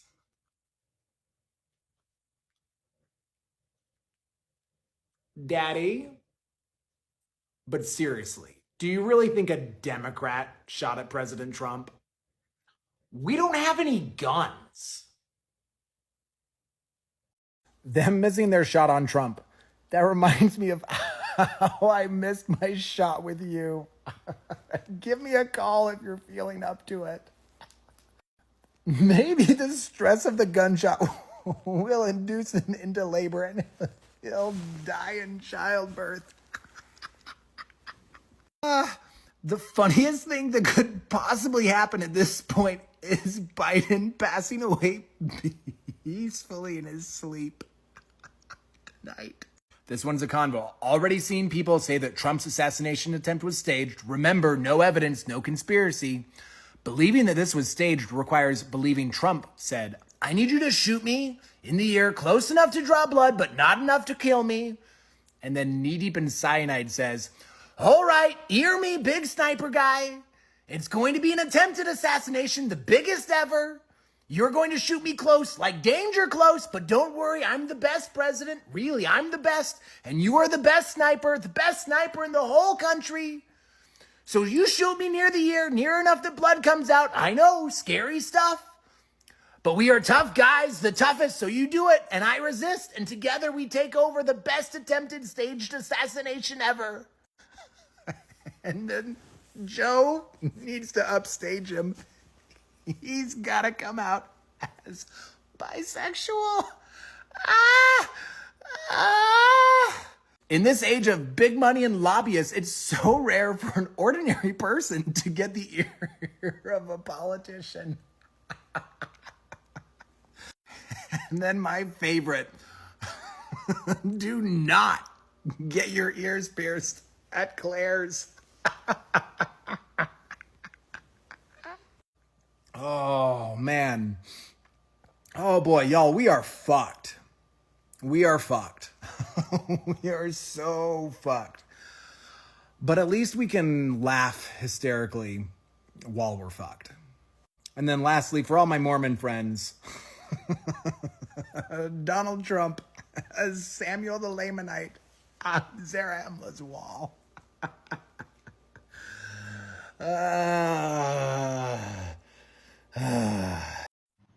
They didn't just shoot at Trump. They took one of ours. They? I think you mean he. Unless, wait.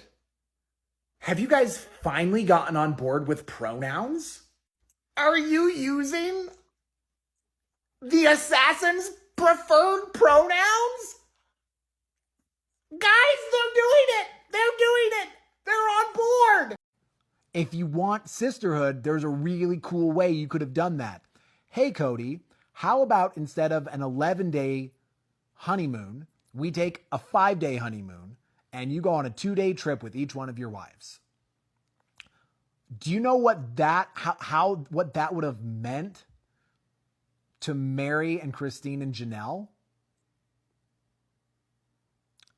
The way that would have changed that dynamic, the way that really would have created a sisterhood.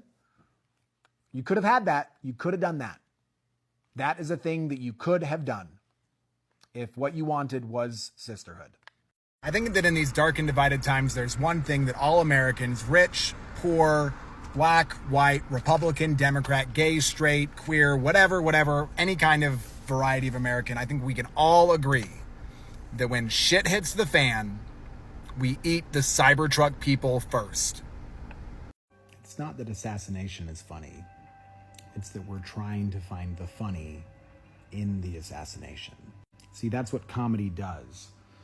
Comedy doesn't take things like child abuse or murder or, I don't know, anything bad that's ever happened, that's ever been made fun of. It doesn't take those things and think, oh, these things are funny. No, it tries to find the funny in awful things. And when you try to find the funny, when you find the funny in awful things that happen, it allows you to rise above them, right? Humor is a transcendent virtue. It's a transcendent virtue because it allows you to get up above the terrible thing. So it's not that assassination is funny. It's that when bad things happen, like assassinations, we find the fun. Why does Mary? Why does Christine? And my perspective on that is that they're not choosing it because they actually love the lifestyle. They're choosing it because they have a belief system that tells them in order to go to heaven or in order to go to the tippy top heaven, you have to live polygamy, right? That's the way that they have interpreted Mormonism. And Mormonism is a worldview that tells you what you need to do to go to heaven. And so their choice isn't, I choose polygamy. Their choice is, I choose heaven. And that isn't really a choice because that's not true. You don't have to live polygamy to go to heaven. Mormonism is a lie. And that makes it really difficult to believe them when they say that they're choosing this. They're not, are watching, they're watching footage of the honeymoon. Oh God, I would be so pissed. You're like, not only are you not with your husband while he's off on his 11-day honeymoon, and not only do you have to deal with all of that jealousy of like taking care of and all of that, then you have to watch it. Ugh, God, reality television sucks. I'm gonna turn Logan into the dad because he's 14 and obviously he can handle that. So, hey Logan, is it cool with you if I go for 11 days with my new wife and you just like be a dad to my to my 15 other kids? Are you cool with that? Thanks, buddy. Appreciate you. You're crushing it.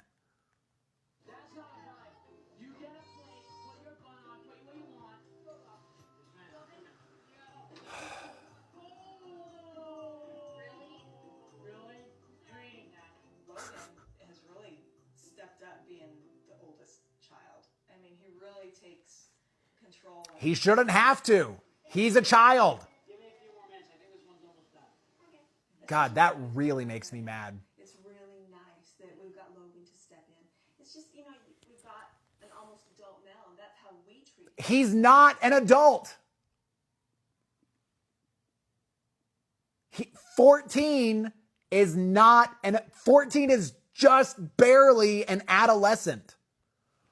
Oh. Ooh, that hurt. That like hurts because that happened to me too, and that's fucking bullshit.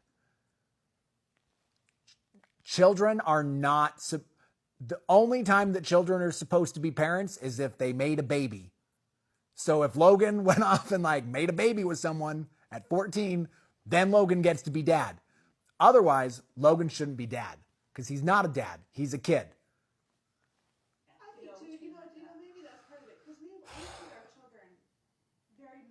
Yep.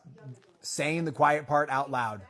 That's what happens in big families. Older children become parents because the parents are too worn out to take care of the kids because taking care of kids is exhausting, which is why you shouldn't have dozens of children.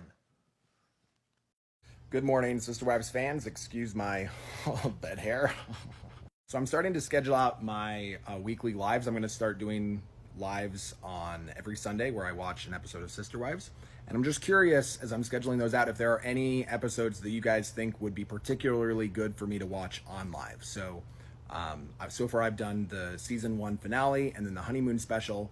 Are there any others that you think that would be really good for me to watch live? Just drop the season number and episode number in the comments below. And also, if you're interested, I just put my short story about growing up on the compound, My Dad Still Owes Me a Pig, for sale, 50% off. It's on my website. You know where to find it.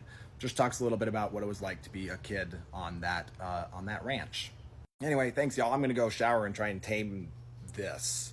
Mormonism has been kind of a problem in the United States since its inception, and we haven't quite figured out how to deal with it yet, but I think that we have to, right? We have to kind of acknowledge that it is made up, because, and when you don't acknowledge that, then you start to cause harm, right? Because then you start to have an organization like you have today in the LDS Church, which is still very sex negative, still very misogynistic, still frankly very racist, and is led by a bunch of really old, out of touch men who believe something that is verifiably untrue and have access to hundreds of billions of dollars and control a state. So they're making real life decisions that affect real life people, and their fundamental view of the world is fucked because they live in a fantasy land. Yeah. They live in because it's fine that things are made up, right? I like made up things. Fucking Lord of the Rings is great. Right? It's really fun to live in fantasy land and to pretend and to play. We can do that as humans. That's fine. I actually think there's a really strong need for religious community so that we can sort of play in this imaginative sort of divine space. But we have to acknowledge, we have to be honest when we're doing it. And so Mormonism to me is just fundamentally broken and flawed. There's not really a lot that you can redeem in it because it's built on a lie. Yeah. Joseph Smith lied, and then he lied again, and then he lied again, and he lied again. And why did he lie? Because he wanted to have money, power, and sex. Mm-hmm. And so you can't really fix that. You can only clean that up. Wendy, thanks. That feels really nice to hear. I have always really loved writing. Even when I was a little kid, I would write like these big, epic fantasy stories. And so writing has always been kind of a part of my creative process. And when I started doing therapy, my dad still owes me a pig kind of just fell out of me. Like after a couple of months of therapy, this story just kind of emerged that was told in the voice of my 9-year-old self.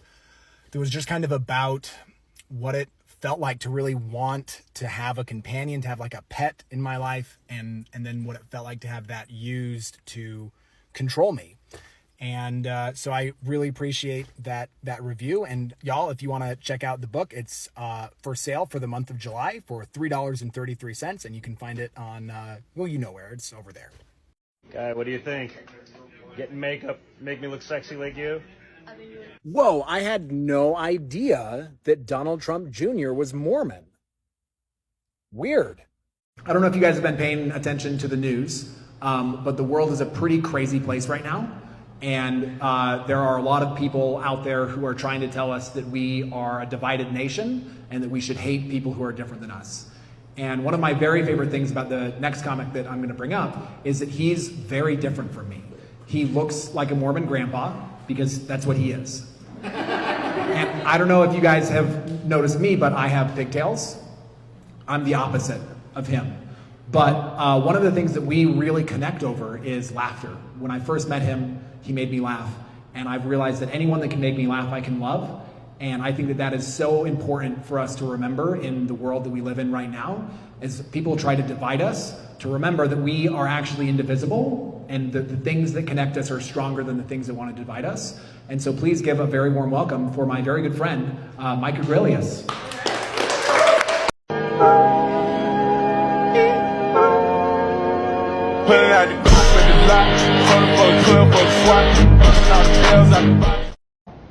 He's what you call a trad sugar daddy. Comedy Rumble is a new show that I created. We're doing it monthly here in Salt Lake City at Wise Guys, and that's a clip from our very first show back in June. It's attempting to solve the problem for young comics where we don't get a lot of opportunities for longer stage times. And so the show is designed to put 12 comics in competition against each other through 4 rounds of comedy where they kind of progressively get longer set times if they make it through.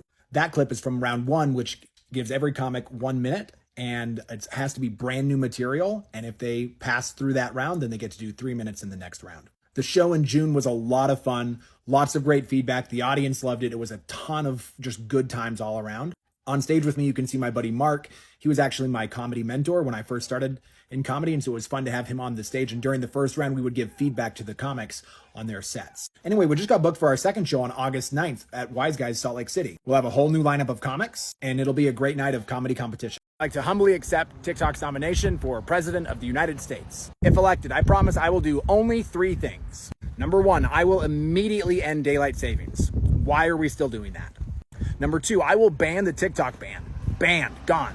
And number 3, I will immediately erase all consumer debt in the United States. That last one is mostly for me, but I imagine it'll probably help some of you too. The rest of my time as president, I will spend trolling the military-industrial complex, responding to Congress with tarot readings, and giving free piggybacks to anyone who comes to the White House. Now, I can hear you already saying that there's no possible way I can win. Bullshit. Only 155 million Americans voted in last election, and there are 170 million of us on this app. Based on my TikTok feed, a lot of you aren't going to vote because you think it's throwing your vote away, so you might as well throw your vote away on me. Just write in my name, the Fresh King Benjamin, for president this fall. And look, I know there are rules for what you have to do in order to become an official write-in candidate, but everything's broken and nothing matters. Fuck it. I'm the Fresh King Benjamin, and I approve this message. So I bought these noise-canceling headphones off TikTok, and then my teenager stole them. Hey! Hey! Hey! I guess they work. Behold the field in which I grow my fucks, for it is barren. Hey heathens, how's it going? I am just arriving for my show tonight, the Comedy Rumble. It's sold out. I'm so excited. Nobody's here yet. This is the Rickles Room at the Wise Guys, downtown Salt Lake City. You guys want to see what it looks like from the stage? Here we are up here, all nice and red. Nice cozy room. They just opened it up for younger comics. It's like a little playground. Anyway, it's going to be a rad show. We've got 12 comics. They compete for stage time. They all do 1 minute at the very beginning, one-on-one, and then they do 3 minutes on the next round, and then 5, and then the closer closes out with 11. And it's fun. It's kind of a cool way to get back to the comedy community. And then back here, we've got the gray room, because it's gray.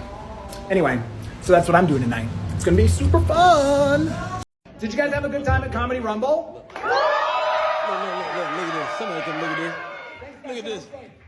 Did you guys have a good time at Comedy Rumble?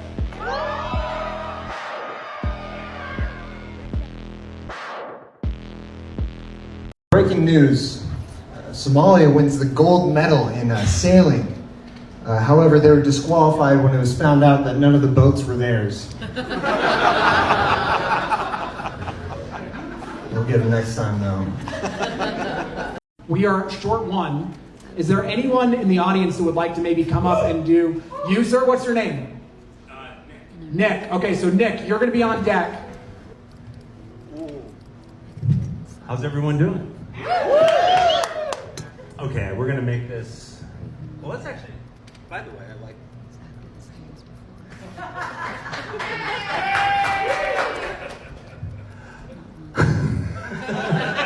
All right, so here's the... By the way, great, Holly. Give me... It's all about the body language. If I'm calm, you guys are calm. I do stand-up comedy. I also do stripping on the side. My friends like to call me a comic strip. I also used to do dominatrix school, so I guess you could say I have a master's degree. I had a guy the other day tell me that he used to huff hornet killer to get high. Who knew that bug poison could get you a buzz?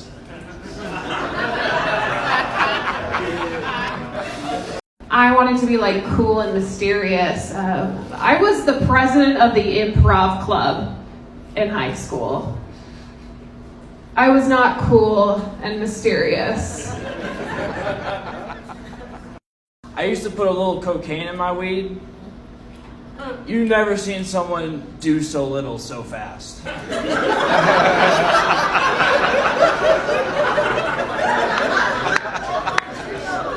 I went through ESL class. You know, I didn't learn English until I was 5 years old. What if my mom took that class with me? You know what I mean, learning ABCs together? It's like, we're fucked when we get home, who's gonna ask for help? All right, guys, my time. Mosquitoes are pretty stupid, right? They just see a light and they want to... On her show once before, I really appreciated the way that she approached the kind of the genre of of sister wife commentary. I felt like she was thoughtful and compassionate, and also sort of looked for the systems underneath. Like she wanted to understand why the people were acting that way, not just like going after the people for acting that way. So I really appreciated that about her. Loved being on her channel, and I'm excited to connect with her again and to watch that on this Friday. So this Friday, 5 p.m. Mountain Time.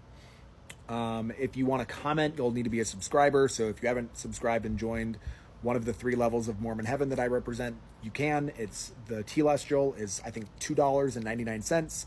The terrestrial is $5.99, I think, and the celestial is $9.99. So that's what you'll need to pay to get into my version of Mormon heaven, and also to, to make a comment in this live stream that we're going to have, watching the Sister Wives season 19. Oh, oh man, I'm only into like season 2, and I can already tell that season 19 is going to be awful. Oh my God. Oh, don't worry. I'm going to do a lot of yoga to work through this, and it's going to be fine. We're going to be fine. We're going to have a good time. Hey heathens, happy Wednesday. So something cool happened to me last week. I did my Comedy Rumble show here in Salt Lake. That's my second one. And if you're new and you haven't heard about this, hi, I'm Ben. I'm the Mormon polygamous comic who grew up. I'm the nephew of the Sister Wives, blah, blah, blah, blah, blah. You know me. Anyway, I launched a new show recently here in Utah called Comedy Rumble. And the idea behind Comedy Rumble was to give new comics a chance to kind of compete against each other for longer periods of stage time. Because when I was first starting out as a comic, the most difficult thing that I had to figure out was how to get on stage more, how to get on stage in front of weekend audiences, not just open mic audiences, but like a good weekend audience. That's where the real growth happens. And there aren't a lot of opportunities for young comics to do that. Hang on, I got to throw a ball for my puppy.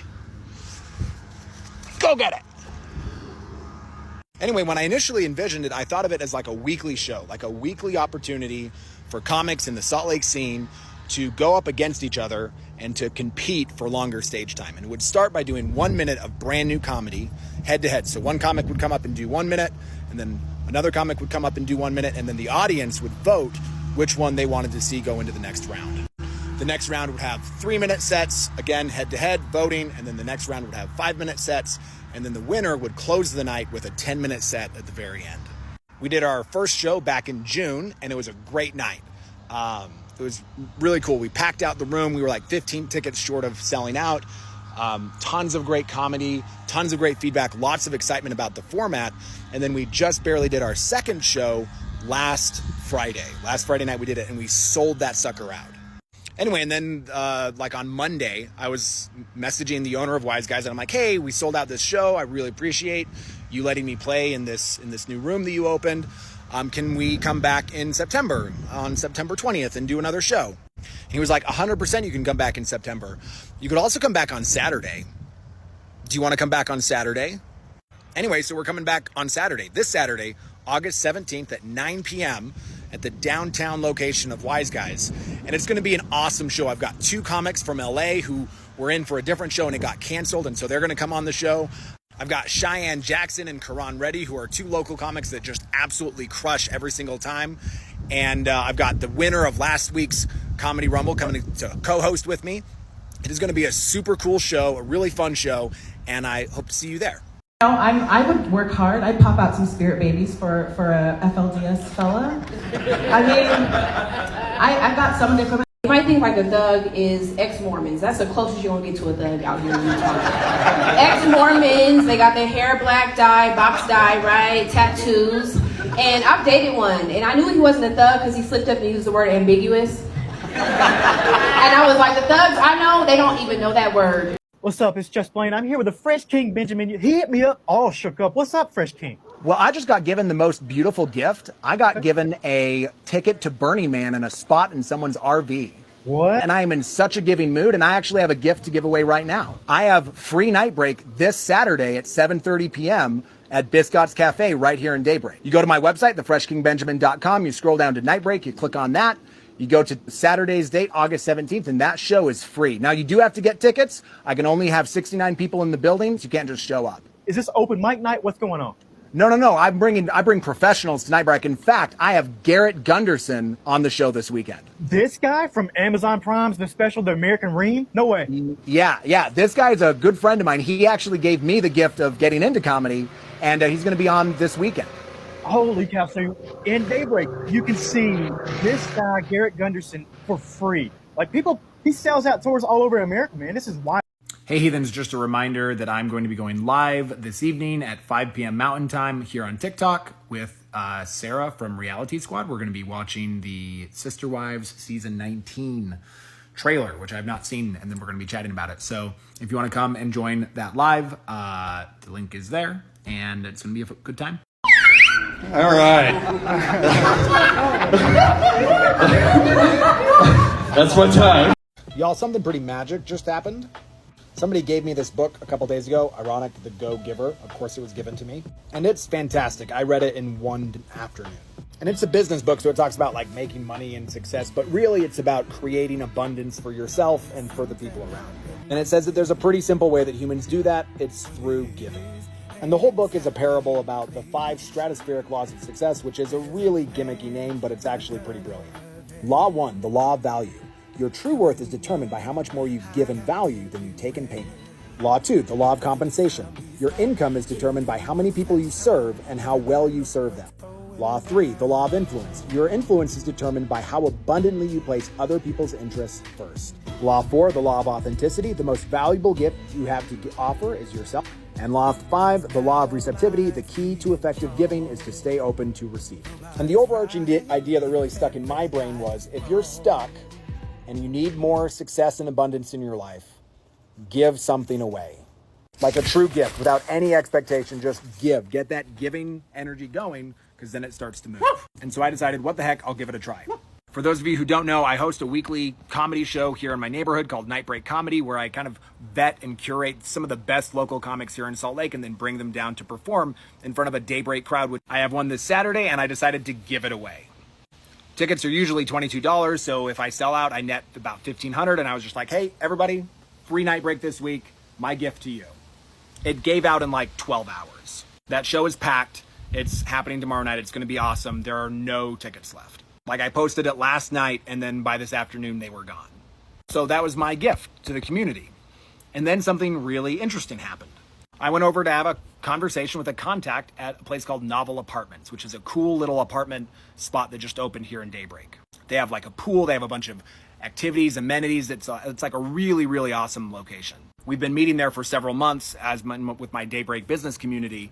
And, you know, it's just been a cool little spot, and I've gotten to know the people there. So I talked to a guy named Max, and I'm like, hey, Max, I just gave away a show, and I've got 69 excited people coming to this show, and I'm doing another one on September 7th. It's going to be a Vegas themed night. I'm bringing up some Vegas comedians, a friend of mine and a couple of people that she knows, and would Novel be interested in sponsoring that, you know, as a gift to the entire community?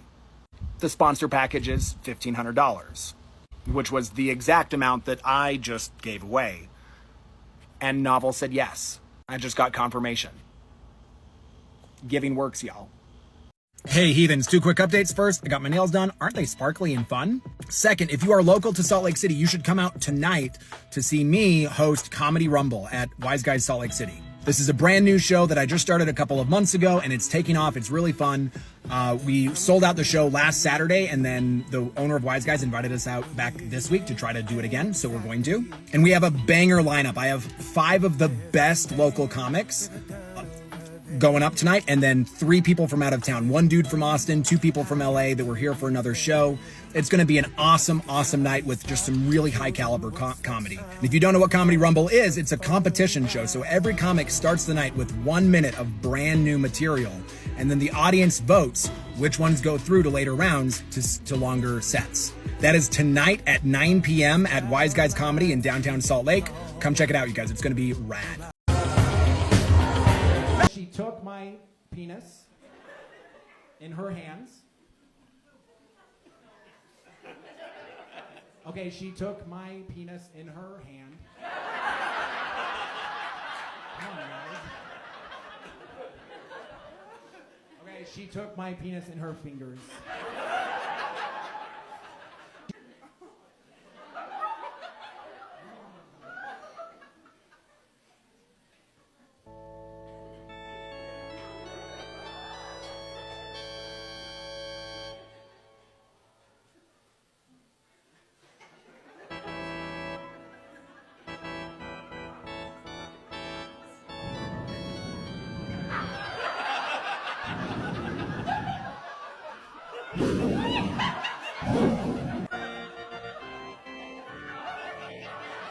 And then I immediately came in her face.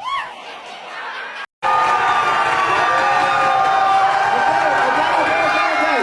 One more time. De Leon.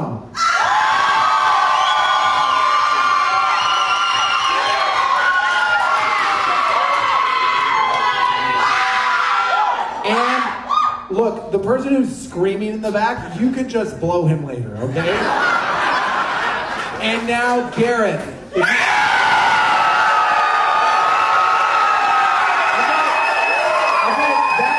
That is Garrett De Leon. Thanks for playing. Please make some noise for your.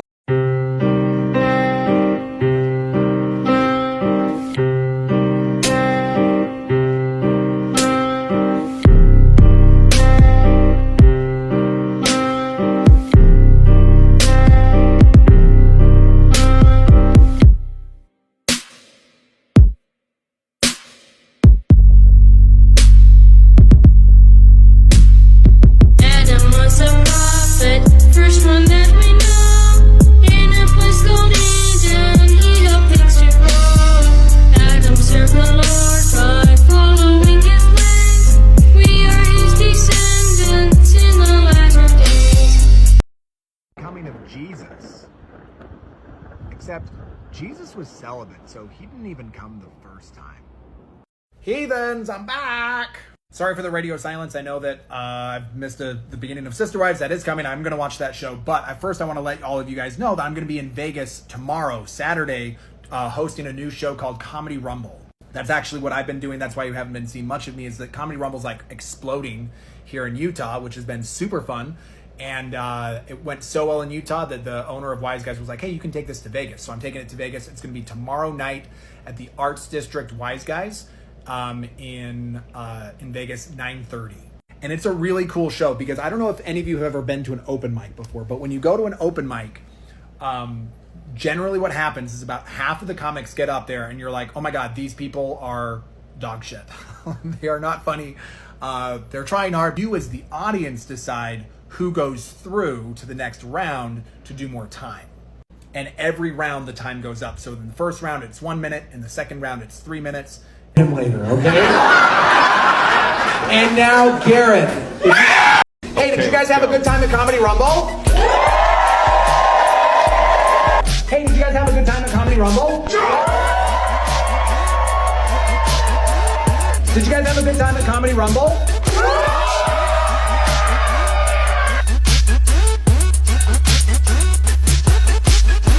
Y'all, I'm in the coolest spot right now. I got invited down to Tucson to do a backyard show, and check this out. They're getting it all set up. There's gonna be a little sunset right there. We're about 50 people in here. There's a little koi pond over there. I have it on good authority that the koi pond has a keg in it for the fish. So apparently in Tucson, the fish get crazy. Anyway, I'm super excited for tonight. This is my first headlining gig outside of the state of Utah, so hopefully it goes well. My travels aren't done with Tucson tonight. Tomorrow I'm going to be in Vegas, August 5th for Comedy Rumble. Comedy Rumble Las Vegas. It's been crushing it in Utah. And so we're going to bring that show to Vegas. We're going to have a really good time. So Arts District tomorrow, Vegas, 9:30, Wise Guys, Comedy Rumble. What's up, guys? I'm just going to do it. Did you guys have a good time at Comedy Rumble? Look at this. Somebody come look at this. Look at this. Somebody come and look at this. Polygamists are kind of like the black people of Utah. Like they're sort of like, they're outcasts. They're really religious. They have kind of weird names. They have a bunch of baby mamas. They have a bunch of kids. They're over there using up all the fucking fake funds. All the women are on wick. Guilty.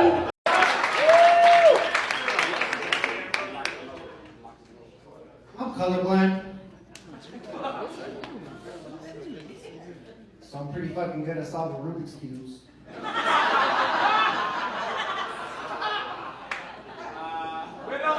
So when I tell people I'm colorblind, I get one of like a couple responses usually. First one is, oh, I'm sorry. For what? You ain't take the cone out my eye. It's normal with me. Then you got, oh, yeah, man, my brother's friend's second cousin, he's colorblind, you know him? Yeah. Motherfucker thinks we sit around, yeah, like, met him at the fucking colorblind meeting where we sit up and watch black and white movies and talk about how color theory is false. Thank you, that's my time. Give up for that, everybody! I heard you say polig, like you gave him like a nickname. Yeah. Like, my polig people. I said, you said polig. We're plagues. These are plague tails. Hey, Sister Wives fans, if you have been waiting anxiously for content from me, never fear. I have some for you.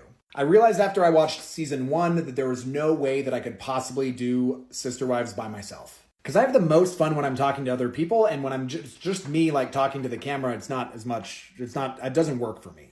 So I'm very happy to announce that I've found a partner for my Sister Wives podcast. I don't know what the name of that podcast is yet, suggestions in the title, but I just posted the first episode on YouTube. I have a comedy friend in Las Vegas. Her name's Kabanks. She actually is the co-host with me in Comedy Rumble down there in Las Vegas. And she's super funny, really smart. And we talk about episode 1 of Sister Wives on the podcast. She's like a Sister Wives super fan. She's been watching it the whole time. And so she's going to kind of bring her curiosity and her energy, kind of representing all of the fans, what they're interested in. And that'll be really great for me because then I know what you guys want me to talk about. I'm just talking to her and we're having a good time. So we just recorded like a 2-hour, maybe it was 90 minutes episode. It's live on YouTube right now. You should check it out. Also, while I have you, I'm going to be in Las Vegas for 3 weeks this month for Comedy Rumble. So first, tomorrow, November 2nd at 9:30 at the Wise Guys in the Arts District. And then again on November 16th. And then again on November 30th. So you guys should definitely come out to that show. It's been wildly popular in Salt Lake. It's sold out. Like we've done 8 shows up here. 6 of them have sold out. We just did our first show in Vegas last month. It was a huge success. We're really excited to be bringing this show, and it's a really fantastic show. So the link is going to be in my bio. You can check that out. Tickets are going to go fast. So if you want to come, and I'll even do some Sister Wives jokes.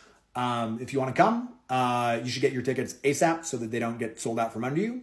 And again, yeah, go check out that episode on YouTube and let me know what you think.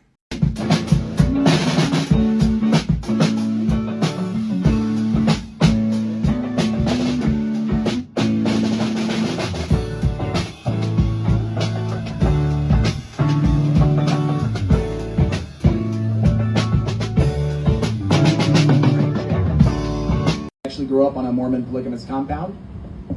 I have 3 moms if you count the one that got away.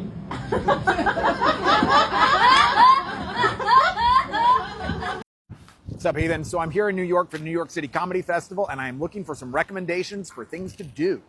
Hi, if you're new here, my name's Ben. I grew up on a Mormon polygamous compound in Wyoming, and now I'm escaped into the wicked world. I'm doing a bunch of wicked things like walking around New York and looking at the sights.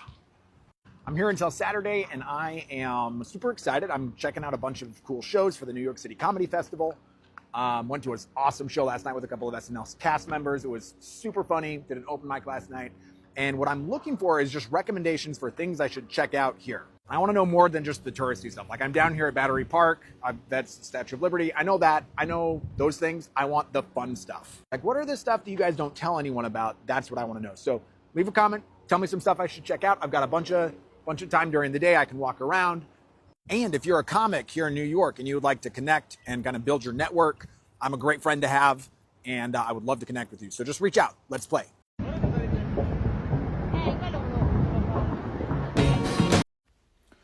Why, hello there, heathen. I'm wondering if you might do me a little favor. You see, I've launched a couple of new TikTok channels for my Comedy Rumble shows. There's a Comedy Rumble Salt Lake. There's a Comedy Rumble Vegas, and I want to be able to use those TikTok accounts to promote the shows, but because they don't have enough of a following yet, I don't have some of the TikTok tools. So if you like me and you like my content and you want to help me out, it would be rad if you would go and follow both of those accounts. I will link them in the comments because then I can get access to the tools that you get when you have more followers than 2, 45 or whatever I have on the other one. That would be really helpful. It'll also be great for me personally because I'm desperately trying to break out of the polygamy jail that TikTok has me in because there's more about me than just polygamy. So if you wouldn't mind just like going over there and following those accounts.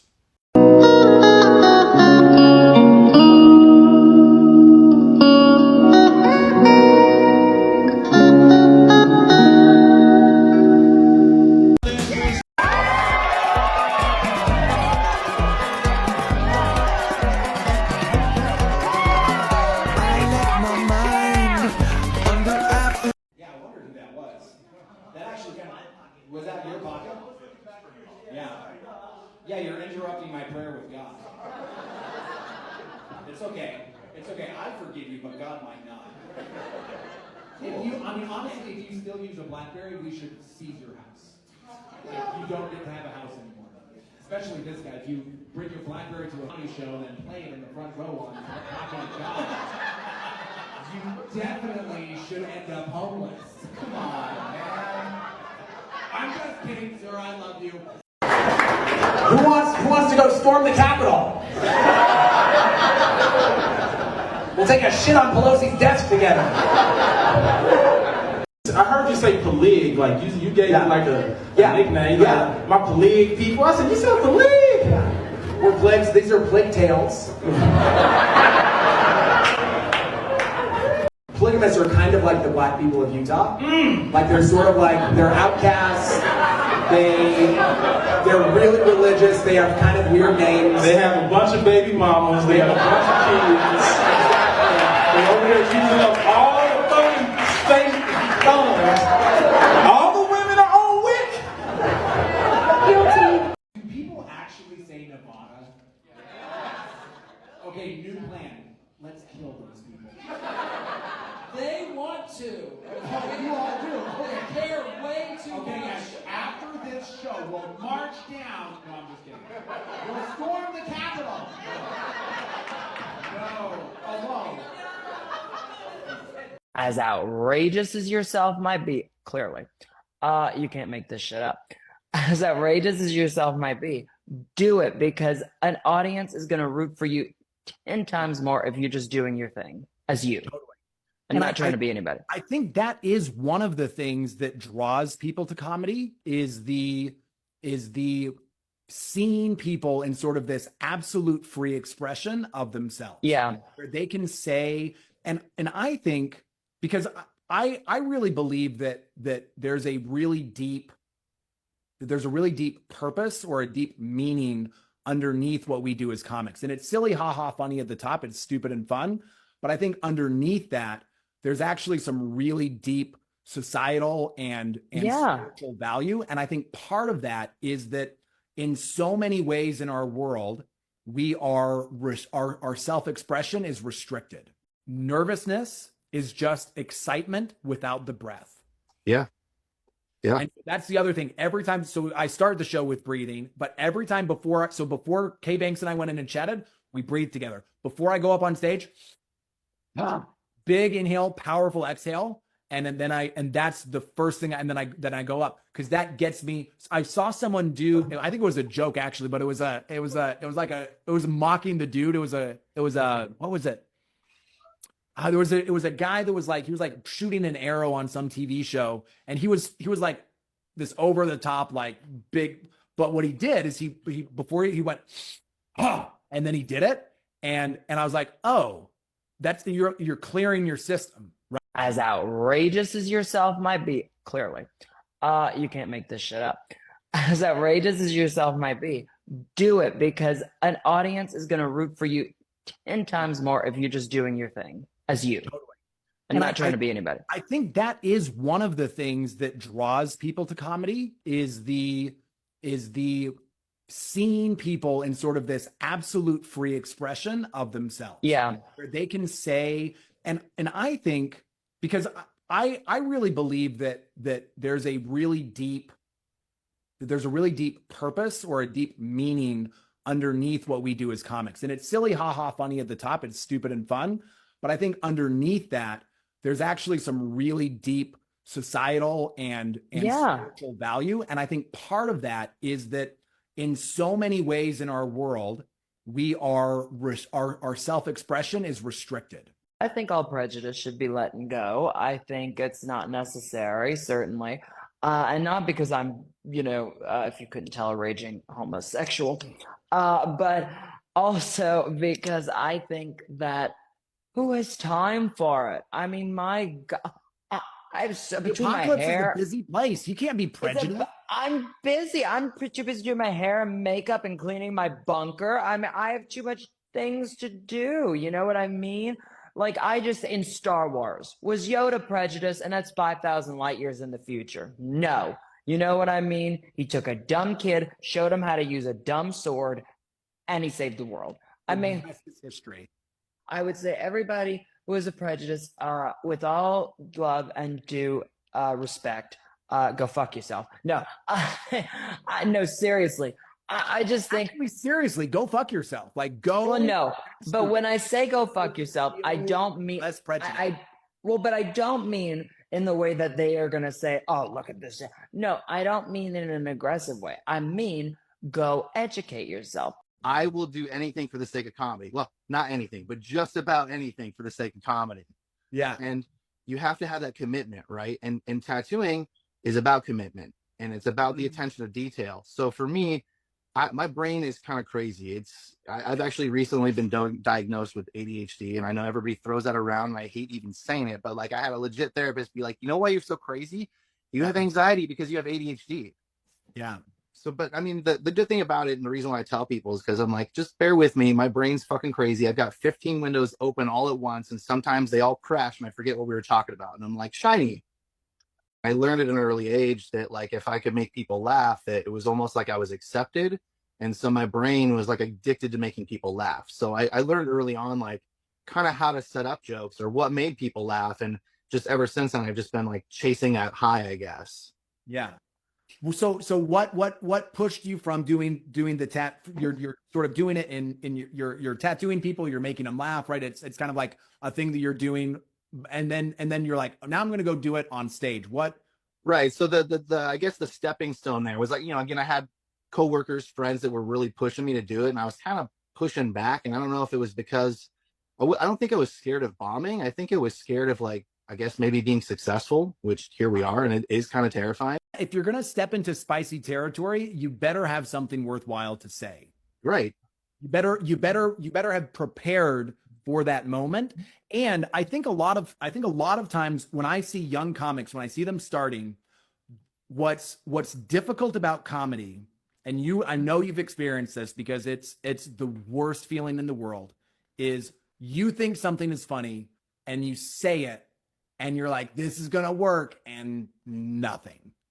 Right? I guess that's might be where I have somewhat of an advantage because I've always been, and I think that's deep down. I knew that I should be a comic ever since I was a kid because I've always had that in me, that gallows humor or just that incessant need to just be like, oh, you should say this right now. And it doesn't land. And it's like, comedy is the antidote to fear. If I can laugh at something, I'm not going to be afraid of it. And I also think that in addition to that, and this is why I love having you on the show, this is why I love surrounding myself with people who are different than me, is that one of the ways that we're trying to make each other afraid right now is we're tapping into a really old primal system in our brains that says the other tribe is dangerous.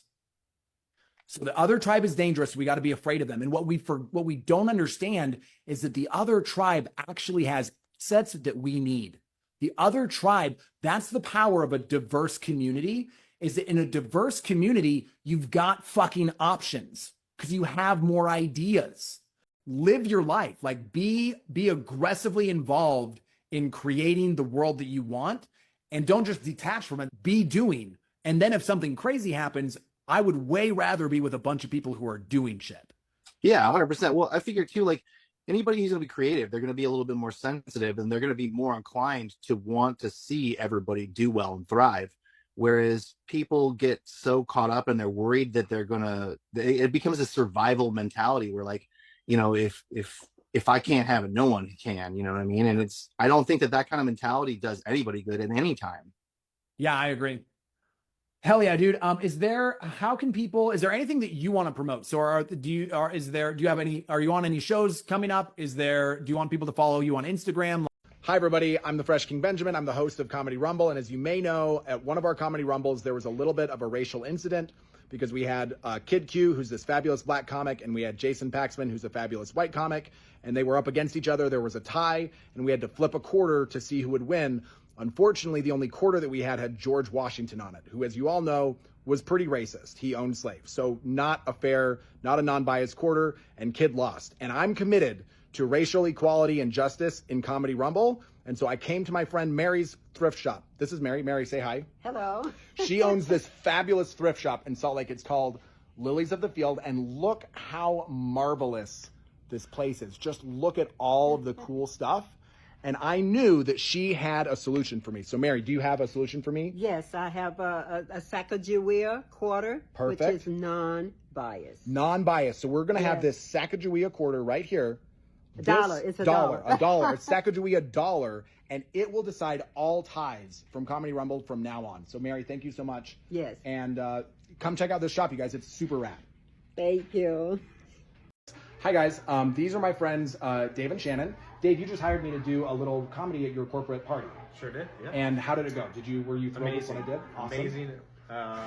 Came with short notice and cracked everyone up, and we're all very, very happy. We came and laughed. Tell me a little bit about your company. During Treatment Center, we help people with substance abuse and mental health, and so like it worked out perfect. Having his jokes and his comedy, and it just, like I said, everyone was laughing and had a good time. Awesome. I love being invited. I felt super thrilled. You've also been to a couple of my night break shows where I bring in other comics before. So it's not just me that I can book other people. And what's your experience with the other comics that I've booked? For the most part, his comedians that he brings in, whether they do a 1-minute set, 5-minute set, they've been good. And I'm glad, it gives them, I think, opportunity to share their comedy that you might not hear go into bigger venues. Awesome. Cool. So, thanks you guys. I appreciate it. Thanks for having me. Thanks, Ben.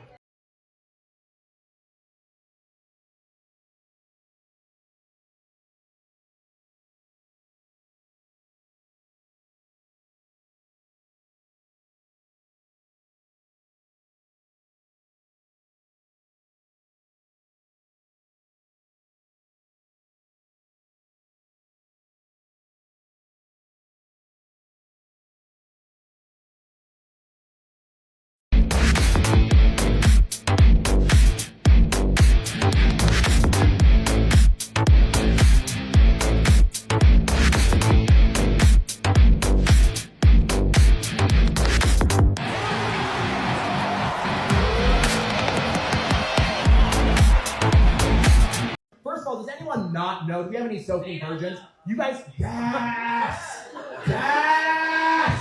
Okay, so soaking is when two Mormons love each other.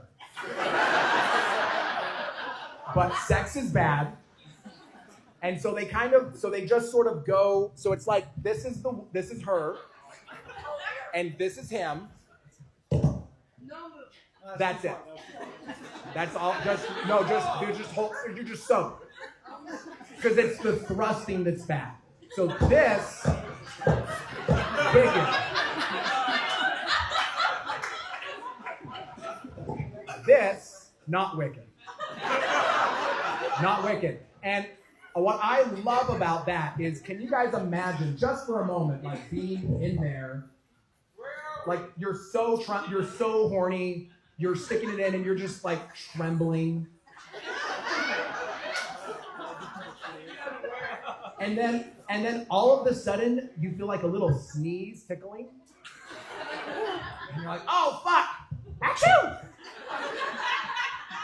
I think that is pretty fucking hot.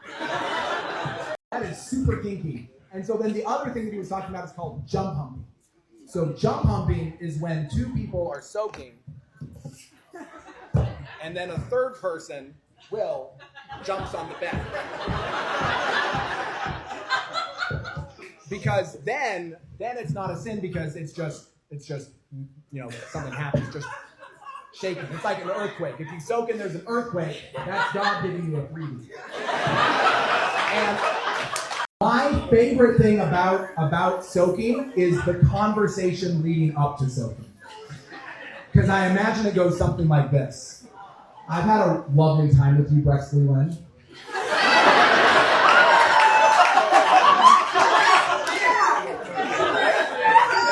And I really want to show you how I feel, so can we just like...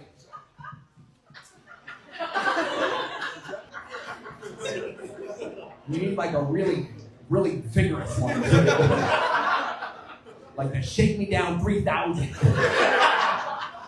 Hey everyone, Eric and I just finished our 3rd episode of our podcast, which is an XO and an MO walk into a bar here at the break here in Daybreak. And we had our 3rd episode with a guest, the very funny, the very famous. Hello, heathen! It's me, I'm the Fresh King Benjamin, and these guys are super fun, and you should 100% follow their podcast.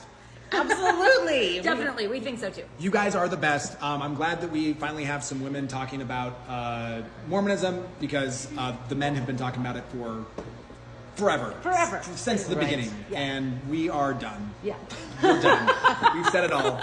Well, thank you for saying a little bit more on our podcast today. We're super happy to have you as a guest, and hopefully we'll have you on again sometime. You're funny, insightful, great. It was really fun. Yeah, we had a great time. Thanks for having me on. Check them out, you guys. Thank you. And also just a huge shout out to our DP.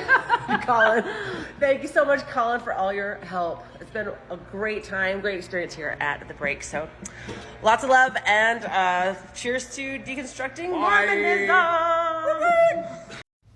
Hey heathens, so apparently TikTok is going away tomorrow. So if you like me and you want to continue to follow my journey outside the compound in this wicked world as I'm building a comedy career, check me out on all the other platforms. It's the same handle, The Fresh King Benjamin.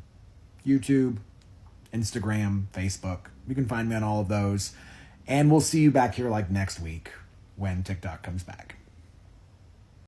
Welcome back, y'all. Wasn't that scary? We thought we were going to lose TikTok, and then we didn't. It turns out they're just fucking with us. It's almost like they're trying to get us riled up to feel a bunch of big emotions so that then they can capitalize on those emotions to get us to do shit. Anyway, welcome back.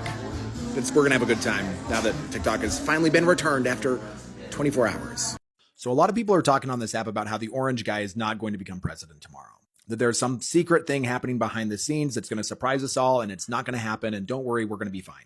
Not going to lie, that sounds a lot like what the right was saying last time around, where it was like, Trump is still our president. And it also reminds me of something from Man's Search for Meaning by Viktor Frankl, which is called the delusion of reprieve. When things are hard, when things are difficult, when we don't like what's happening in the world around us, it can be really easy to fall into a delusion that something is going to come and save us. We won't actually have to deal with this hard thing in front of us because some magical being from outside, something that we cannot see, something is going to happen so that we don't have to do the hard thing in front of us. And y'all, that's a delusion. Things are not going to magically get better. The only way out is through. No one is coming to save us because this is our karma. This is literally our doing. We did this to ourselves. And we did this to ourselves through hundreds of years of actions that created the government and the country that we have today. This is not going to magically unwind. There's no secret cabal behind the scenes that's going to make sure that the orange guy isn't in power. He's in power. He's going to be in power for the next 4 years, possibly longer. And the real problem with the delusion of reprieve is that it takes the onus off of us. It makes us think that we don't have to take action in order to fix things. And again, karma is doing. The only way that this gets better is if we take action. Which reminds me of another idea from Viktor Frankl's Man's Search for Meaning, which I actually have hung up on my wall. It's one of my very favorite quotes. See, it's right here. It says, "It did not matter what we expected from life, but rather what life expected from us. We needed to stop asking about the meaning of life and instead think of ourselves as those who are being questioned by life. Our answer must not consist in talk and meditation, but in right action and in right conduct. Life ultimately means taking the responsibility to find the answers to its problems and to fulfill the tasks which it constantly sets for each individual." Y'all, I hate to be the bearer of bad news, but nobody is coming to save us. There's no secret thing happening in the background that's going to magically make all of this better. The only thing that makes it better is all of us taking action every day to build a better world. So start acting, start doing. Let's change our karma. Is anyone else more pissed off about the CapCut ban than the TikTok ban? Because I could be fine without TikTok. I have no clue how I'm going to survive without CapCut. I'm ready to fucking storm the Capitol or something. Give it back to me. It's so easy. Since it is now official American policy, that there are only two genders. I think that we should just blur the lines as much as possible. Like, what am I, Daddy Trump? I could be Mormon. That was so believable. They got black bitches, right? Yeah. I mean, I know some people that would love to talk to you about it. Yeah. You can knock at your door in less than an hour. I could probably get them right here. You know what? Now that we've entered the Nazi salutes in public phase of the apocalypse, I would like to propose an alternative anytime somebody does that salute to you in public. And for my friends on the right who are trying to explain that Elon was actually just trying to do like a dab, come on, you guys. We all know what that was. He's South African, the only country that has the United States beat for white supremacy. I guess the USA isn't really number one. But if you get hit with one of those in public, here's how to respond. It works even better if your nails are painted. Welcome to the resistance, y'all. Let's mock this dictatorship out of existence.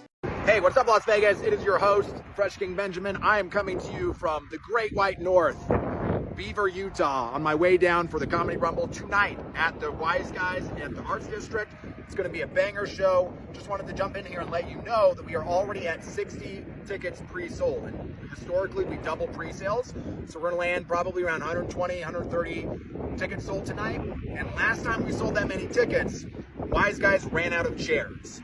So if you want to come to the Rumble tonight, and you should, because it's going to be banger, and you want a chair, you should definitely buy your ticket. Like right now, what are you waiting for? Why are you not going to be at the awesomest show in Las Vegas for the last show before the All-Star show? It's going to be banger. Don't miss it. I'm driving like 800 miles to get there. You can drive down the street. I want to say one more thing. In all seriousness, the world is batshit crazy right now. Okay? And the forces of darkness are trying to use hatred and fear and anger to divide us. And I want to say this. I am not a Republican. I am not a Democrat. I am not gay or straight or a man or a woman or any of the labels that have been used by powerful people to divide us. I am a human. And I love all of my fellow humans, and I demand to live in a world where all humans are safe and where they are loved and where they are treated with basic human dignity. Okay? So please, go out into this world and do good things. And Comedy Rumble is a good thing, so come to Comedy Rumble. Thanks, you guys. Give it up for your white wife, for all these guys. Thank you for coming out. Please get home safe. You guys, I was at a comedy show tonight, and I put my bag in the corner right here. And when I came back to my bag to pick up my bag, I realized that I have been blessed. I have been, the Lord has spoken and has told me that he blesses my actions. Because look what I found on the ground right next to my bag. Jesus. Jesus fucking Christ. As this timeline gets increasingly more crazy, I'm reminded of Fred Rogers and how he said that anytime things get dark, he looks for the helpers, because you can always find the helpers. And I love that idea, but I think we need to take it a step further today. Today, it's not about looking for the helpers. It's about being the helpers. Be the helpers, you guys. Be the helpers. What's up, you guys? I was just here hanging out with my friends Kate and Erica. They just started a podcast. Tell me about the podcast you guys just started. It's called An Exmo and an Ilmo Walk into a Bar. That sounds like the beginning of a really great joke. It's so funny. It is pretty funny. Which is why we invite people like you to be guests on. I was on it, actually. The episode with me just dropped today. So if people want to find you, where can they find you? Apple Podcasts, YouTube, Spotify, iHeartRadio, anywhere you get some podcasts on. We're an ExMormon and an Ilmo Walk into a Bar. Also 2 nomos, because we are not Mormons, so we're 2 nomos. So And unlike the church, which likes to make sure we say the name, like the Church of Jesus Christ of Latter-day Saints, make it more difficult for people, we want to make it shorter. I love this. So we're going to call ourselves 2 nomos. Mo's is way better than Mormons. Mo's is way better than Mormons. But an ExMormon and an Ilmo Walk into a Bar is the name of the podcast. Awesome. You guys should check it out. It's a lot of fun. Awesome. Thanks so much. Yo, you guys, I'm here at my friend Jason's tattoo shop, Bad Apple in Las Vegas. I'm about to get my very first tattoo. Check out this spot. Little chair. This is Jason. Jason, say hi. What's up? We're gonna get a sick tattoo right there, and then I'll really be wicked. Are you ready to rumble? And let's fucking rumble! You're not as straight as you think you are. Okay? The more you deny it, the more gay you are. There's so few women on the lineup. The chances of me being the hottest chick go way fucking So, if you would like to see Jason go through to the next round and do 3 minutes, make some noise. If you would like to see Brittany go through to the next round, make some noise. Like there's this one lady, she's always like, have you seen a picture of my kid? Have you seen my kid? This is my kid. Have you seen my kid? It's like, lady, yes, we get it. She's missing, okay?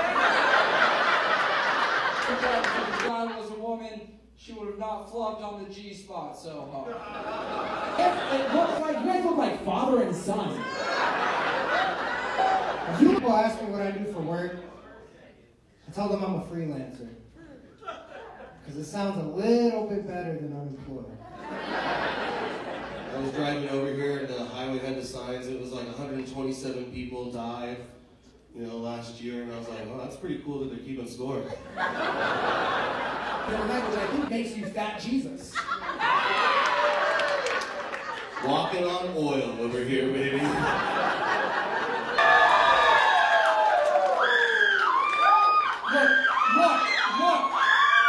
Look, hey, listen, you can just blow him later.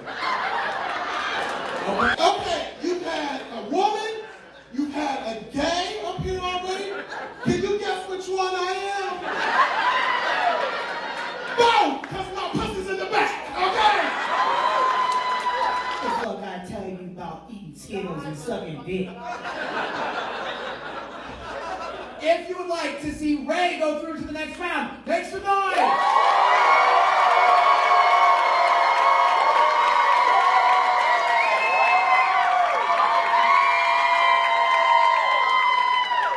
Hey everybody, I'm excited to be here, and it's a little unlikely that I end up here because I grew up on a polygamous compound, which is why I'm overcompensating with this blazer right now.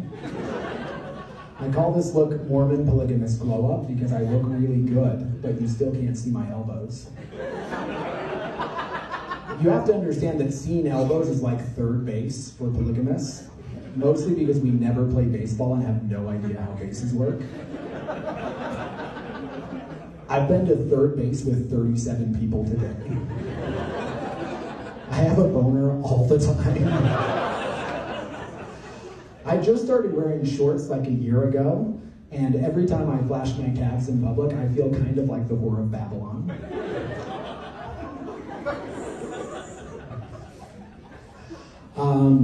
This dude over here is like unrolling my sleeves with his eyes. So, please buy me dinner first. Call me later. I left the compound in 2007, which means that I was released the same year that the iPhone was. And it was actually really hard to come out in 2007, you guys, because you were a lot more judgmental then. Now when I tell people that I grew up on a polygamous compound, they're just like, cool, I'm a polyamorous queer witch. Which is fun.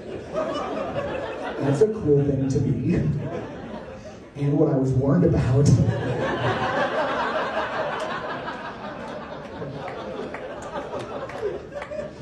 Oh, shucks. So yeah, I left in 2007, and I don't look polygamous, but honestly, most of us don't. Like for every one polygamist that you've seen out there, there are 5 that you didn't notice. Yeah, in fact, there are probably a couple of polygamists here tonight. It could be you, the age difference is right.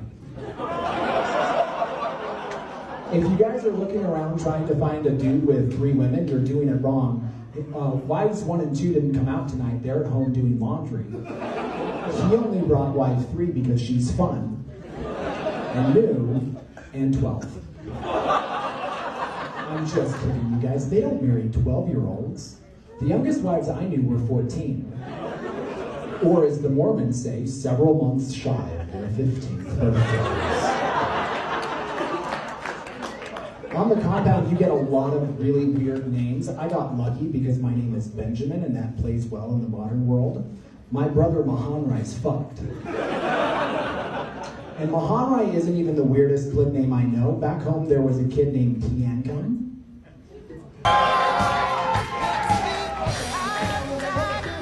Are you ready to rumble?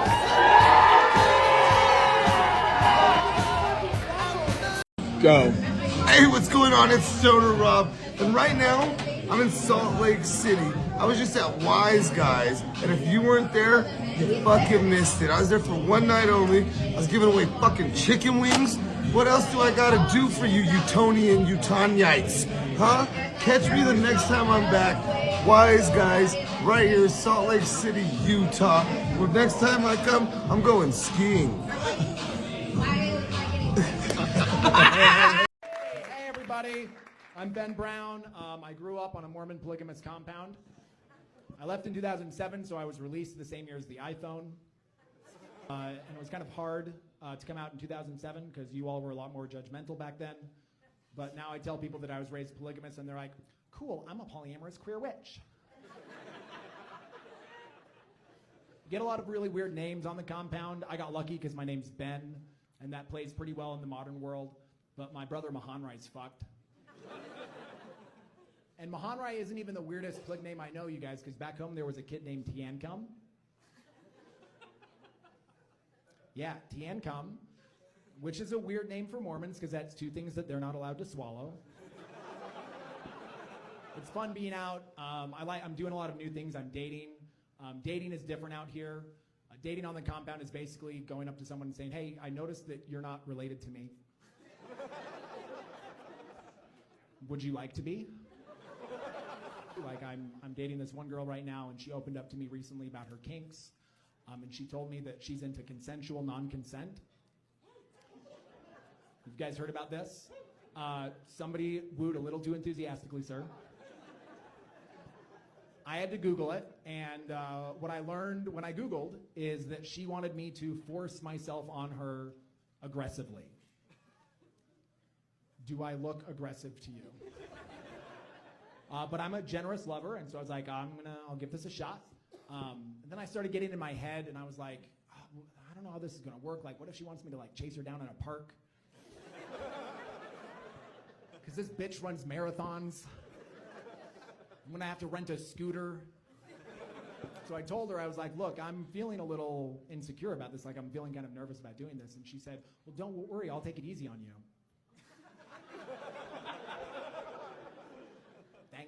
And then she handed me like a 37-page script, which felt like a lot of instructions. So finally I told her, I was like, look, I love you, but I can't do this. And she's like, why? All you have to do is lay there. And that's when I realized I had fundamentally misunderstood her kink. In the script, when it said, get over here, you scrawny little bitch, I was the scrawny little bitch. Hi, I'm Ben. I grew up in a polygamous cult in Wyoming. You might know my family from the Sister Wives. I'm from the part of the family that TLC didn't want to show you. I've never really talked about publicly is how that world taught me to be white. And not just like white skin white, chosen white, saved white, deserving white, American white. And this week I'm launching a memoir. It's called Sister Wives, White Supremacy, and America. I'm releasing it 1 chapter at a time. Chapter 1 is up now, available free. Chapters 1 and 2 for subscribers. This is how I'm funding the work. So if you want to understand how whiteness shaped me, how it shaped us, come along for the journey. The link is, you know where it is. Come join me. It's insane. And so I'm throwing my entire family heritage away. I'm free. Where's the polyamory and the drugs?